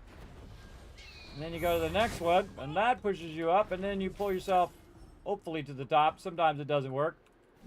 Try that again. There we go. And then the boss is usually up here on this giant anvil-looking thing as well. I don't think I've ever tried to go the front way of this boss.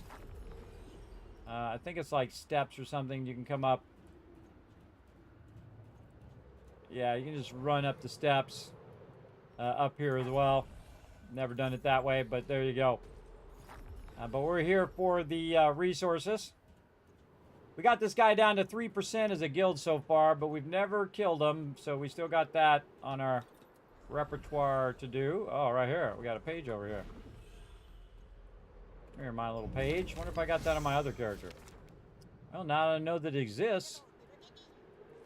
We'll see. Moonstone, right down there. Ain't nobody out here. Look, there's 0 people out here. Just me and this moonstone.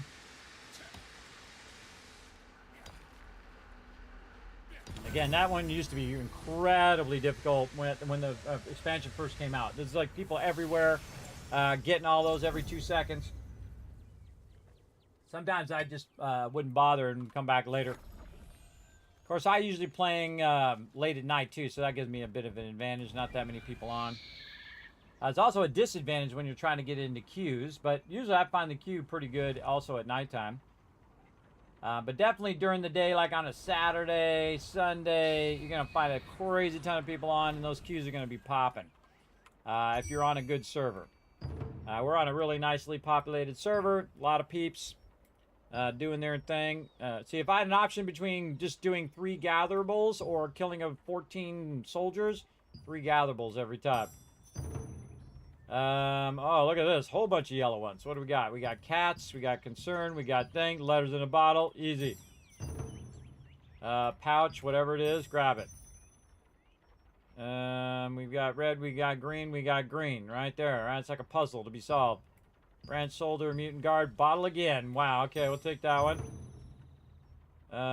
This one's vine hunter. That's the best one, I think, of those. Take that. And we got 5 of 5. All right, back on it. Faster. Do it faster. All right, redo our buffs.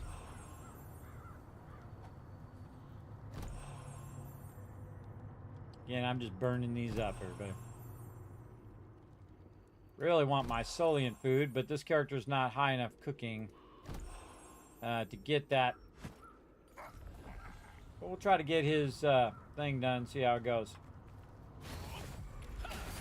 It is potentially his battle pass. Speaking of battle pass, where's he at? Where's our codex thing? Where's he at? He's on 40. Maybe. Maybe, we'll see. Did I even collect his battle pass stuff? Yeah, he's got to do fishing and cooking and all that stuff.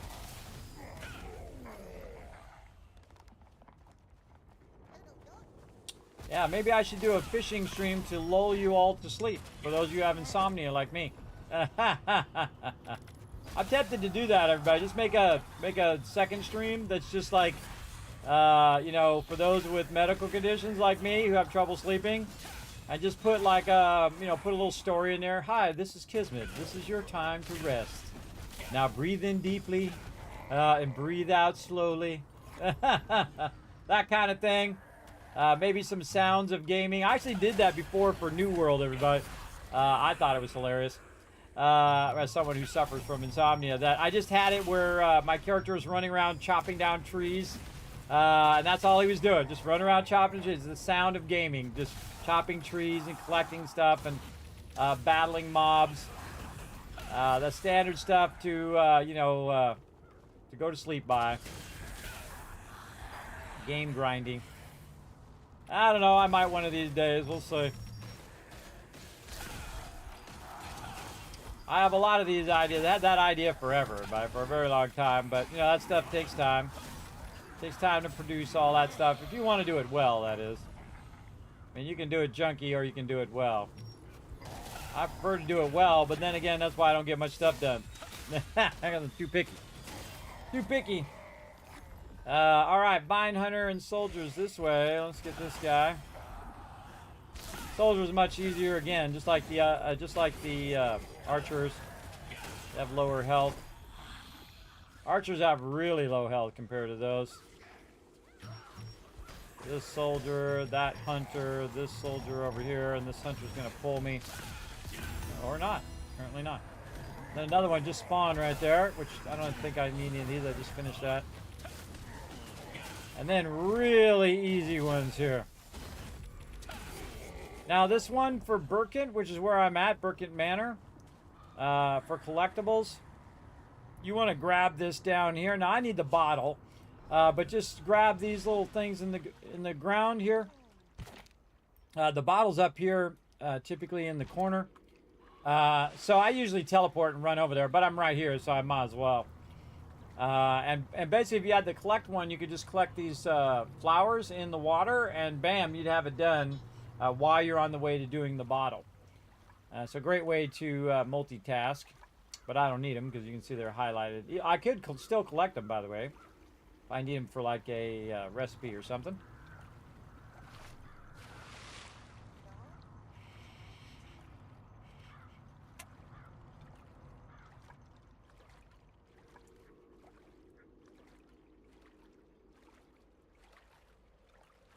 Gotcha. All right, more Crimson Manor. Now we're making millions doing this, everybody. Millions, for sure. We can find out. Hey, Suri. What's 94,000 times 60? 5.6 million. I'll make just from contracts alone. Not counting killing all the mobs and getting all the Solient stuff from that as well. All right, now if I got gatherables, I'll go ahead and go to the low one so I can hit some of these gatherables on the way. And great to survey, too, while you're flying overhead. You look at your mini-map, and you kind of survey, see if there's any gatherables as you go. It'll show up as you enter that kind of zone. Don't see any in this area.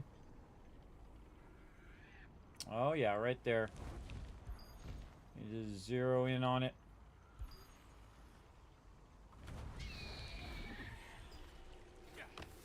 There's 2 ahead. I only need 3.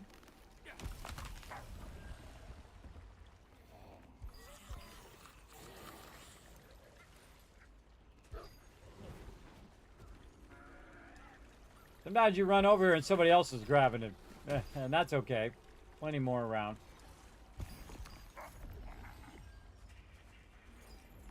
Another one down there now.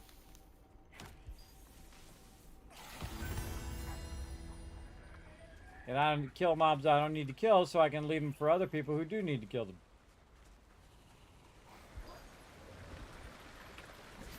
Whoa, it did that whole pull up there thing when I was clearly aiming toward the bottle.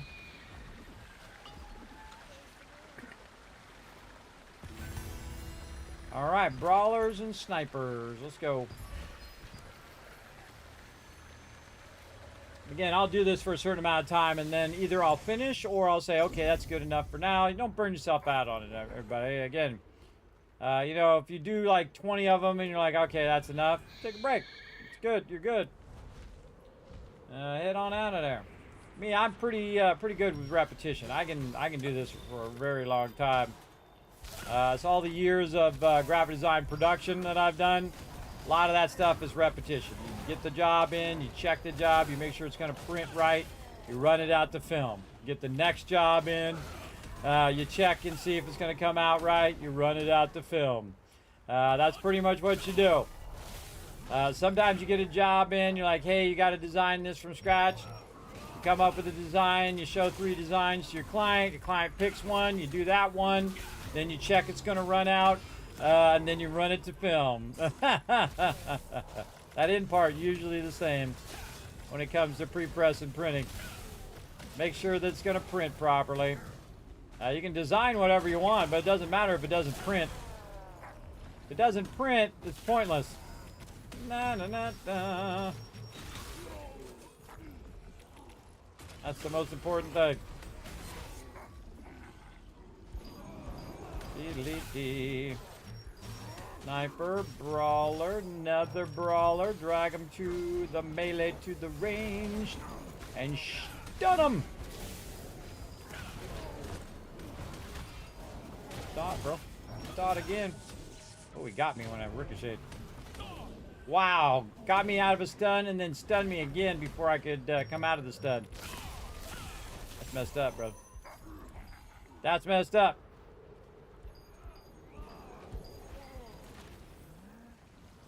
Can't get these guys yet.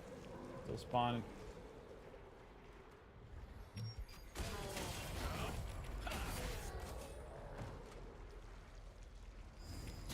These guys take a while until they actually are... you can actually hit them. I can get a whole bunch of these other ones while I'm waiting. Or just don't even get them at all. I only need the one guy right here. He's going to get the fireball. And he's toast. Jump off the side to get out of aggro. Jump back up to the top. Let's go. See, now I wait till the end before I open all my loot. I leave a lot of slots open on my character so that I can get a ton of loot and whatnot.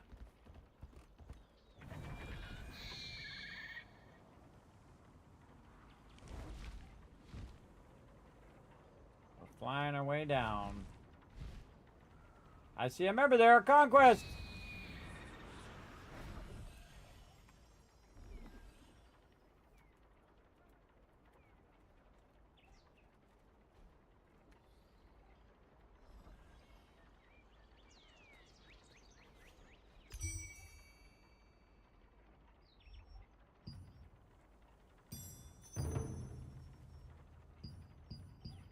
I asked him if he saw what the guild sent him. We sent him the best in slot staff. We look after our members, everybody. We really do. I think it's worth, I don't know. It was worth like 38,000 at some point in the you know. It might be AFK. Alright, here's this bottle one. Easy. Let's see if he said anything earlier. Going to... No, he didn't say anything. Nope.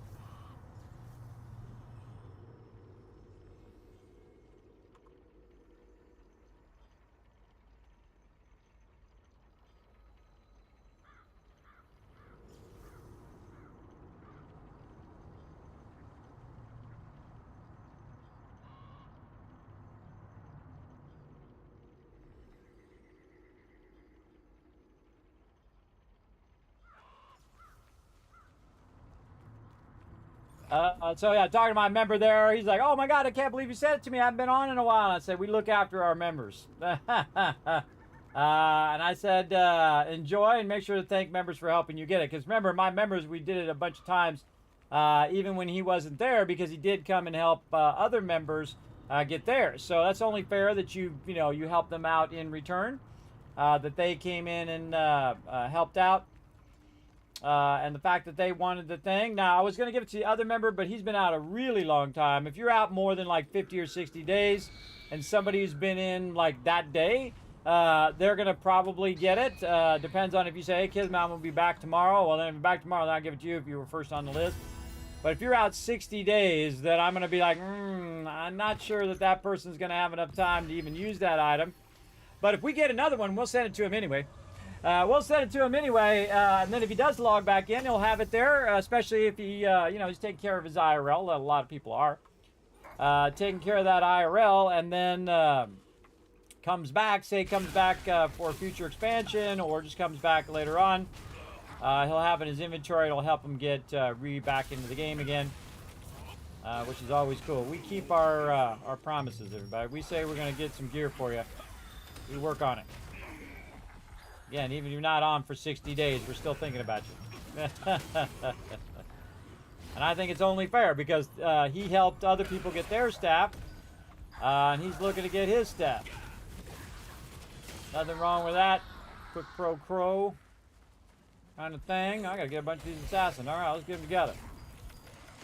Let's go. A bunch of them all over the place. Get over here. Come on, group up. Oh. That's a fast way to do that. More gardeners. Oh, vine hunters and sturdy gardeners. Okay. Now this is when you got to start pulling all these guys together. Don't need the assassins anymore. These guys like to pull you all over the place. Like this. So I'll pull them to this guy. So again, melees to the ranged. Boom. Fireball all of these.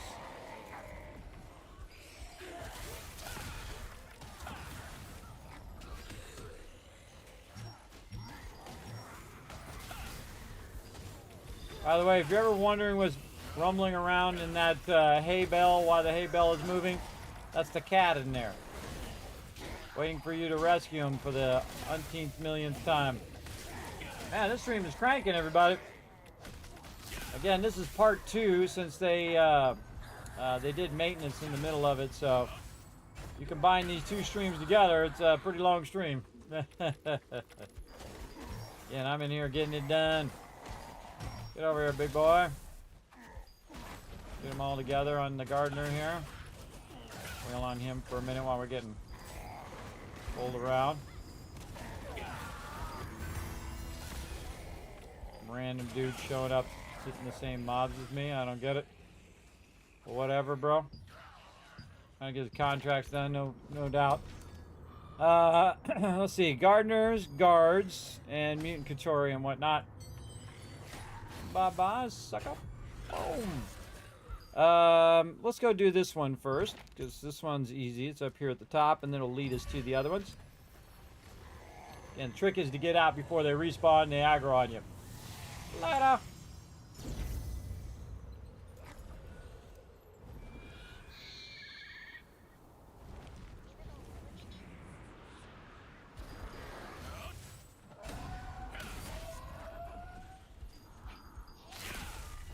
Yeah, that's a great way to log in, everybody. You logged in, haven't been on in a while. You know, taking care of that IRL, nothing wrong with that.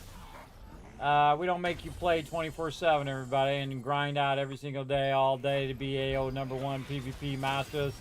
The fast way to burn out your group. Your group's gonna be like, this game sucks, I'm out of here. I have to grind every day. Burn up all my personal time with my family, with the girlfriend, the boyfriend, whatever it is. You just spend all your time raiding every day, all day. I love me a good raid. I'm all about that raiding. Spending some time, having some fun. But when you're required to do it, that's different. None of my members are required to show up for raids. They choose to. I appreciate when they do, though. More that show up, the more tougher mobs we can take on. But if they got IRL stuff, everybody, same thing too when I say, you know, we're going to have a meeting or whatever. If they got like to go to the bank, or they got to go and take care of their family, or they're having a birthday or whatever, you don't want to skip that stuff for gaming stuff, everybody. You don't have to say, well, sorry, I can't come to your birthday because I'm raiding in a video game. No, you got to prioritize the birthday part, everybody. The birthday part, way more important. Because that's being there for your friends and family. And this game will always be there. It'll be there, ain't going nowhere. Game's really fun.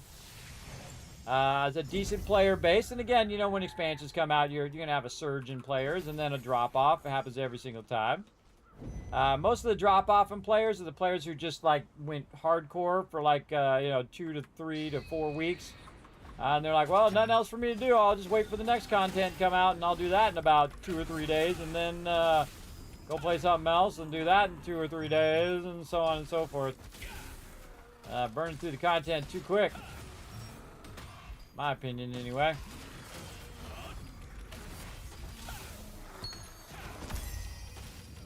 I always have my little alt here to fall back on as well. I always find it interesting how much faster that he progresses over my main character. Because on your main character, you're learning, right? You're learning how to play the game. You're learning what all the new mechanics are and all that kind of stuff. So you're learning now that's on your first character. And then on your second character, you're like, okay, I remember this. I know how to block now, so I can block. And so on. So your second character are going to be going exponentially faster, way, way faster. Like this character is crushing it. Did like 190 contracts the other day because I burnt all my contracts down. And then just went to Birkin Estate. Did a tremendous amount. I almost said a bad word. A tremendous amount of them. And got them all done. Pretty sweet. Pretty sweet. That lets this character catch up a bit on those contracts. Of course, you have diminishing returns on those contracts, so you actually end up having less contracts overall.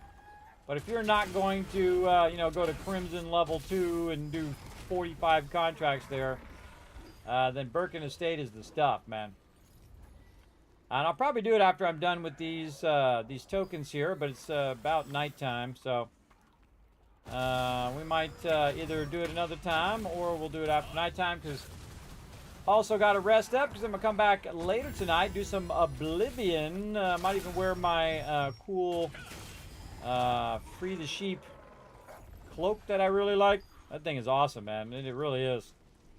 So comfy. Perfect, too, because it's like wearing a weighted blanket. Oh, man, I put that thing on. I just feel comfy. Just relax. Take it easy. Do some fishing. Might doze off while I'm doing the fishing. Just chill. It's a really great for chilling too. Just like, you know, you want to sit down, maybe watch some stuff on YouTube. You might want to just read a book or whatever is your favorite thing. Watch a movie or whatever. It's pretty sweet.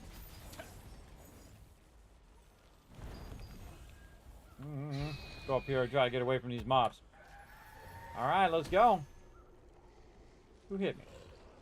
Oh, okay. Now I'm down there. Thanks for the lag, game.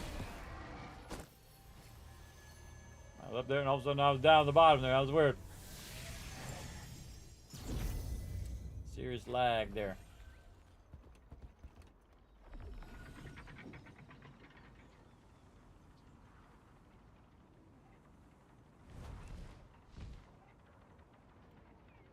There's Conquest. Go get him, brother. Rock that new staff. Let's see if he's rocking the staff. Whoa.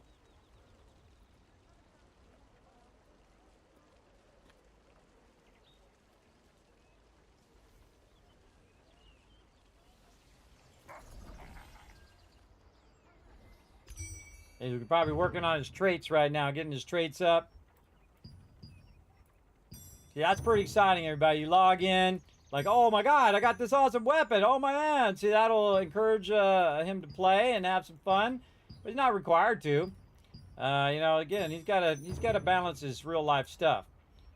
Just like me, everybody. If my wife calls me right now and says, hey, I need help with this thing. Boom, this stream's over. Just like that. Gotta have your highest priorities set. My daughters come to me and say, hey, Dad, I got a flat tire or whatever. I need some help. Boom, I'm out. Simple as that. These little game contracts are not as important as taking care of business. You see, I'm knocking these out like nobody's business. Oh, here, right here. Watch this. Again, we got collectibles, so we just go down here. Grab these water lilies. Super easy. There's rarely ever anyone out here collecting these. These are usually always up, and they take all of 2 seconds to jump down here and grab it. You're like, well, kid, we got to teleport back up there. It's going to cost you some cash. I'm going to show you a secret. Show you a secret. That one's done. So I can either stay in the water, which actually I feel goes slower and then also burns my stamina. But right here, there's a pull-up thing, so you just pull yourself right back up again. Done it many times. Right up here, and then when I'm running, you can see my stamina goes back up if I'm out of combat. Very, very useful technique. So again, it's actually faster for me to run up above. So I just pull myself back up, come up over the bridge, bam, back on track. We're getting these almost done. A few more rounds, we'll have them done. Gotta do them as fast as we can.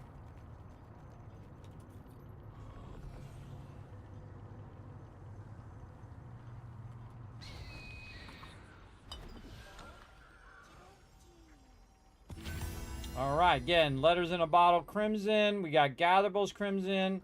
And this is definitely go back to the top.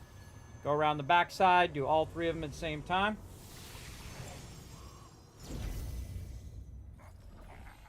I love how it always puts me forward whenever I want to go that way. Whenever I want to go that way, it then puts me in the back. I don't know, it's like the game senses what you're trying to do or something. Tries to put you in the furthest spot away from it. Could be just my thoughts.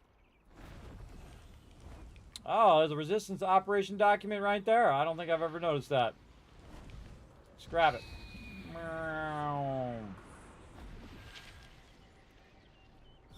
Easy. All right, what else we got? Got some wild herbs. Let's get those. Another wild herb to the left there. That way. Underneath the boss icon.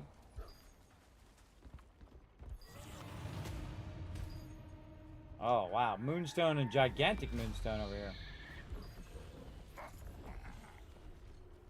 Get the gigantic moonstone first. Again, try not to aggro the gardener so it doesn't pull me out of there. Just ignore the rest of the mobs. Moonstone.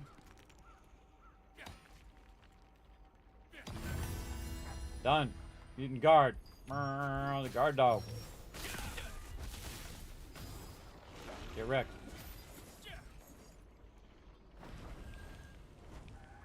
Spearman guard dogs in this direction. Let's go. Bye-bye, sucker. 20k damage there, just on a regular crit.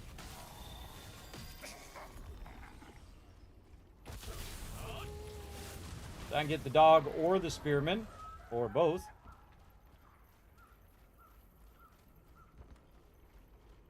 We'll find some more along the way. Oh, look, somebody on this one. Looks like it's AFK. Switching his skills, maybe.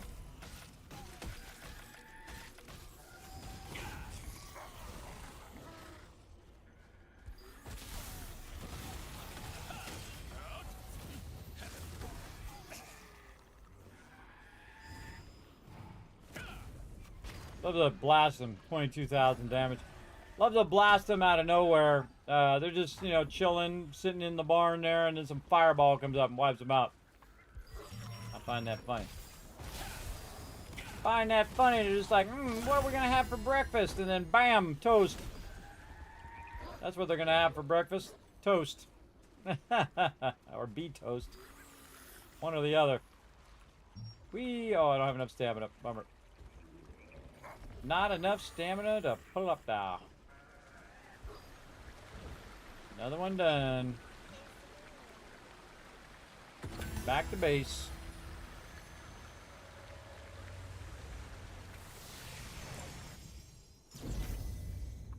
Well, that one actually put me in the right position for once. Didn't put me in the right direction, but it put me at least by the thing I was going to go toward.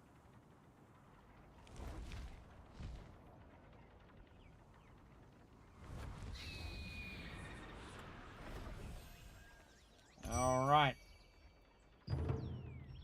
What else we got? This one or this one? Bottle. Bottle always easiest. This one. Snipers take a while. Brawlers take less time. All right, 6 and 12. We'll go with that. Definitely whatever the bag is. Another bag. Nice. Oh, man. Triple bag right there. Sweet. Triple bag. Let's go. Let's get it going on. Let's get it going on.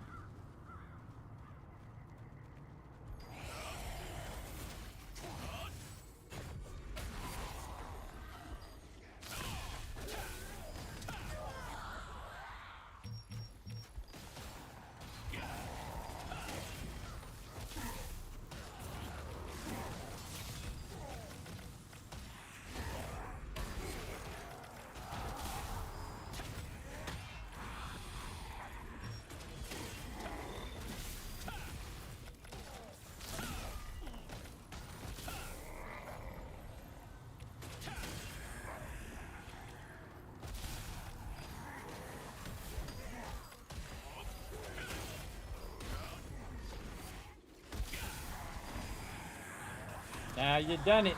You get the fireball. Boom.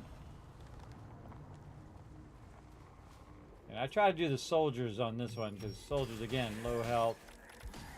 Lower health than the hunter. Oh, obliterated that one.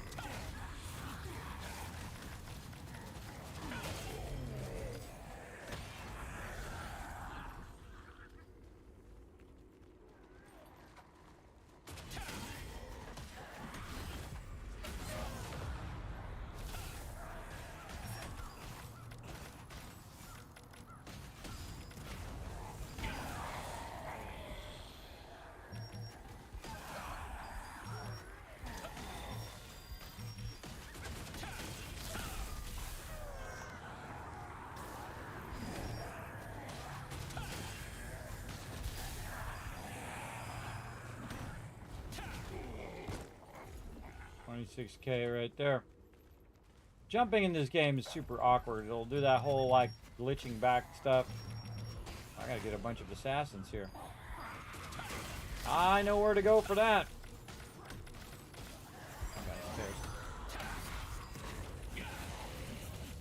Those I switch targets when he gets low because I'll just AoE them both down at the same time. Especially if you're about to do like a channeling skill or something like that. You want to change to the one that has the highest health. And a lot of these soldiers. Again, I didn't look at what how many of each of them I had to do to get the bag, but doesn't matter. As many as you got to do to get them bags is a shot at some good loot.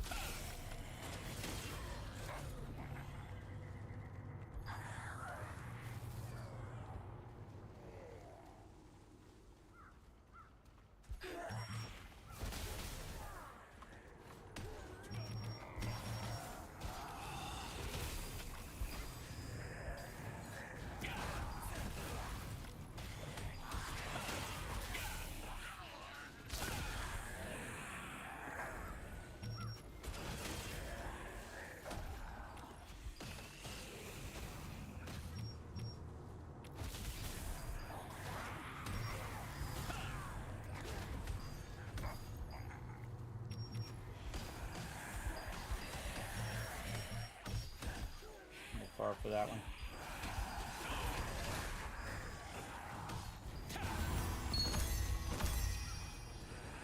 All right, done. And again. Off we go.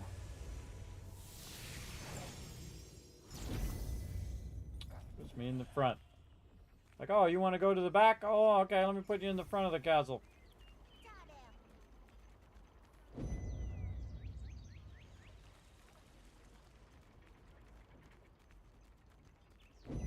Rinse and repeat. Get that sweet loot.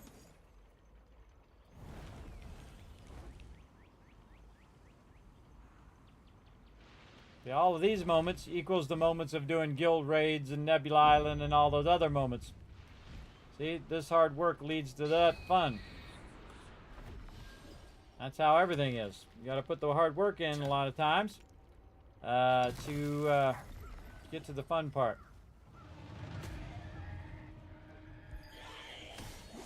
If I can get this before this guy stuns me. Stun him instead. Come on, pick up the thing, guy.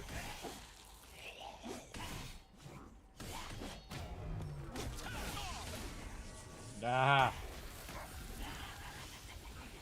Tried to stun them, but oh well. I could kill that mob, but I'm not going to waste my time. Yeah, I got a purple bag just for collecting 3 items on the ground. That was worth it.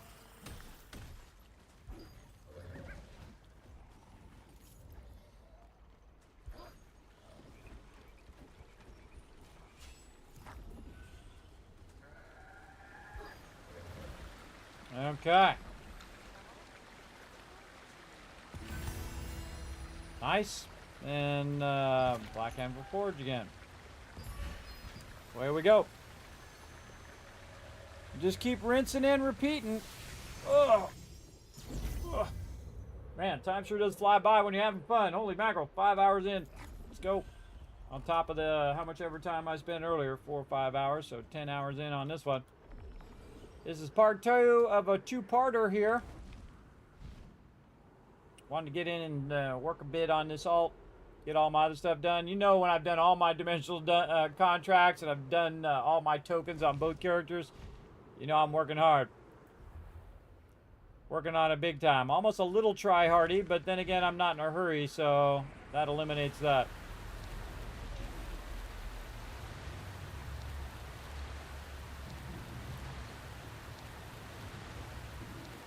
It's only try hard if you become an elitist jerk. Say, look how much better than I am. Oh my God, you suck. Let me tell you how much you suck and what you should be doing.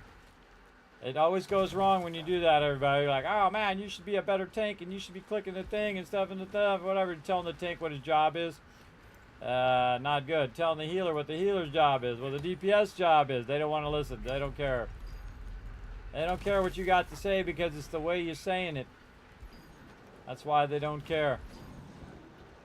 You always come off like an a-hole every time. Now, of course, me as the guild leader, it's different, everybody. I'm not telling them because I'm trying to be an elitist. I'm saying, look, you stand here, you click this, you hit that. Trying to train them. There's a difference. Being a smart aleck jerk is one way, and then actually being respectful and saying, look, make sure to be blocking your incoming damage, right? That's something they do. And if they don't block it, that's okay too. They're practicing. You know, they're learning. It's okay. But, you know, you want to at least help them learn some of the mechanics so they don't get frustrated. That's the real important part.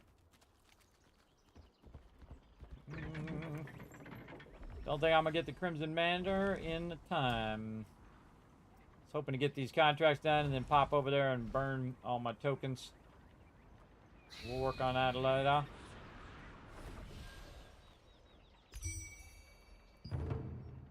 Oof, more bags, man. We're rocking the bags today. This one. Yeah, gatherables. Easy. Nope. Green one. Mutant dog. No. This one. Or this one. Better one. Better two. Better one. Better two. I'd say two. If you ever got glasses, everybody, you know what I'm talking about. Alright, gonna make me do the cat dog. Cat one, huh? You know what? I'm just gonna get some of these selectables at Crimson Manor. Good to mix it up a little bit. You're gonna make me do the cat. I don't want to do the cat. Oh, I get, that's it. On to the next ones. 3 more rounds of this. We got it done. We did 65 contracts. That's a lot of contracts, everybody. And a lot of cash, everybody. Again, like 6 million for this character. That's a lot of dollar bills and a lot of Abyss tokens and other things where I can get even more dollar bills. I'm doing that. Bench star tree going on. And this wild herb.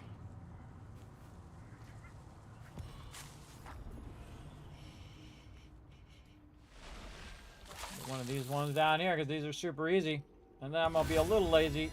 And I'm just going to bounce up here because that's where the bottle is. We click this. Oh, no, it's a Crimson Manor. Oh, okay, it's not the Burkett Manor. Crimson Manor. Even easier. Oh, yeah, look at that. We've got 4 quests together. All 4 of the quests. You can actually, and again, puts me the furthest away as it possibly can. You can actually get all 5 in the same area if you want. And then it's really easy, especially if they're overlapping. Like you have 3 of them to kill mutant dogs. Boom, you're styling. And again, if I don't need to fly all the way to the bottle, I just go over here to this one because it's faster. Don't have to wait for the lift. Same thing as we did before. We'll fly over here, look for some resources, some moonstone. Get that first.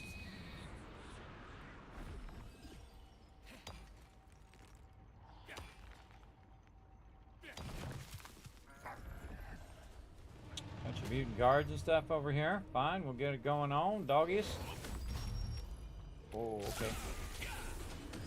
Still got stuck there. Wipe some of these out.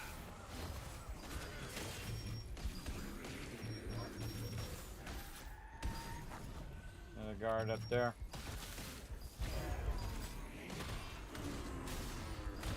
Yeah, and it does that automatically, by the way, when I block. It does that little whirling attack. Little guillotine, I think it's what it's called.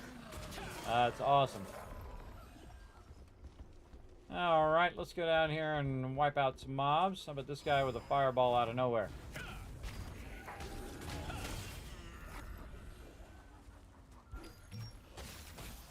This one, more guards there. Dog, guard. And stun them before they stun me.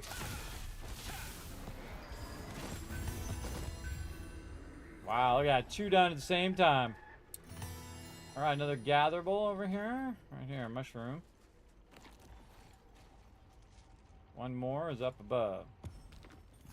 Take the stairs then.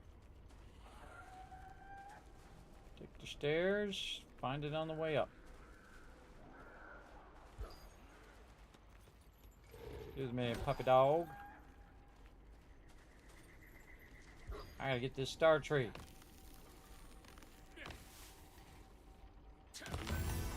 Told you those ones were easy.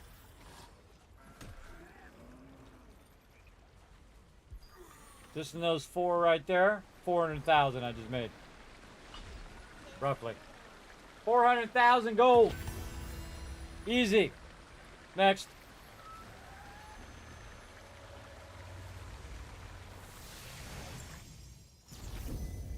$400,000 goldy gold. Over here.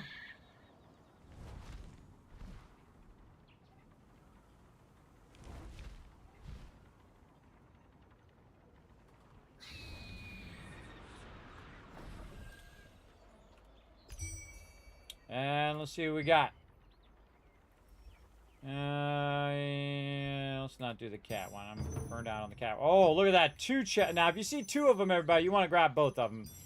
Again, you're trying to get as many of those as you can. To try to get some loot, or to merge it in, or to put in the material transformation, or in the lithograph book. I'm going to say that one. And what do we got here? This one. Alright. Again, told you I got lots of resistance to repetition. Again, because it benefits a lot down the road. That's what should keep you going on these. Saying, man, I'm going to get a lot of loot from this one. And you sure are. We haven't even looked at the loot yet. Look at all these guys in a row. Nice. Alright, let's group it up. Right over here on this assassin guy.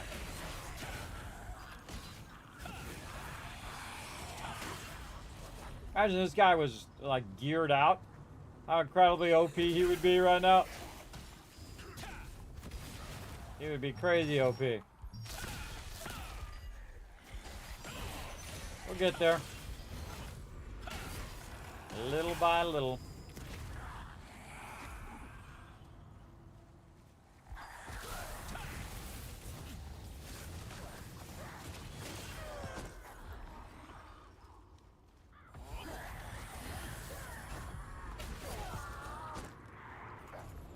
$30,000 damage there.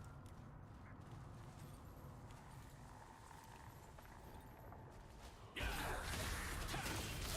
love that whole leaping thing where you leap into battle. Alright, I killed all the mobs I need from over there. We need to go over here and defeat Studi. Now look at that, it's actually 2 of the same thing. This one's collect the roots and this one's kill so many. So again, you're getting 2 quests done at the same time. I'm all about that. All about my skills actually working too would be nice.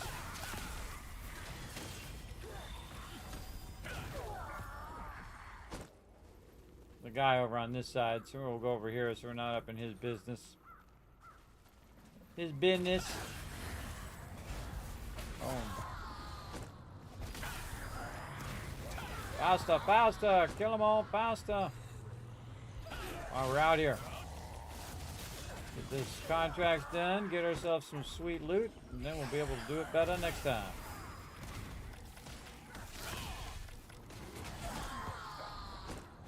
Alright.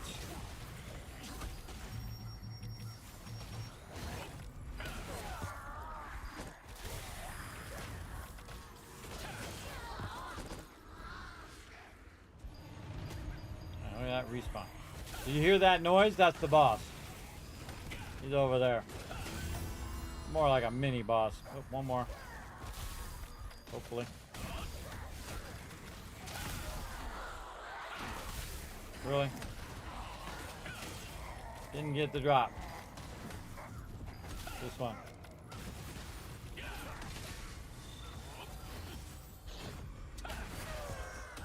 What's up, boss?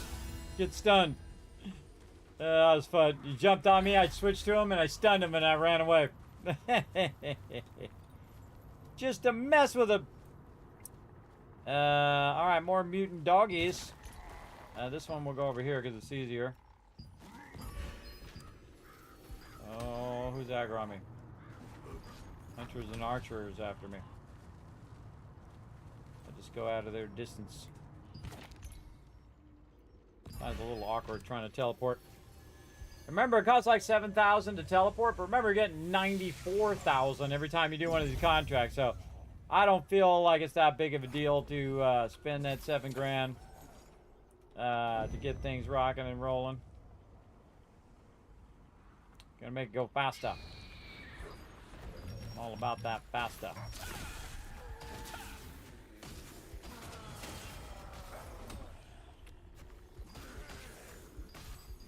Look at this. Oop.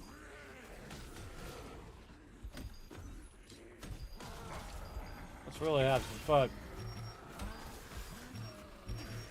Yeah, I mean, we can get going.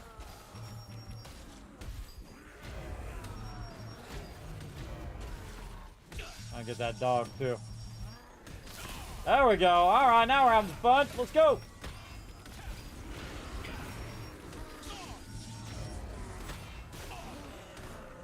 Oh, I had that block in there. Sadly, not enough stamina.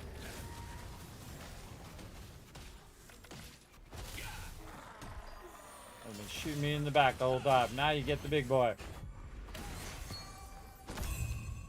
One of the greatest things about this game, too, is you don't have to pick up your loot, everybody. Your little Animote goes around, picks it up for you. It's not like in other games like Fallout where you loot the corpses and all of that. They just drop it on the ground. Your little Animote will run over there and grab it and carry it around for you. I don't know if I need this many, but we'll grab a whole bunch of these.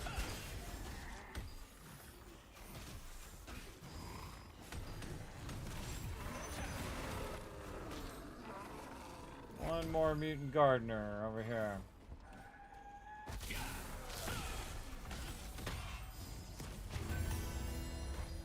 That one done.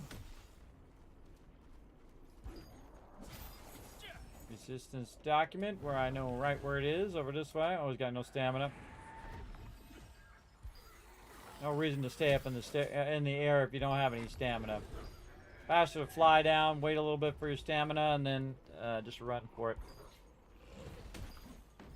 I could let it run up even more, but I just let it run to a point and then go, and then run to a point, and so on. Much easier. I'm building up stamina, so I can pull myself up like this.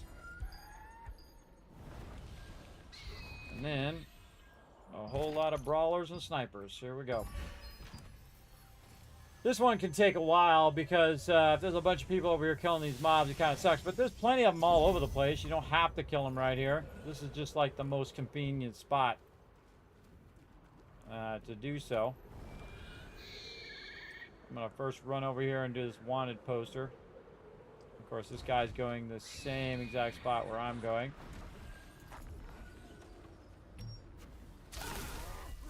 As always.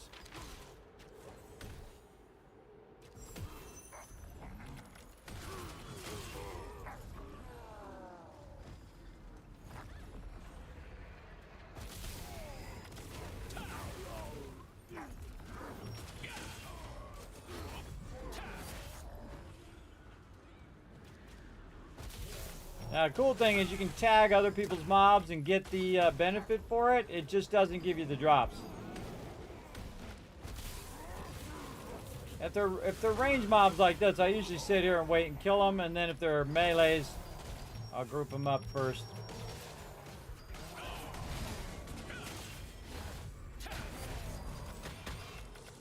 Yeah, I don't bother to kill mobs I don't need unless they just happen to be right there.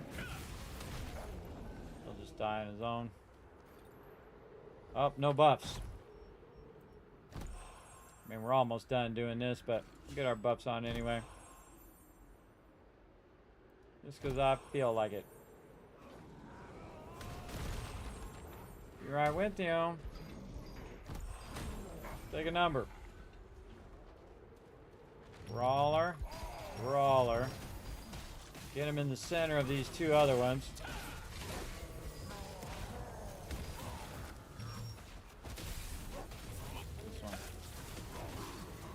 About that one over there, and then I can work on these two. Toast. There's too many peeps over there, but just come over here, or you can fly down to other zone. You don't have to worry about it, them being right next to you the whole time while you're trying to shoot mobs. Tagging all the mobs.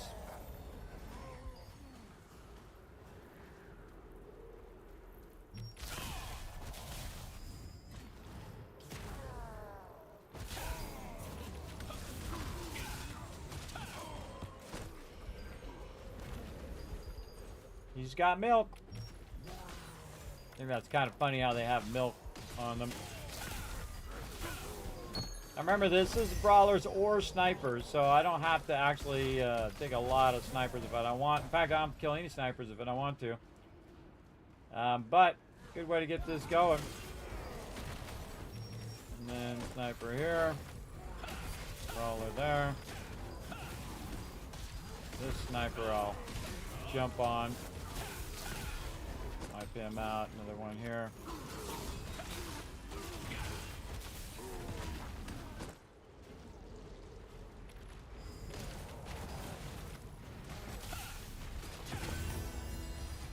Done. Another 5 done in no time at all. All right, I think we got one more round. Look at us go, everybody. We're crushing it.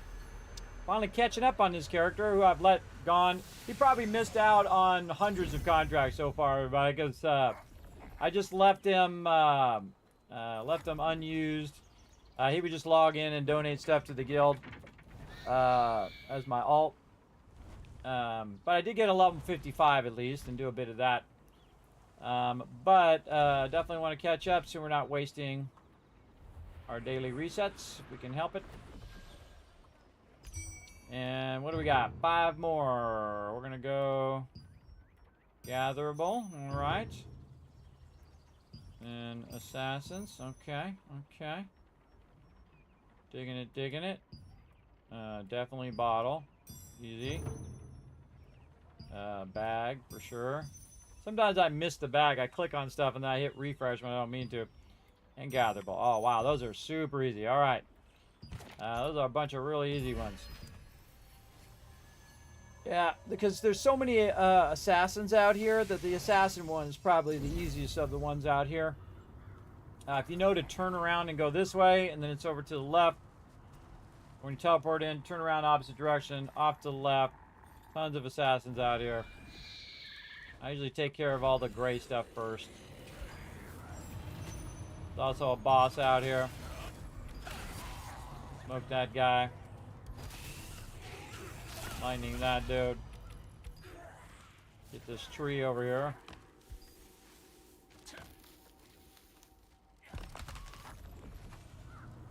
Couple assassins over here. A lot more assassins on the other side, but these guys are here, so I might as well.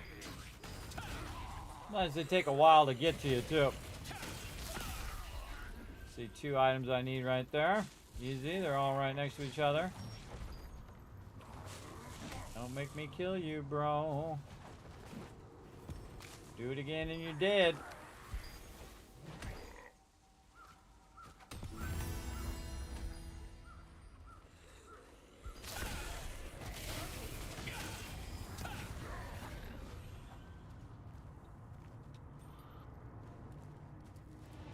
Bunch more. This guy, that guy. This one, that one. The one over there. Get them all together.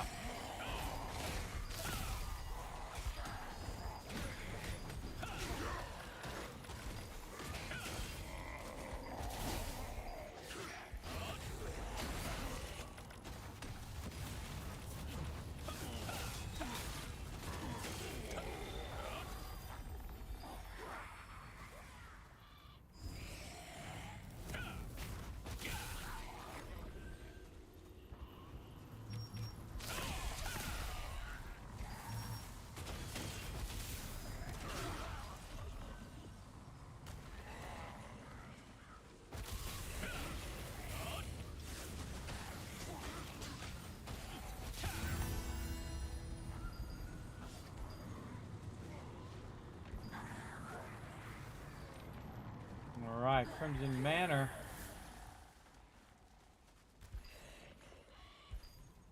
Over here. Where we go? Yeah, the triple quest. Can I get out of here before he gets me? Oh, you interrupt me at the last second, you little suckers. Alright, now you die. You chose death. Yeah, these are awesome. These are the three that are right next to each other that we've been doing this whole time. I love it when I get these three lined up. Get over here and get her done. 65 contracts. How long has this taken us? I don't know. A while. It's taken us a while, but it's been fun. It went by fast for me. I don't know about you guys. It went by like that to me. 'Cause I'm having fun.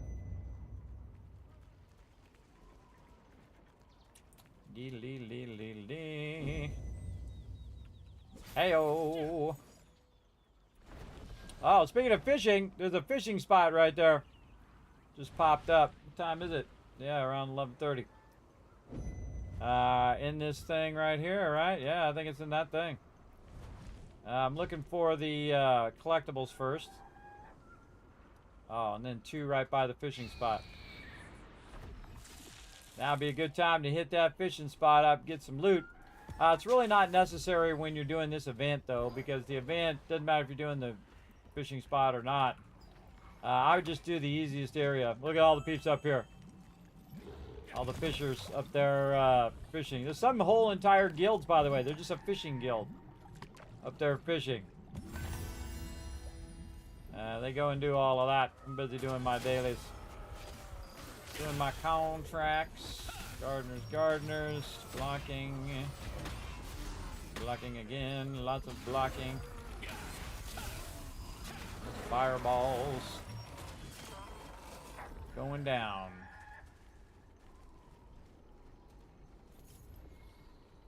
Wipe out some more peeps on the way. We got the dog. We got another dog over here. Locked. We're gonna get this guy. We got the boss up here. I might as well get that guy too. Let's party. Everybody down here. There we go.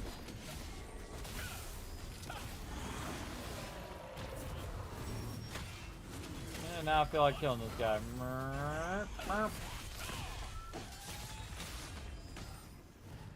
Knocking him down. Lock. Oh, it didn't do my spin attack.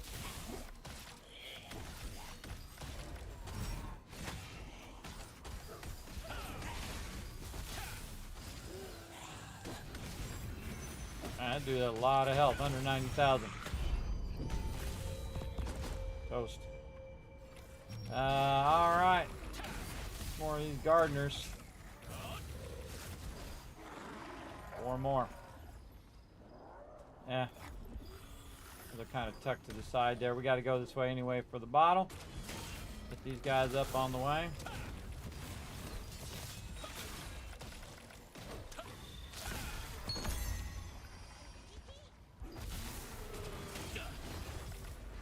Dog pushed me there. 2 more.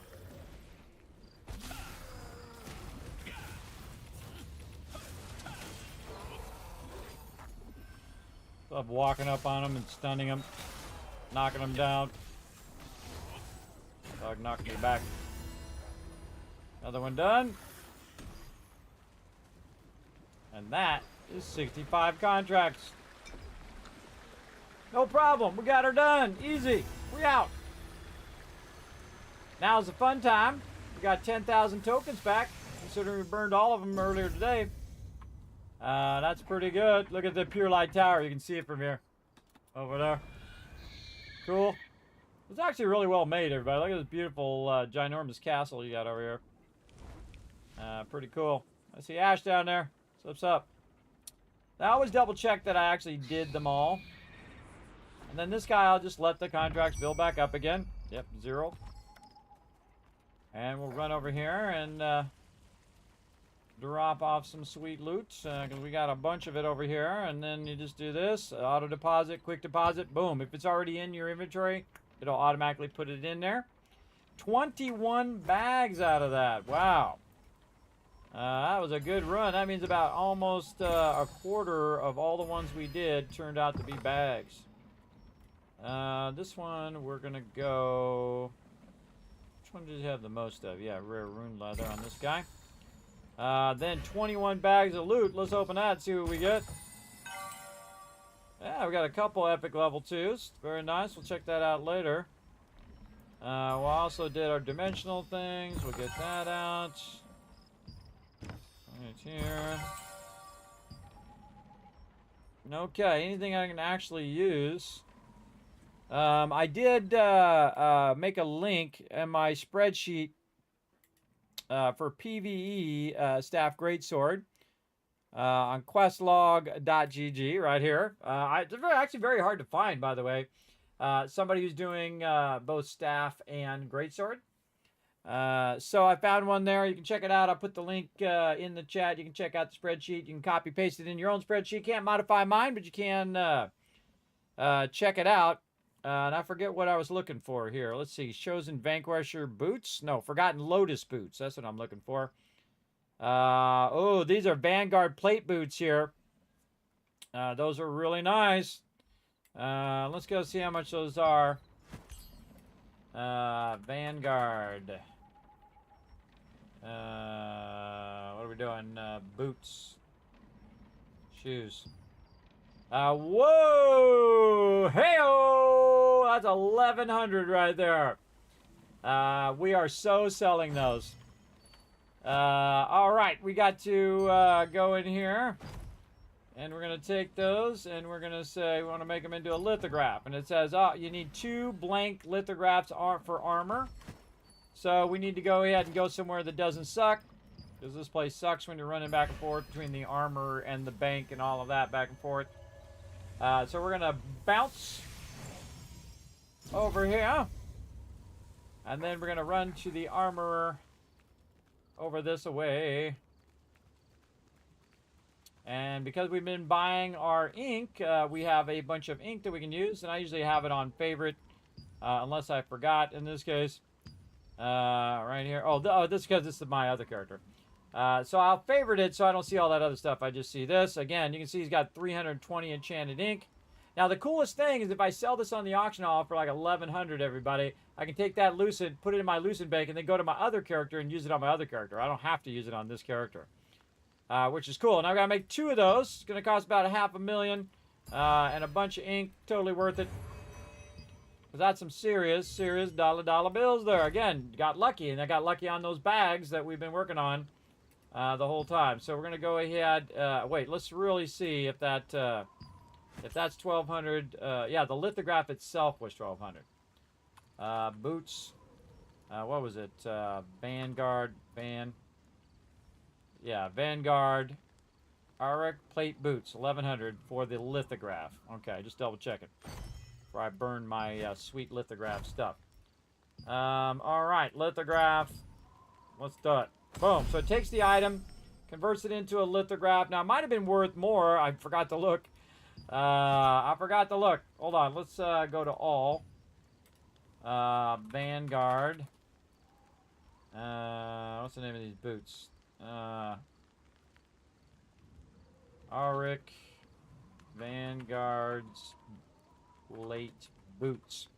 All right, so I could have looked at the thing. If it had max health or ranged endurance, it was actually worth more than the item. I didn't see what it was. It was probably ranged evasion.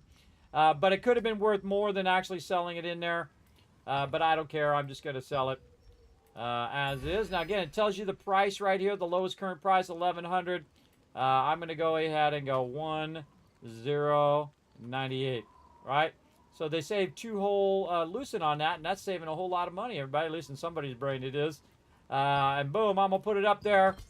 We're going to get 1,000 of that. We're going to throw it up there. We'll be over 10,000 lucid again. Very nice. We'll see if somebody buys it. Sometimes they don't buy it. Sometimes it doesn't sell. Wow, look at all these things we got. We can put in the litho. This character usually prioritizes the litho. So if I get something in the lithograph, I throw it in there first. I don't even usually look at what it is most of the time, unless it's something that it's like a tier 2 item. That might be worth something, as you saw. Yeah, look at this guy go, man. He's getting some loot there. Throw that in the litho. Okay, now we can also go in, check our equipment, see if we got anything we can trade out our equipment. We got this one, might have mana regen in it. Only 10% chance. We're not going to use our blessing. We're going to add to the blessing most likely.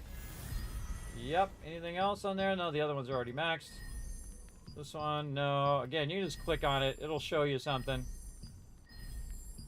If there's anything. Oh, right here. There we go. Shadow Harvester grips. 100% chance going in there. Let's get ourselves some more mana regen. Nice. And then, oh my god, that one's done. That one's maxed out. Sweet. That's just a level 1, by the way. Some of these are level 1s, and I got a couple level 2s. Again, you just want to click on it one time, and then merge those in. Like so. Where are we at? This one? No. Any rings? No rings there.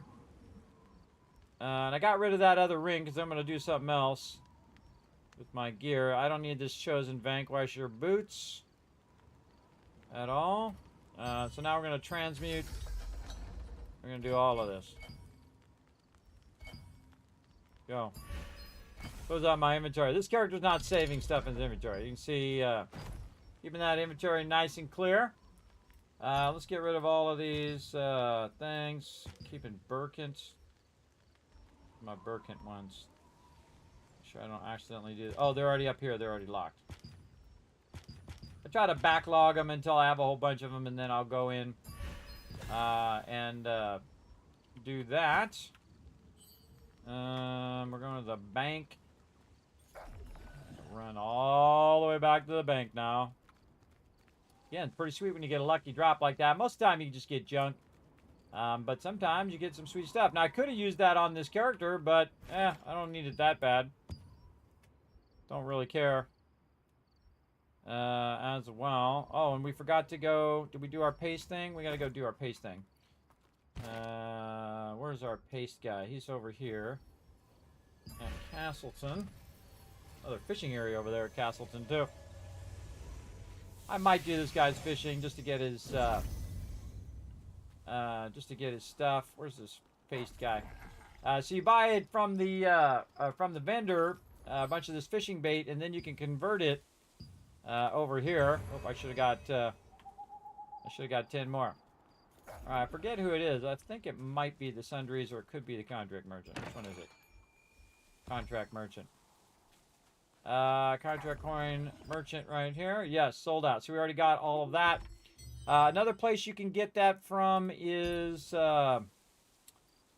one of these. Is it this one or is it the other one? I think it's the other one. The actual shop using ornate coins. And make sure you don't buy too many of these, everybody, because this is like 100 of these. It's a lot. So when you open it, I made this mistake. I bought a bunch of these and then realized I bought like 5,000 of them. Where I didn't need that much. It was way too much. So buy them one at a time. I'll end up with 5,000. There we go. I can buy 5 more. All right. Really? Huh. Okay. I thought I opened it up. Maybe. Oh, okay. Well, apparently I got as much as I was going to get there. Get some more.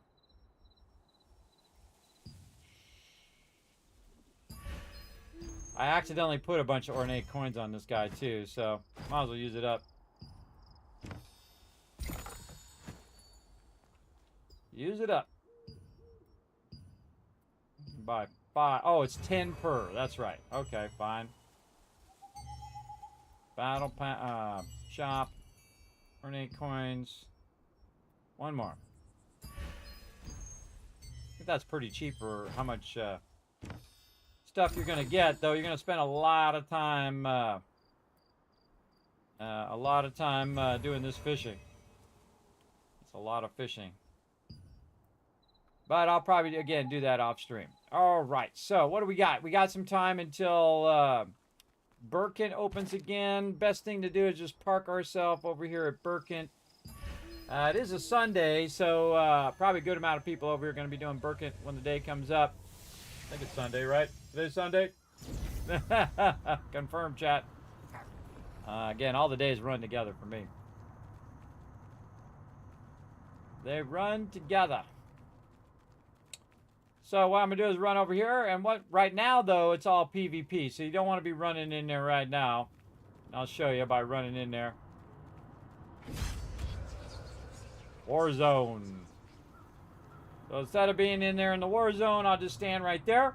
We'll take a bit of a break. When we come back, we'll try to get into a group for Birkin and try to burn 12 or 10,000 tokens in record time. We'll see. Sometimes it's hard to get a group. Depends on how many people are really doing Birkin today. So we'll see. So we'll go ahead and start some words on stream up for you guys right there, and back in just a bit.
Saw you guys doing the puzzle there. Let's see, try to earn you guys some kids caps. You get every one of these words. I'm gonna give you 5,000 caps right now to everybody in the chat. I'm gonna try to help you out while we're at it.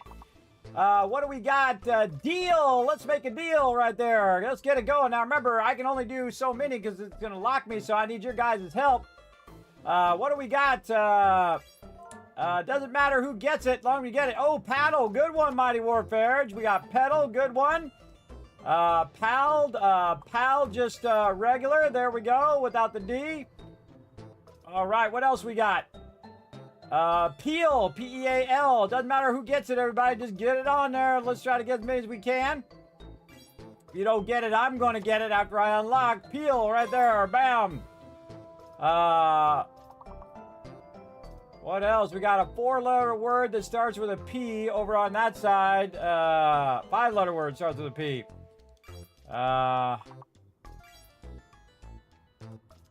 Plead.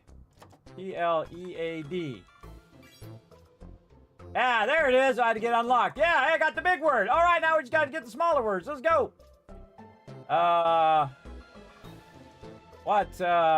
Plaid. Lead. There's one. Already got it. You already got it. All right, nice. These are D words here, everybody. D's are A words. Remember, it's all alphabetical. That one over there, I bet you it's a P word. Pald. P-E-L-D. P-E-A-L. P-E-A-D. Apparently not. These have got to be D words here. D-A-L-P. D-E-L-E. I don't know. D-A-P-E. Dape. D-A-L-E. Dale! Ah, I got one at the end there. That was just luck, everybody. Luck right there. All right, put a 1 in the chat if you can't see and hear me as well. I'm going to give you a whole bunch of kids caps for crushing it right there. Nice job, everybody. Nice job working together.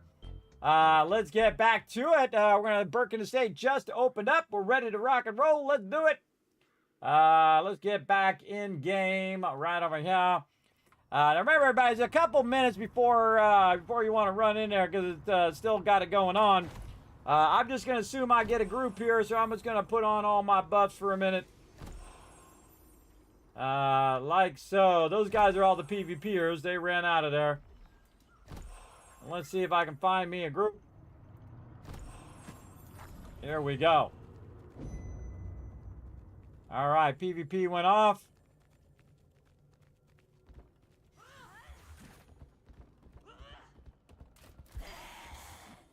Nobody in here. Bummer.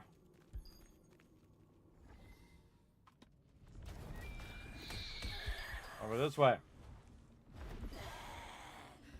Prepared for the future. Oh, K-Man Mox coming with 100 biddies. Thank you, K-Man Mox, for showing the love. I don't see anybody in here starting a group. So we can kind of run around a little bit, see who we can find. Now, I did find a really good spot, everybody. If you do want to solo Burkent, there's a good spot right here on the stairs. Because you can run up these stairs, it's going to run most of these mobs off. And they'll reset. Then you can try to get the one that's left. Mister, get up here. Just take them out one at a time if you got to. Take a lot longer this way. Yeah, wait for somebody to start up a group here.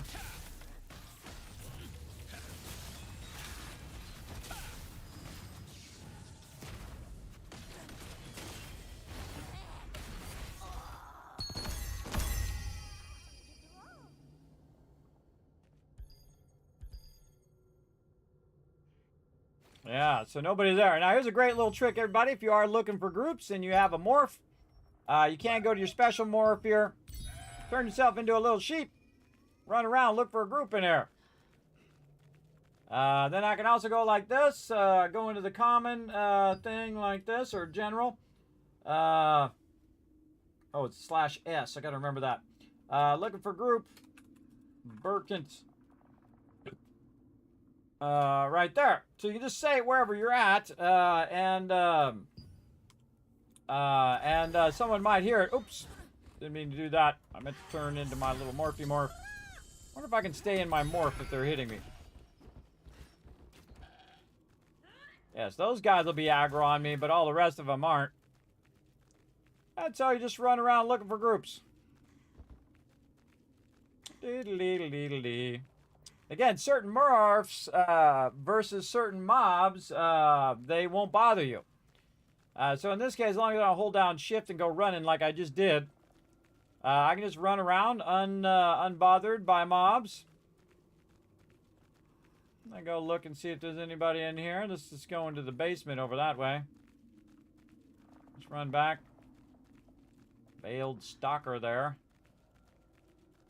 There's a night master there.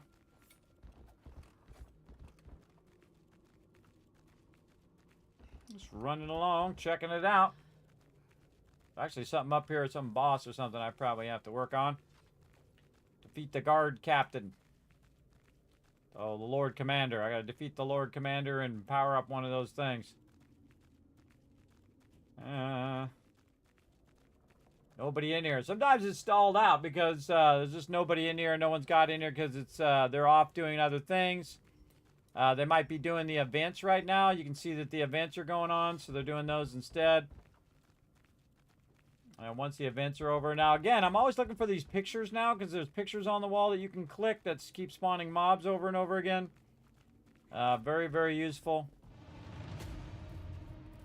Oh, I hear a boss.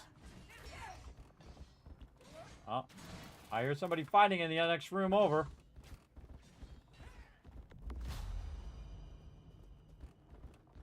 Somebody over there.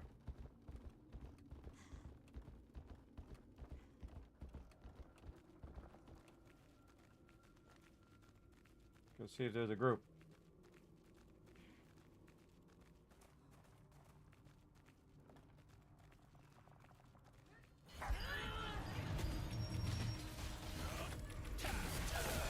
Come in at the end, get my story done.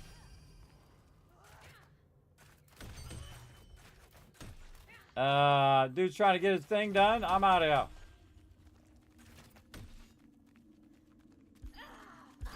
Yeah, I actually got my story done from that. Nobody in here. Go look up this way. Again, just run up the stairs. Go break aggro. I think I must have been over there working that guy for a while. Morph. Meh. Alright, and again, here's another one I found that there's a picture on the wall. You can grab all these mobs. You can probably work the center of this as well. Just grab all these mobs and pull them in. Probably line aside them around the corners too. And again, just when it seems like it's going to be a dead end, by the way. Little weapon holder there. There's a little thing around the way, like this.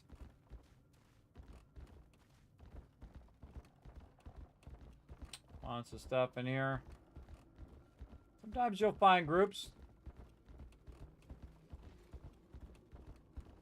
There's so much room in here, too, to grab just an absolute ton of mobs and just keep pulling them in.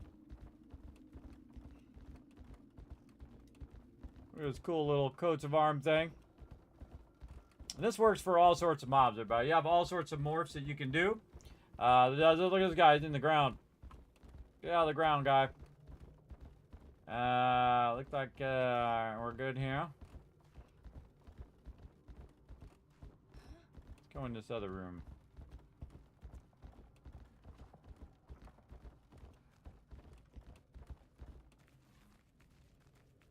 Why don't you just go and explore? Oh, this is the one that leads outside. A lot of mobs in here.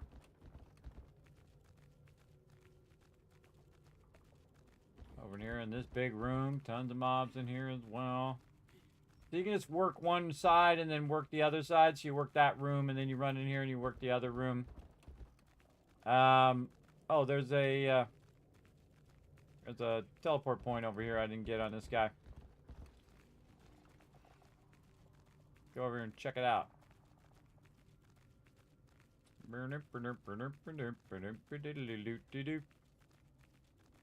Right there, or is it down below? Might be underneath in a lower basement level. No, it's right there.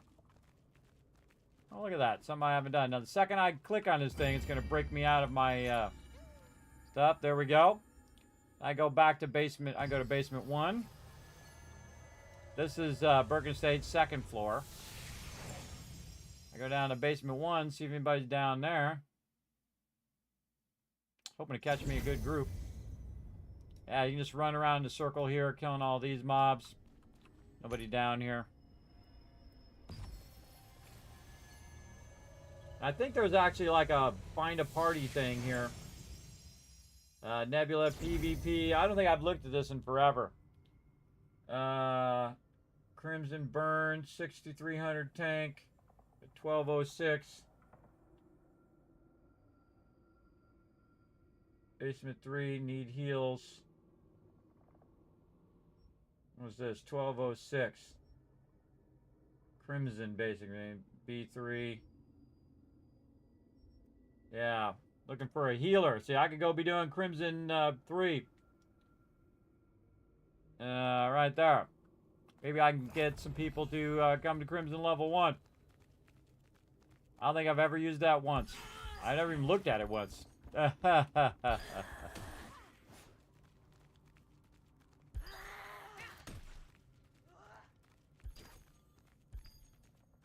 See if I can get a group together. First, I'm gonna wipe this person out. Where you going? Get back. Get back over here.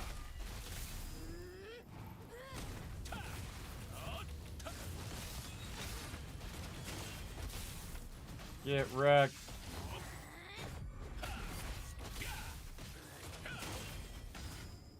This mob's got a lot of health. 139,000. Still got wrecked though. Alright, let's try it. Looking for members. Bird Kent. First floor. What is this called? Token burn. Yeah, token burn. Here, I should put my party information in now first.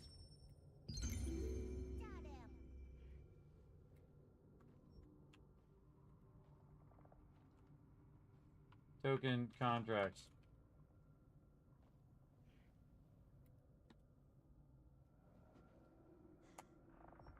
All right. I don't know if anybody even looks at that thing. Let's find out.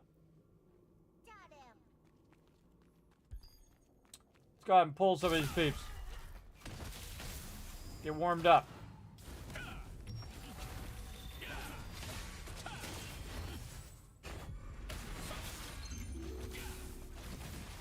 Oh, here we go.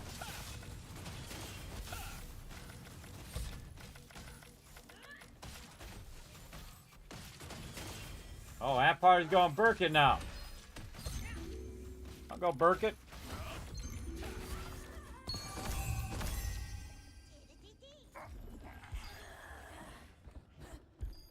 That's coming in. Where are they going?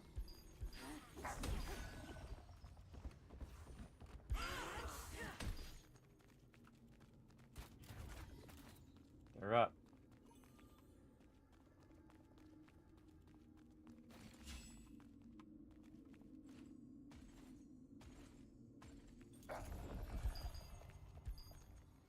Where are we going? Level 2.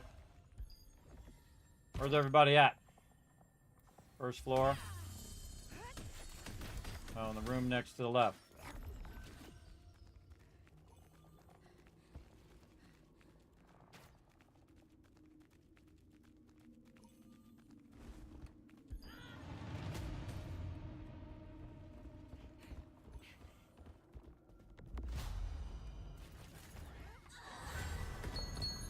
Look at that, I didn't even hit anything. Didn't even hit anything, I just got all that loot. Let's go! Hey, that thing works. Awesome. Let's go.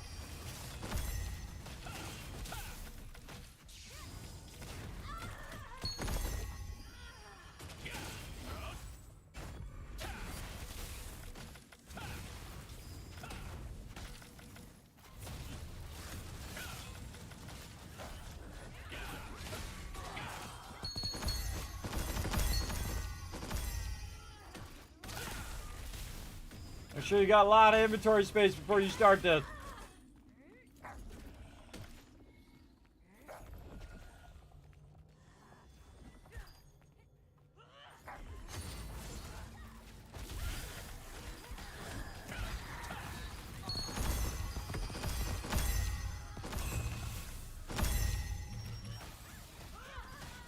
I don't care if I have the group or if they have the group.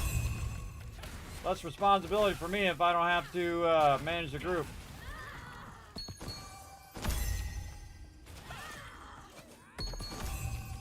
Are we pulling the commander?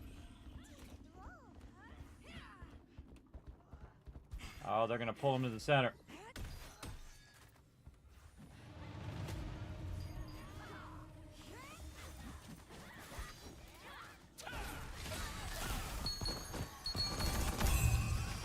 Holy mackerel, the DPS of these guys. That's a lot of DPS. Could be doing that other room though.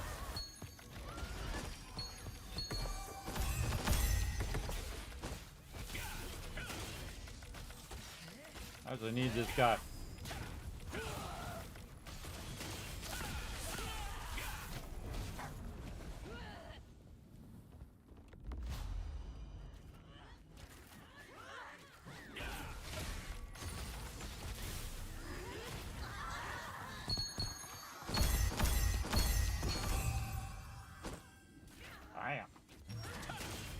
Bam. Ah, look, and they got a thing there too.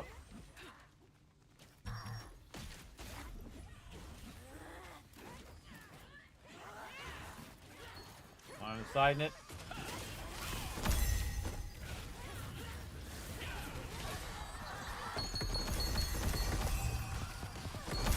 Holy mackerel, now that's a group, bro.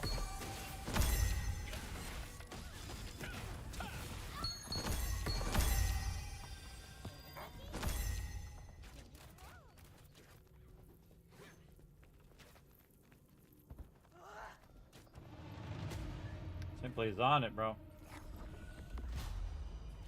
Line of sighting him. Ah, see, you're learning something new every time, everybody. Look, he's line of sighting all those mobs right around the corners so that they're not way off on the side. This is actually a better spot than that other spot. If you can line of sight him like that. Then he's going to pull that whole other side, and then there's a painting around here somewhere we can click on. He's going to pull this side. Try to avoid getting the Lord Commander. He's going to line of sight him right here. Pull all those in. AoE those suckers down.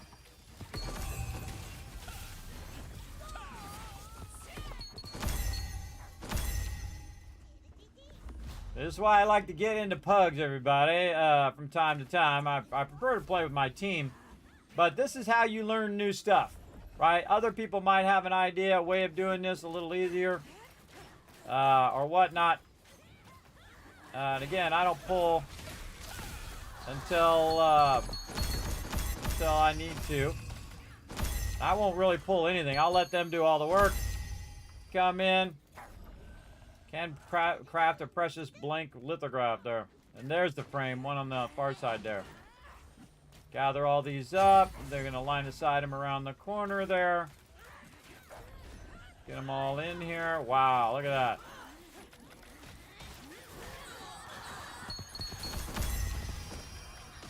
Pull them all up.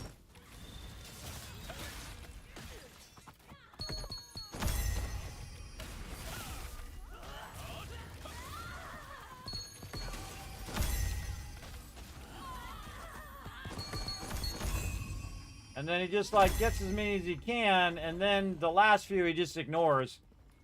And he's just grabbing more to keep the momentum going. Line of sights him around the thing here. You can see that they've done this before.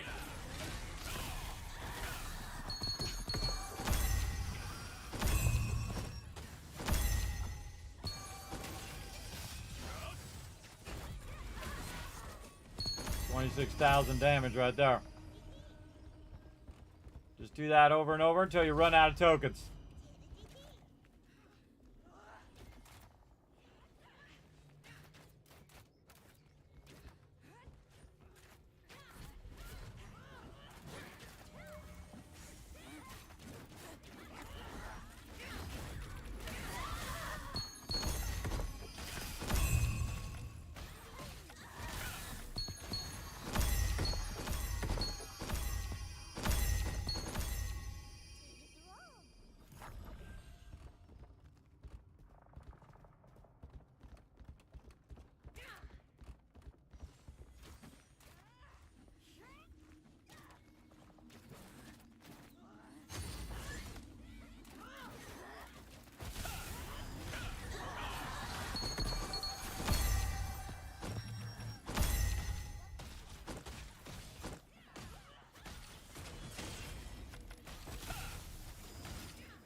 Bam!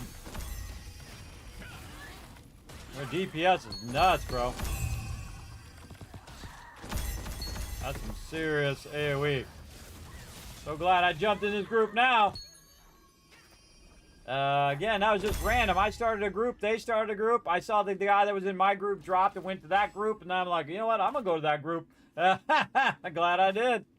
But now look at this, everybody. Again, this is great because you can just kite them in over here. I kind of feel like the other one has more mobs, but these guys are killing them so fast.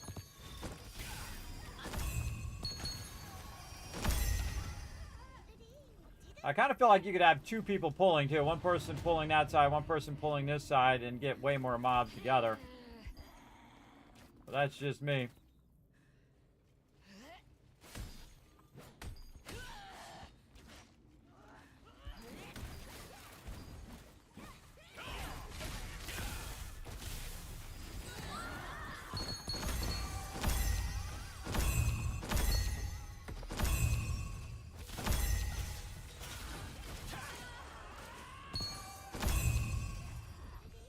I'm already burnt 6,000 tokens. Remember, I got my token food on, too. So, that means I'm using my efficiency food right now. This is a really good trick, because look, you're pulling it from both sides.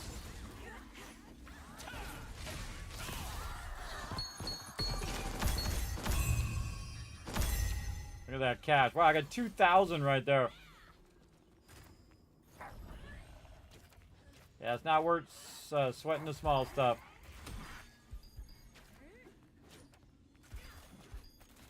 I'll drag it right back to there. I'll wait till it gets there. I'm gonna go try to get this guy there. Stun him so he doesn't do nothing. Got my mastery level up as well.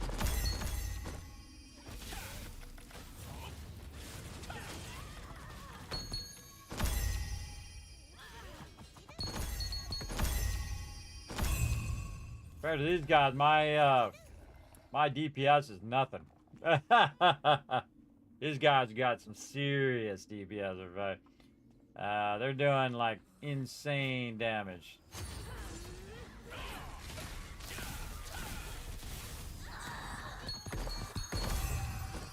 I'm just going along for the ride.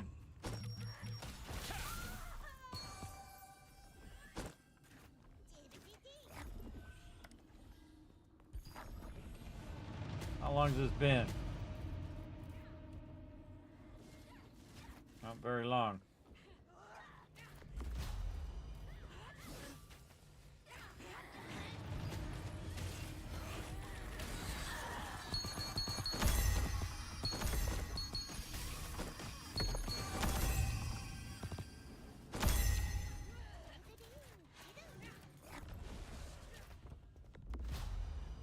Well, now we know how to burn these tokens even faster. Imagine if I have one person on this side, pull into the center, and the other side, pull into the center. Man. Forget about it.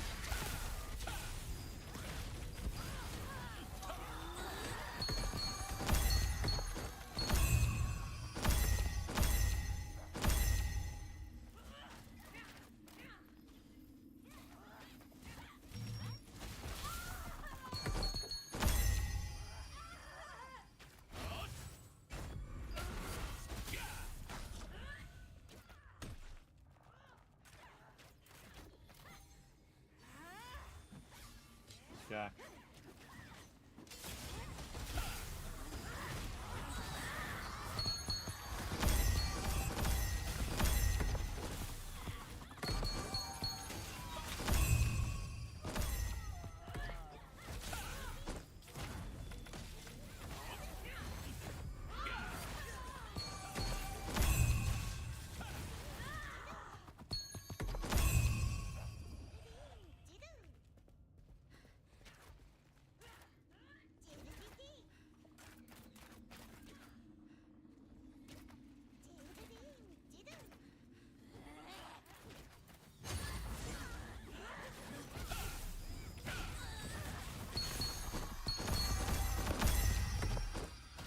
Oh, Vanquisher boots there.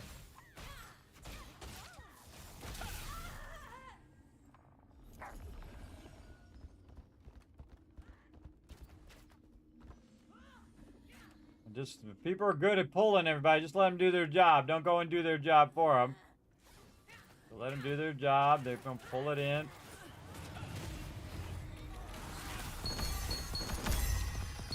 That will be out of tokens in like 5 more minutes, bro. Definitely want to have that weapon and Abyssal Contract Mastery on, though. For this. Again, you're optimizing your stuff here. Let's see if they put the guild thing on. Not on right now. It would be awesome if it was on.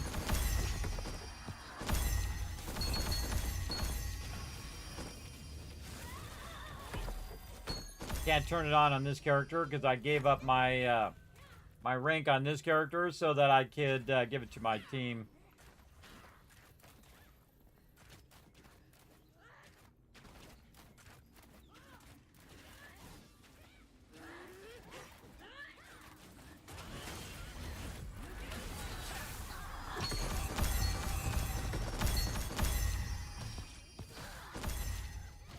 Select that Night Master so I can stun him.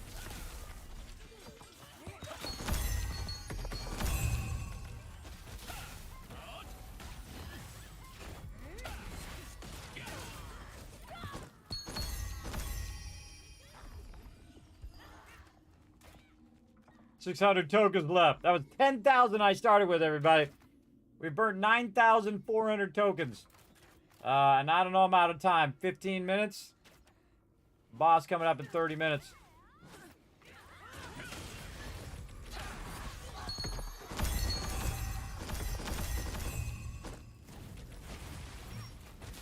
That was like 1,900 Solium right there.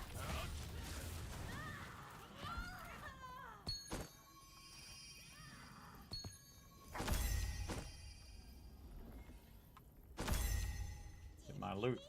Check and see where I'm at. 98 is 160. Plenty of room. Plenty of room. One more round. I think I'm gonna run out of tokens. Probably this group right here. You're gonna pull them over.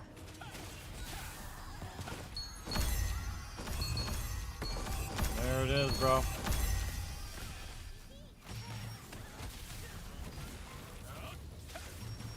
Am I hitting the wrong deck?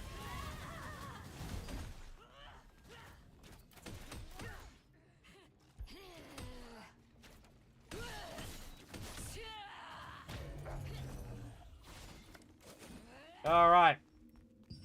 Right there. I'm out. Wow, that's right off the entrance on the left side there. There's nobody on the other side, but that's a really good spot.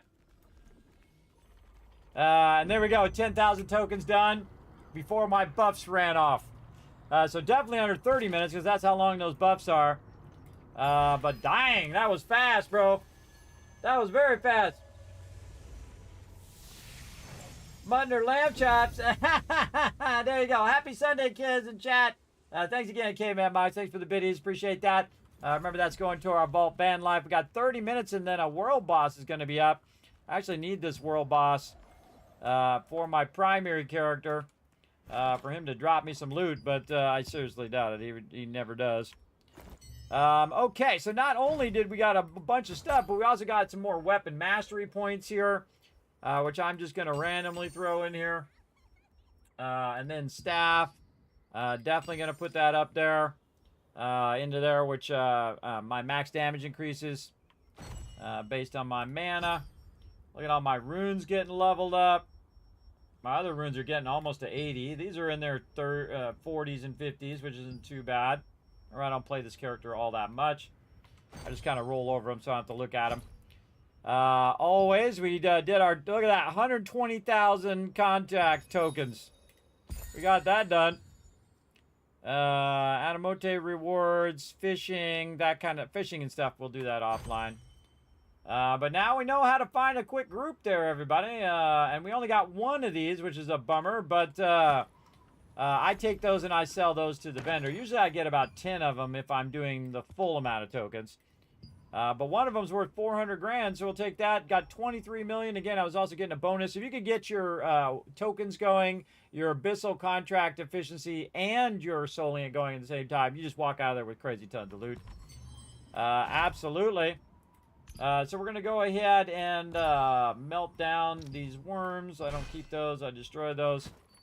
And then we're going to open up some more of our artifacts here. Wow, we're getting way off screen. There we go. And random stuff there. Bunch of artifacts there, which I probably... Oh, I can't open all of those. Awesome. Then we also have some unlock stones and some other stuff over here. We'll drop those in there. And then we have a bunch of gear. We have Chosen Vanquisher's boots. I don't think that's what I'm looking for. I am looking for Forgotten Lotus boots. We also got Heroic Blade if you're a tank. These are all just epics. Blues, level 2, which are rares, level 2, level 1s.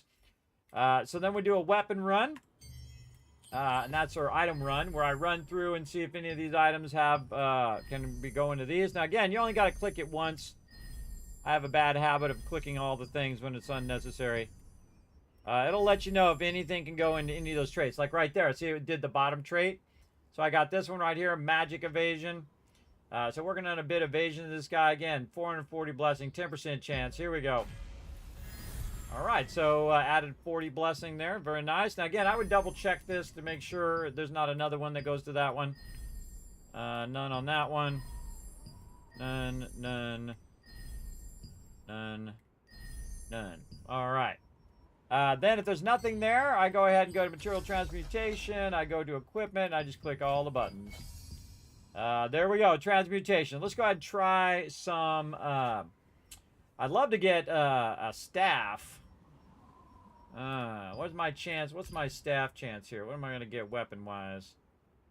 Can I actually get the other staff? No, see, I'm not going to even get even the staff that I'm looking for.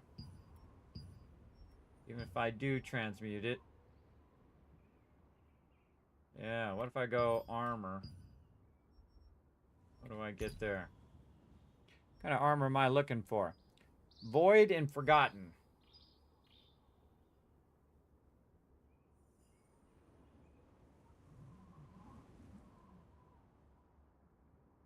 There's Void Mask. Yeah, Void Stalker Overcoat. All right, right there. Well, if we have a chance for that, then we're going to go for it. I'm not going to get it because I have terrible RNG, but here we go. 1.5 million. Vanquisher's Vistage, which is actually not the thing that I need. Thank you for a useless item, which I'm just going to take and put right back in there again. Like so. Now, if I could have put in the lithograph, I would have put in the lithograph, but since I couldn't, oh well. And that's all that gear I got. Got a couple that I could use for blessing. All the rest out of there, and all the rest in my inventory there. And there we go. Wonder how many tokens this guy's got. Let's go check and see his tokens and see if he can just get something over here. Let's see what he can get. What can we make on this guy? Where did he go? Over there. Going blind. All right, armor. We want to make some armor. Can we make this armor over here? Void Stalker's Overcoat. No. Oh, yeah, right here. We need 160 loyalty coins. Yeah, so we can make that. Awesome.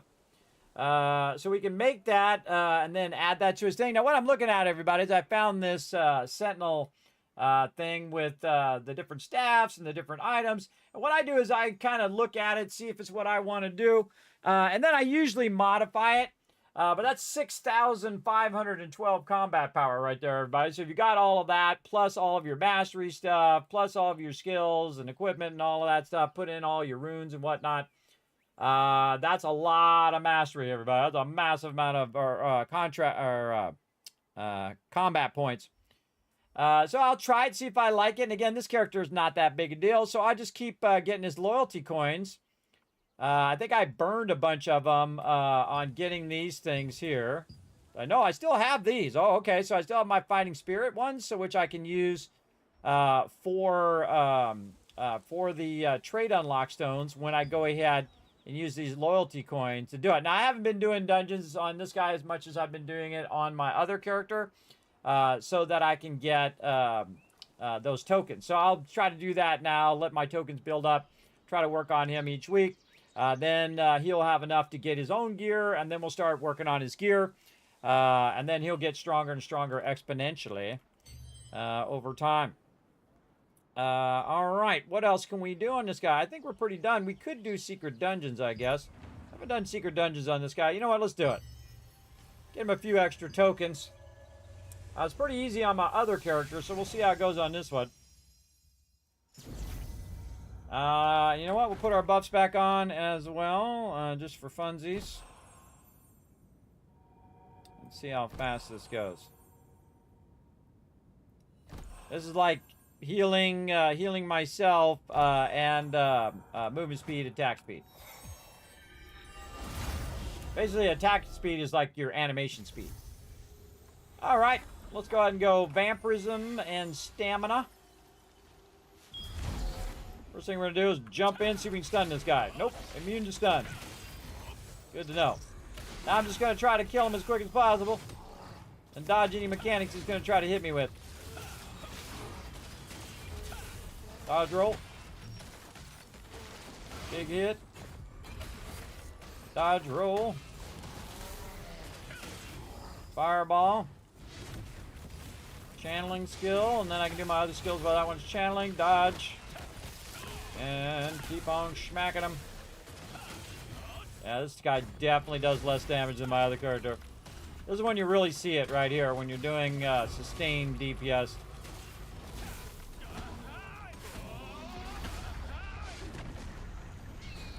Okay. My other character would have had him dead already, by the way. He would have already been gone. I already did my 3 on this, on my other character. This guy was toast within a few seconds. Well, it tells you we can kill him. That's what you really want to know. Can you kill him on this character or not? This character's not very built out, not even close to my other character. But it's still pretty strong. Vampirism and stamina. And let's see if we can stun this guy. Immune to stun. Waste 2 of my skills. Oh god, he doesn't have a lot of health. He was getting smoked. Later, sucker. Alright, that guy got owned. Oh, I forget to get my extra buff. Stun this guy. Immune to stun. Get him with the melees first. Build up the range. Boost my speed. I tried to dodge roll. Dodge roll into him instead of away from him. There we go.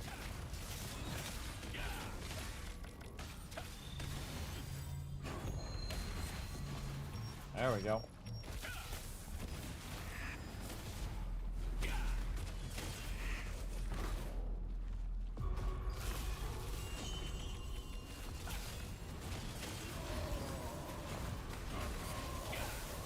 I love it when he summons mobs because I'm like the AoE master. So when he comes in here, I just AoE all of his stuff.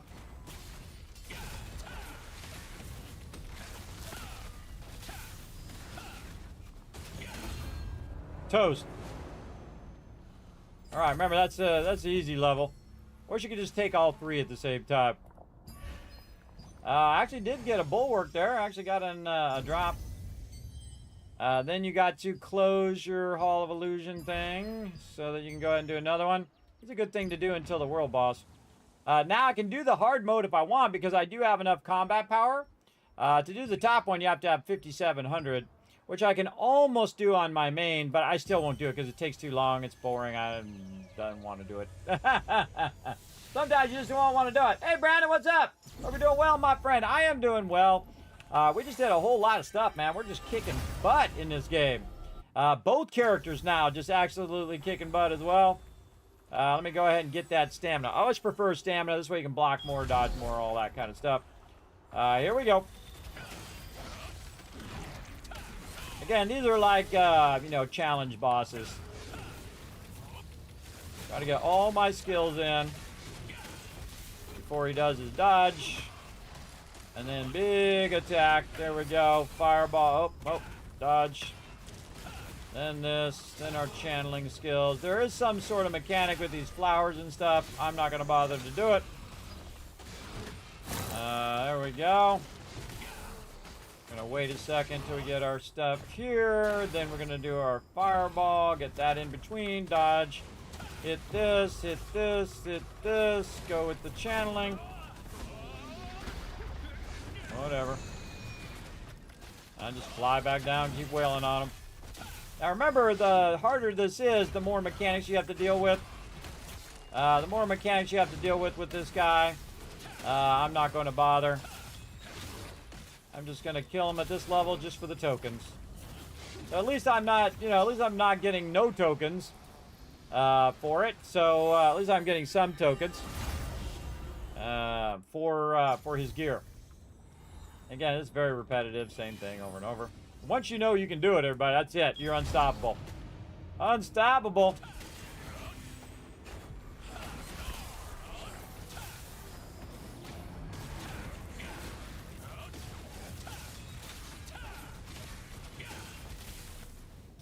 Melted that guy. Next.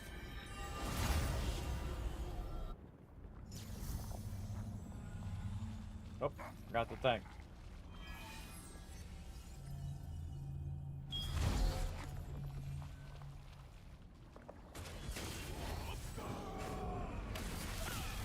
Yeah, get all your channeling skills in before the mechanics kick in.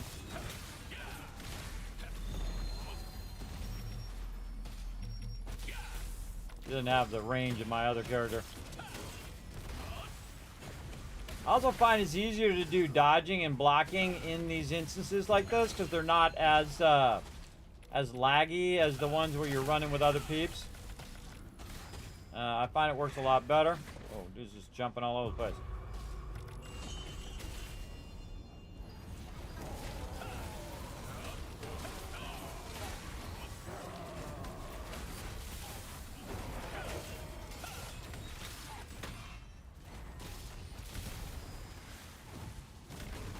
Yeah, one day this guy come in here and be doing a lot more damage than this. Again, see how that dodge roll actually worked there? Just channel him down, he's toast. Alright, what are we gonna get? Loyalty coins. Take them. We're out. This is probably the fastest one I've seen of these, which I really like, because then, you know, this is all you really want to do, everybody. You want to get in and get out and get it done. I don't spend 45, 50 minutes doing that because the mechanics are so tedious and the mob's just a bullet sponge. Totally not worth my time. Even if I did get some drops, it wouldn't be worth my time. I go grind Nebula Island and get more loot than this. I almost forget that every time. I just try to run in on the boss.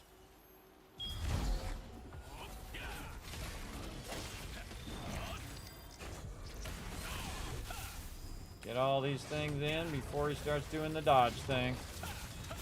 Alright, there we go. Dodge. Heavy attack. Dodge. Oh, dodge too early. Heavy attack. Channel. Normally a couple stuns there, but there it is. Again, after they do their mechanics, that's when you want to do your channeling.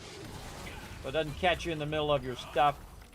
So, what the heck was that, man? All over the place. Oh, you had to keep moving.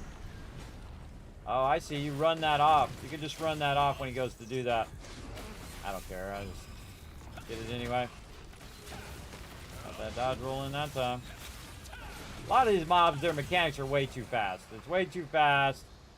And doesn't leave you any room to dodge. If the dodge doesn't work, man, you're screwed. So I feel like they should tune it so that the average player can do it, not the average super player who's been playing, you know, 20 hours a day every day.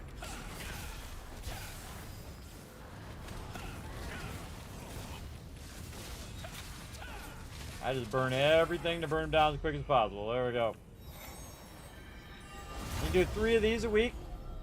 You do have, again, the higher level you do, the higher level, the more chance you have of getting that better gear. But I'm just about the loyalty tokens right now, because this character's just getting started on the update, where my other character's been doing it since the update came out. So we're just getting them going. We're going to try to gear him out with some serious DPS.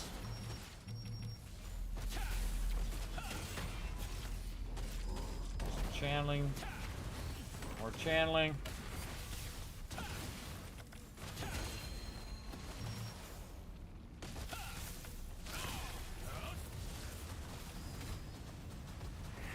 Oh, what the heck? Interrupted my channel there. 50%, he throws down.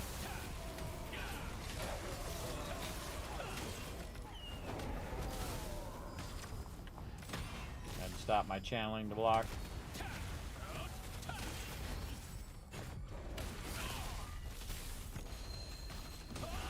Oh man, he dodge rolled forward instead of to the side, which is actually which way I pressed him.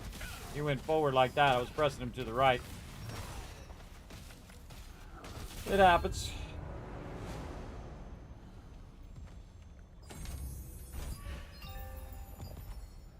All right, got those done for the week. More loyalty coins. I'm out. Now you don't need to close it down because I'm not going to be doing it again for right now.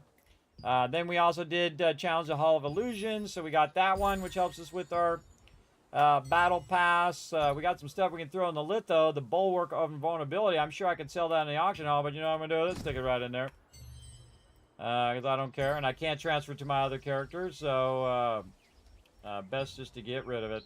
So it's not building up my space. Could have transmuted it as well, but don't worry, I'll get plenty of that over time. All right, we got that, and then we got more tokens. So now we are at 141 tokens. I forget how much it was, like 160 or something for the armor that we're looking for. What was it? I forgot what the name of it was. What was the name of it over here? Voidstalker overcoat. Right here. Yeah, 160. So we're about 20 away. So again, we got a couple lucky dungeon runs. We'll have that, and we'll probably get that chess piece going on. Now the thing about the chess piece, see, the chess piece is 160. If you go try to get a weapon, like if I was going to try to get a staff, say I don't know, gray eye staff here, that one's 400.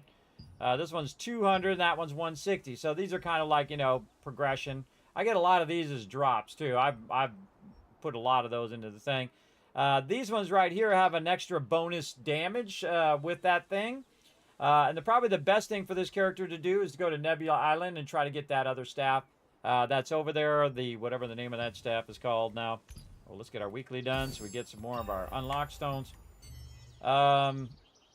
What is the name of that staff? Let's go see. Let's see. Weapons, staff.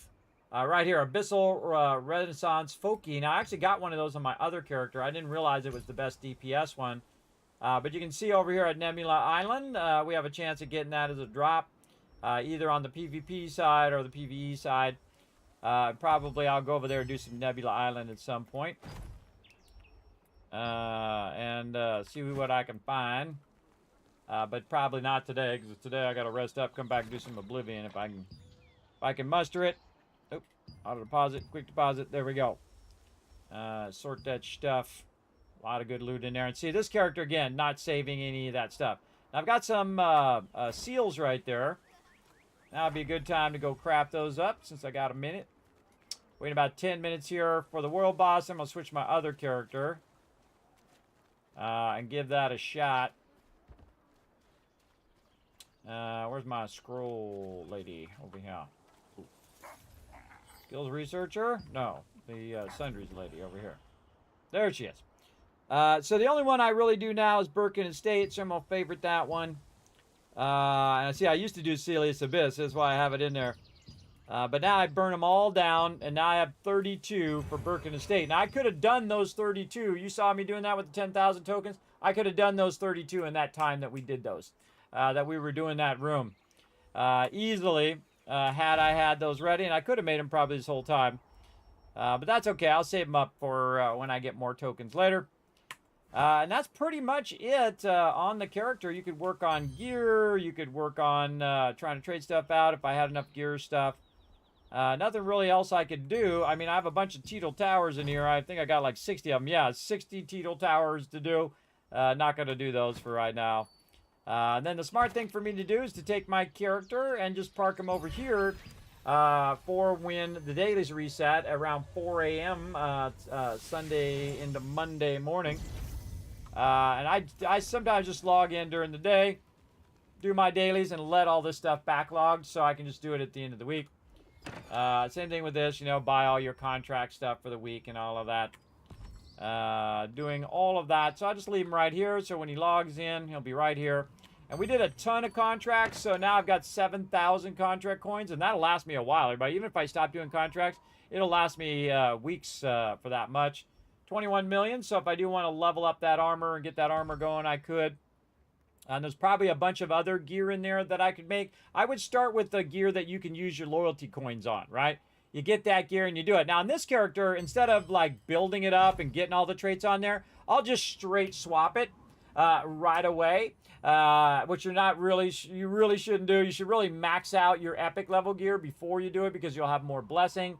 But on this character, I will just level up that armor until it's like 10 3/4 or 10 1/2. Then merge that plate mail in there, and then bam, it'll be pretty close to 12, and then I'll max it at 12, and then I'll work on the traits over time. And I probably have a lot of trade unlock stones. Speaking of, let's go see how many trade unlock stones this guy's got.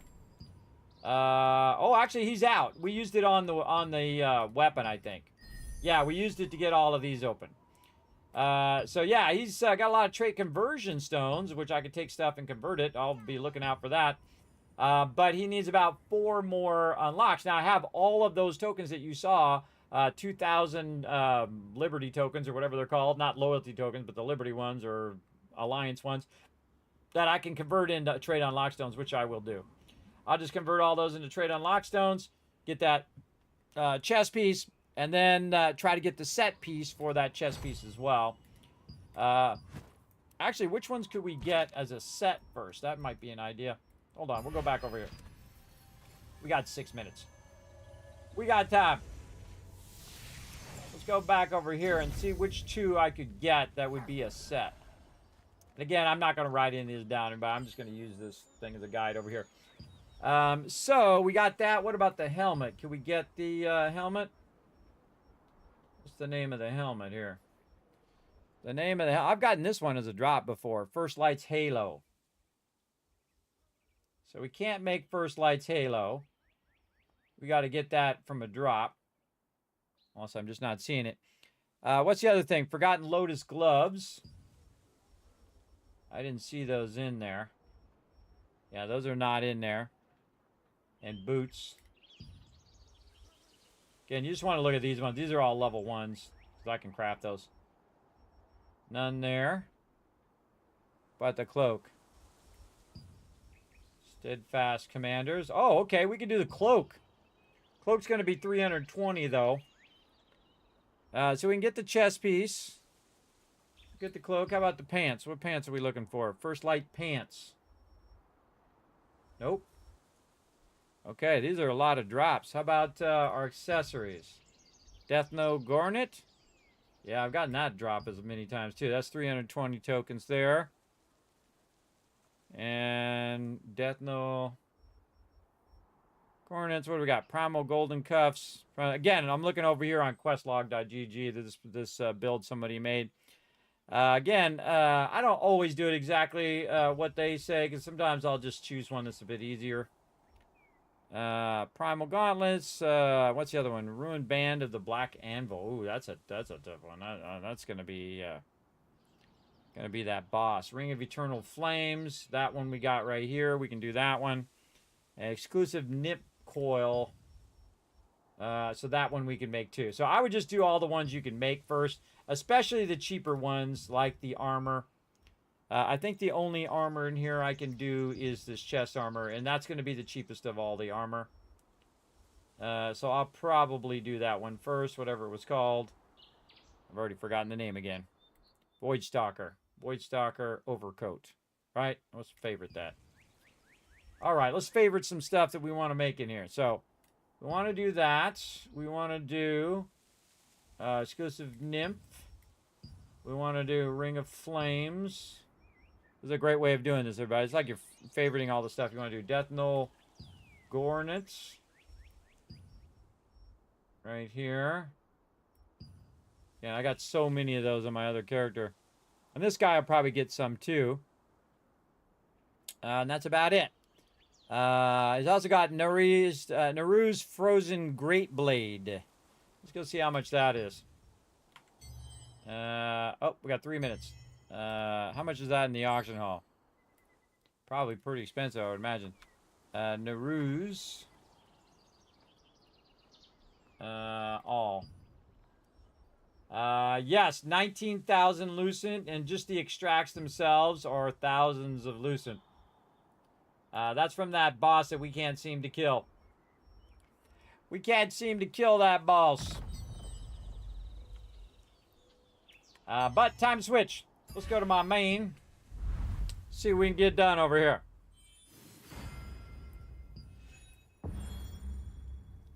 See if we have a miracle here and I actually get my drop of my boots or whatever it is I'm looking for from this guy. I can look over here in my spreadsheet. What am I looking from this guy? Yeah,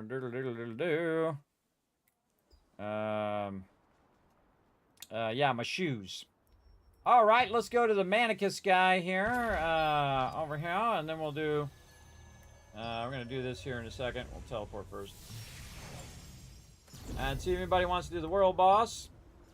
So I'll go ahead, throw it in here. World boss. World boss with 1S. And we're going to run down here. We got like 2 minutes to press the button.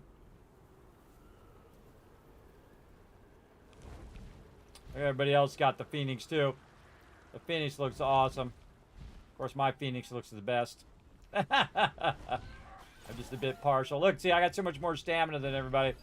I flew way further. I got like 2 minutes to click the thing. Oh, it's not up yet. Let's see. I'm usually the last person on. Oh, we got a lot of stuff we can donate. I'm hardcore, bro. Let's see. Anybody on? Oh, yeah, a bunch of people.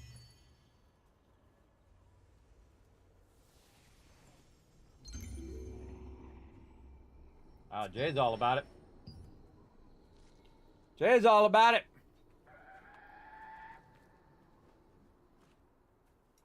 Put my buffs back on. What is this? This is Wildkin. I think I got some Wildkin in here. Yeah, right there. Boom. Wildkin bonus damage. You know what? We'll just re-up all of these again. This character is going to get smacked, bro. This character has not even close to the amount of resistances that my other character does. He's going to get owned. I mean, my other character would get owned, not this character. This character will be fine. My other character is going to get owned. If I were to bring him, is what I'm trying to say. And I should go into... I should go probably into partial healing. Or I should just change my mastery. I really need another mastery that's like this, but takes out this thing. I'll figure out how I take that out.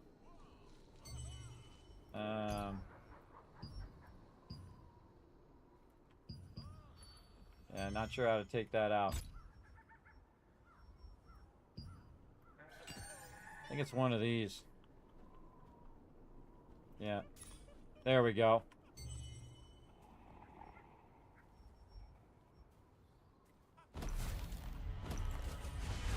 Yeah, there we go.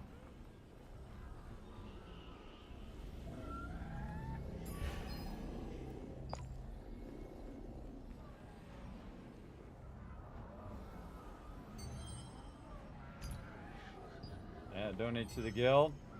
Oh, auction hall. I sold some stuff. Oh, no, it didn't sell. No problem. Put it back in there, sell some more. Oh, wow, look at all the things I can sell in the auction hall there. I just keep throwing them in there. Max health, sleep resistance. I don't need that. Throw those in there. I don't think I need debuff duration.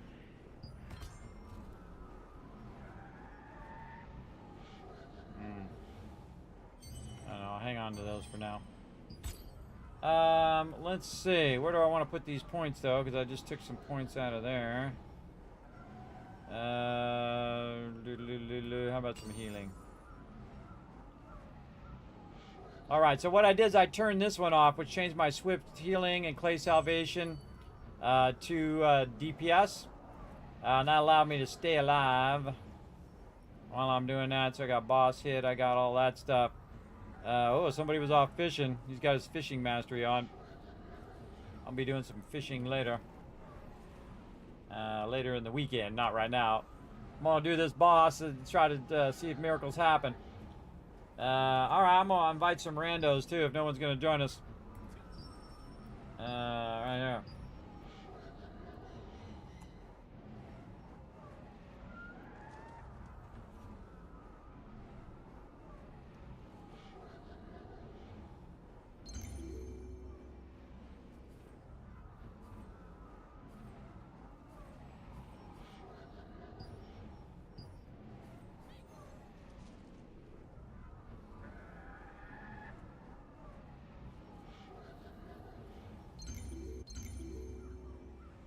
Bingo.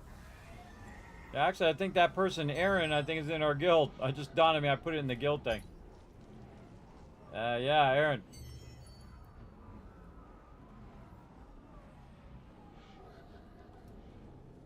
Watch how fast it goes when you say 5 of 6. Watch this.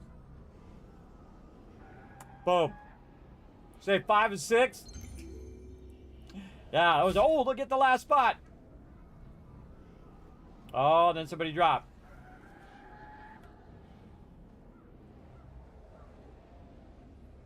I'll give it a minute. More people are running in. Boom. 5, 6.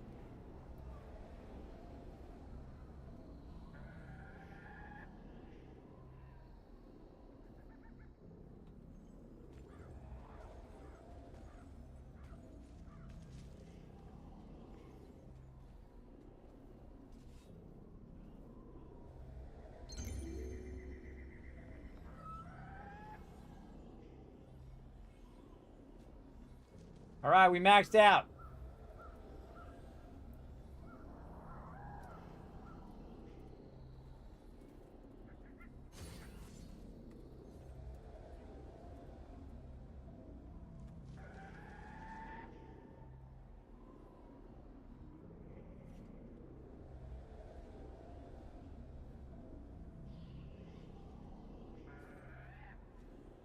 Oh, Ash in here too. Ash is all about it. Now, if a member says, hey, Kismet, I want to join you, I'll kick one of these randoms. Or actually, I'll just create another group. Try to invite everybody in. I'd have 57 seconds to do it. So I just leave group, have my team leave the group, add the other person, and then put the thing back up again to see if we get as many people as possible. Now, I can tell you the top DPS of this group's going to be, it's going to be Jay. You go up against Jay, bro. You're going up against the best. Just check it out, man. Look how much contribution to the guild. 60,000 reputation. Between my two characters, I have 6,000. And my other character right here is 6,000. So I have 12,000. He has 60,000. I don't even know how you get that much, everybody. Hopefully he becomes one of the people that can control the weather. We'll see.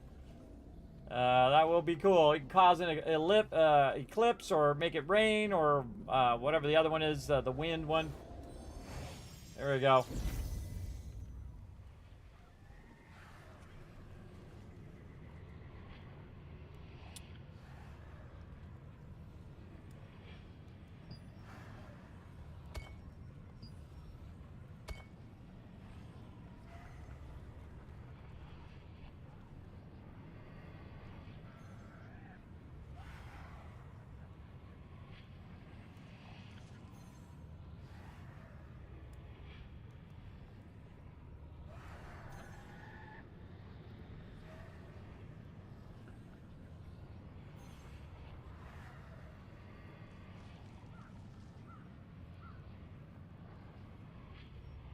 I like how I type a bunch of stuff and it just doesn't show up.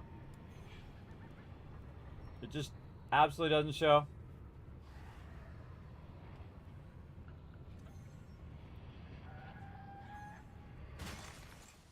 Here we go. Now I'm gonna go after this one over here.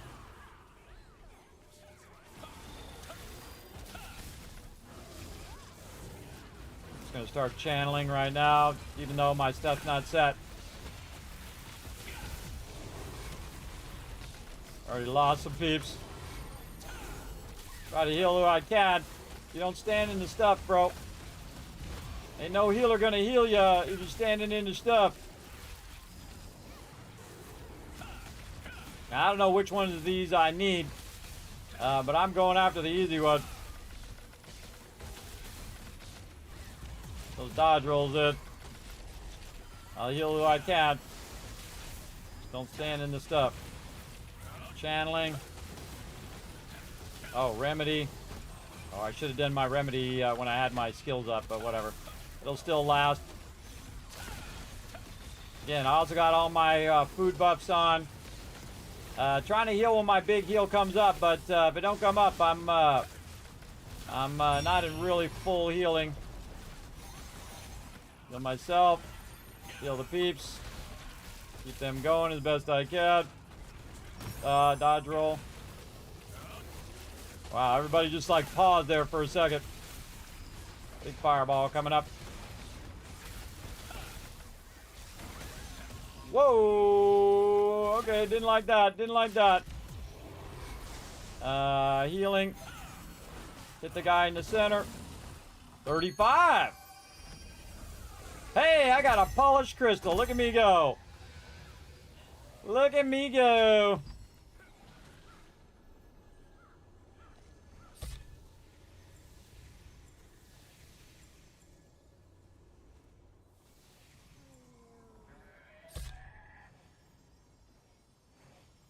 Yeah. That's funny. At least I got something out of it.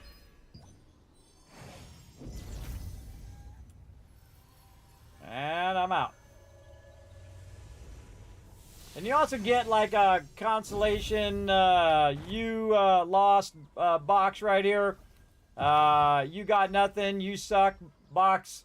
A little pity box here. Now again, I always see this thing down here, possible rewards of this chest right here. I forget what the chances of this are, like 0% because I've never gotten one. So let's go ahead and get one. Yep, still didn't get one. But you get, you know, some little bit of this and some fish stuff and whatnot. You get yourself some quality. Oh, I didn't have my quality stair light on, did I? Oh, I did. I did have my quality stair light on. And then, yeah, you get a little bit of something there, even if you just participated. It's pretty discouraging, though, because, you know, I probably did that 50 or 100 times, and maybe I got one blue out of it that whole time. There's some people who just farm those over and over, but again, if you don't do it, then you know you're definitely not going to ever get it. If you don't try, you're not going to win for sure. It's guaranteed. So yeah, we're just going to deposit all that random stuff in there. Then we got a lot of fishing to be done. This character, same thing. I'm just going to go ahead and park them over here, so when the reset comes through, I can I work on that. The next time I'm going to do this be on Monday night with my team. We'll get together. We'll do some tokens. Now we got our new token spot. I'm going to try that token spot that I just learned today. And see if that's better for the crew. Because that was crazy, man. We got a whole bunch of peeps and then we just blasted them all down. We burned 10,000 tokens in less than 20 minutes there. So that means you can do 40,000 tokens in 4 times that amount. So that would be about, let's see, about an hour and 20 minutes. So 60, 70, 80 minutes. You could probably get that done. And again, I like to be super efficient. So, you know, people could be getting their contracts done. People be getting all that done.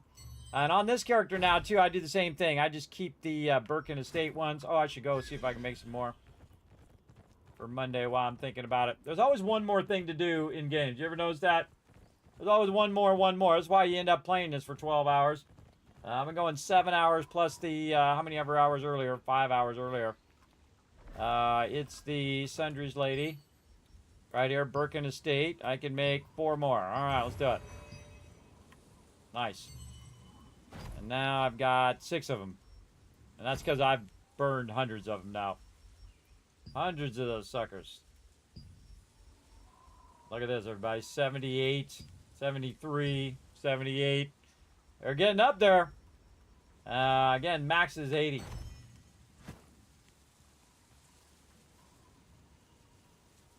Yeah, also working on the guild raids as well. Speaking of, let's go back and see if the guild raids are fixed.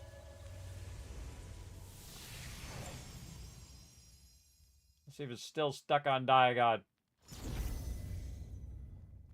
Or Leviathan. Oh, I can change the raid. Okay, so it is fixed.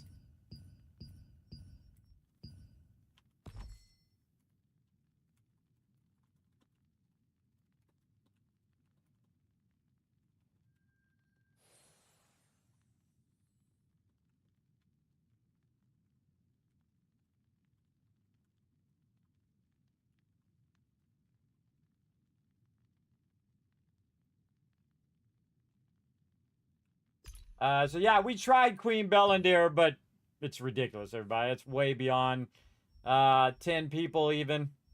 You'd have to be super crazy geared with insane damage to make that happen. So that's just useless to us now. Useless for us to even bother with that. We're still trying to work our way up from Diagon to Palaco Naru.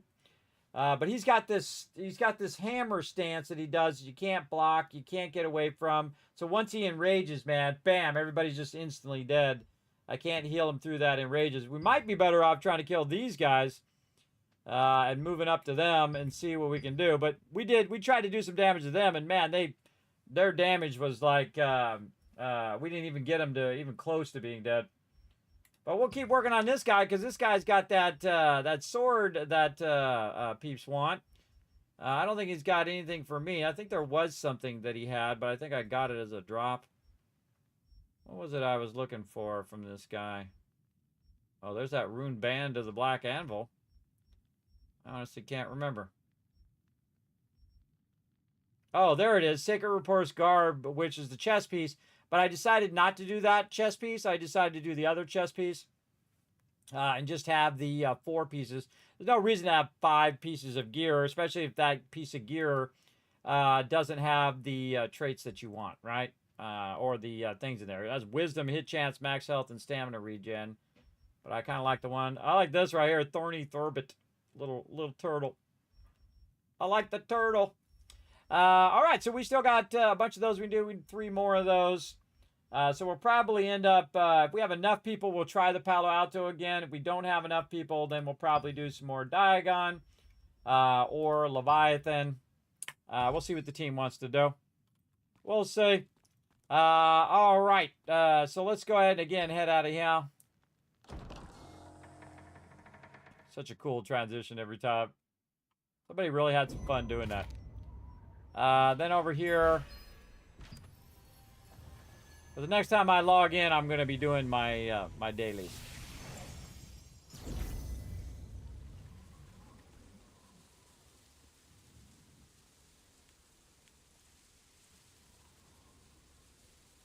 All right, heading out. Any more guild stuff? Distribution. Oh, Jay got something. He got a staff there. Nice, nice. And then I'm going to go to my other character. I don't remember if I brought him over here. He's at Castleton. While we're thinking about it, let's bring him over. Again, don't forget to hit the follow button, everybody. It does help the stream tremendously, and it's totally free. If you're over on YouTube, you get the subscribe button, which is basically the follow button. Doesn't cost you anything. You just press that button. Helps the stream out tremendously. Let's go ahead and bounce over here.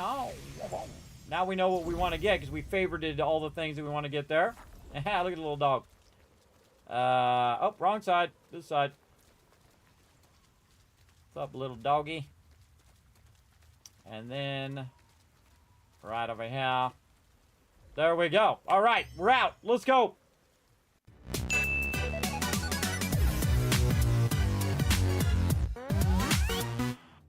Game is just so good, everybody. Man, it really dazzles me when games do that, everybody. Great examples like Valheim's the same way. I was only going to play it for a little bit, then absolutely fell in love with it. Fantastic game. I really like that game. If you play it without min-maxing it and sucking all the joy out of it,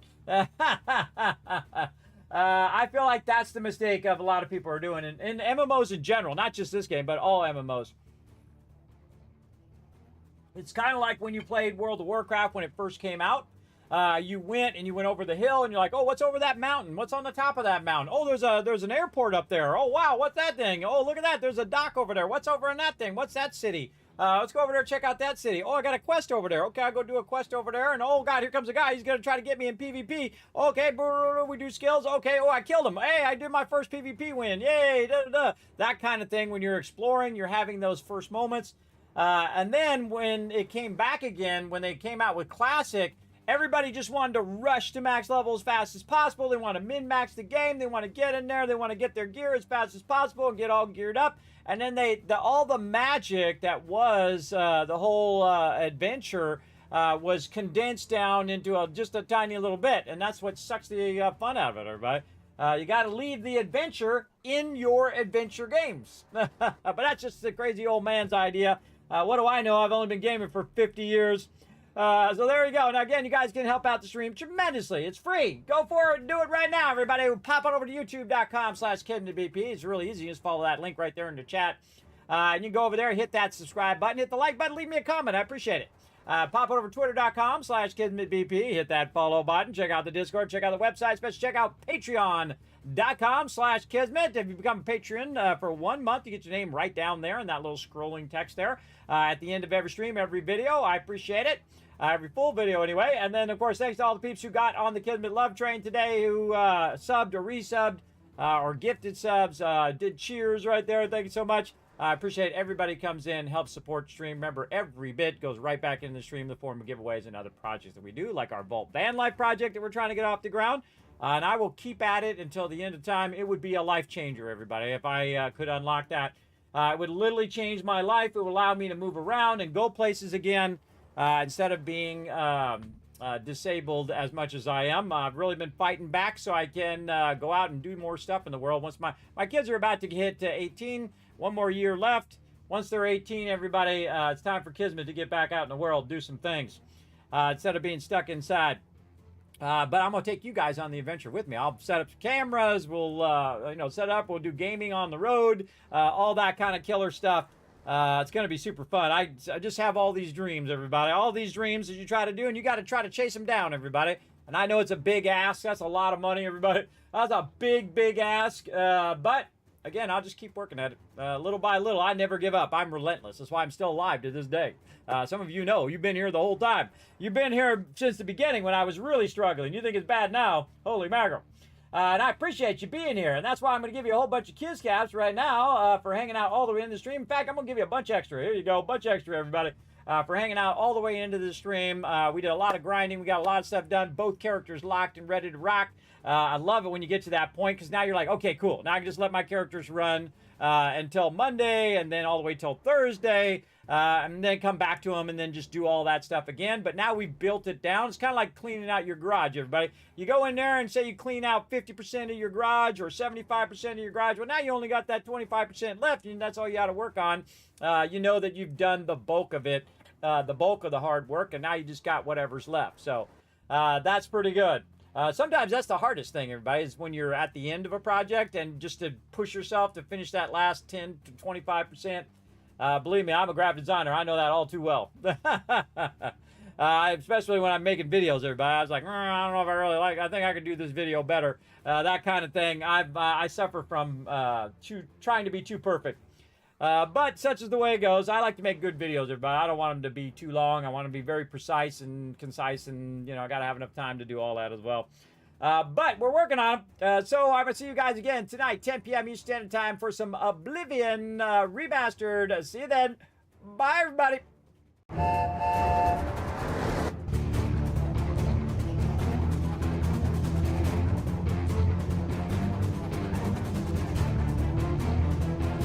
Hi, this is Norbert. Thanks for watching. This is the Sky.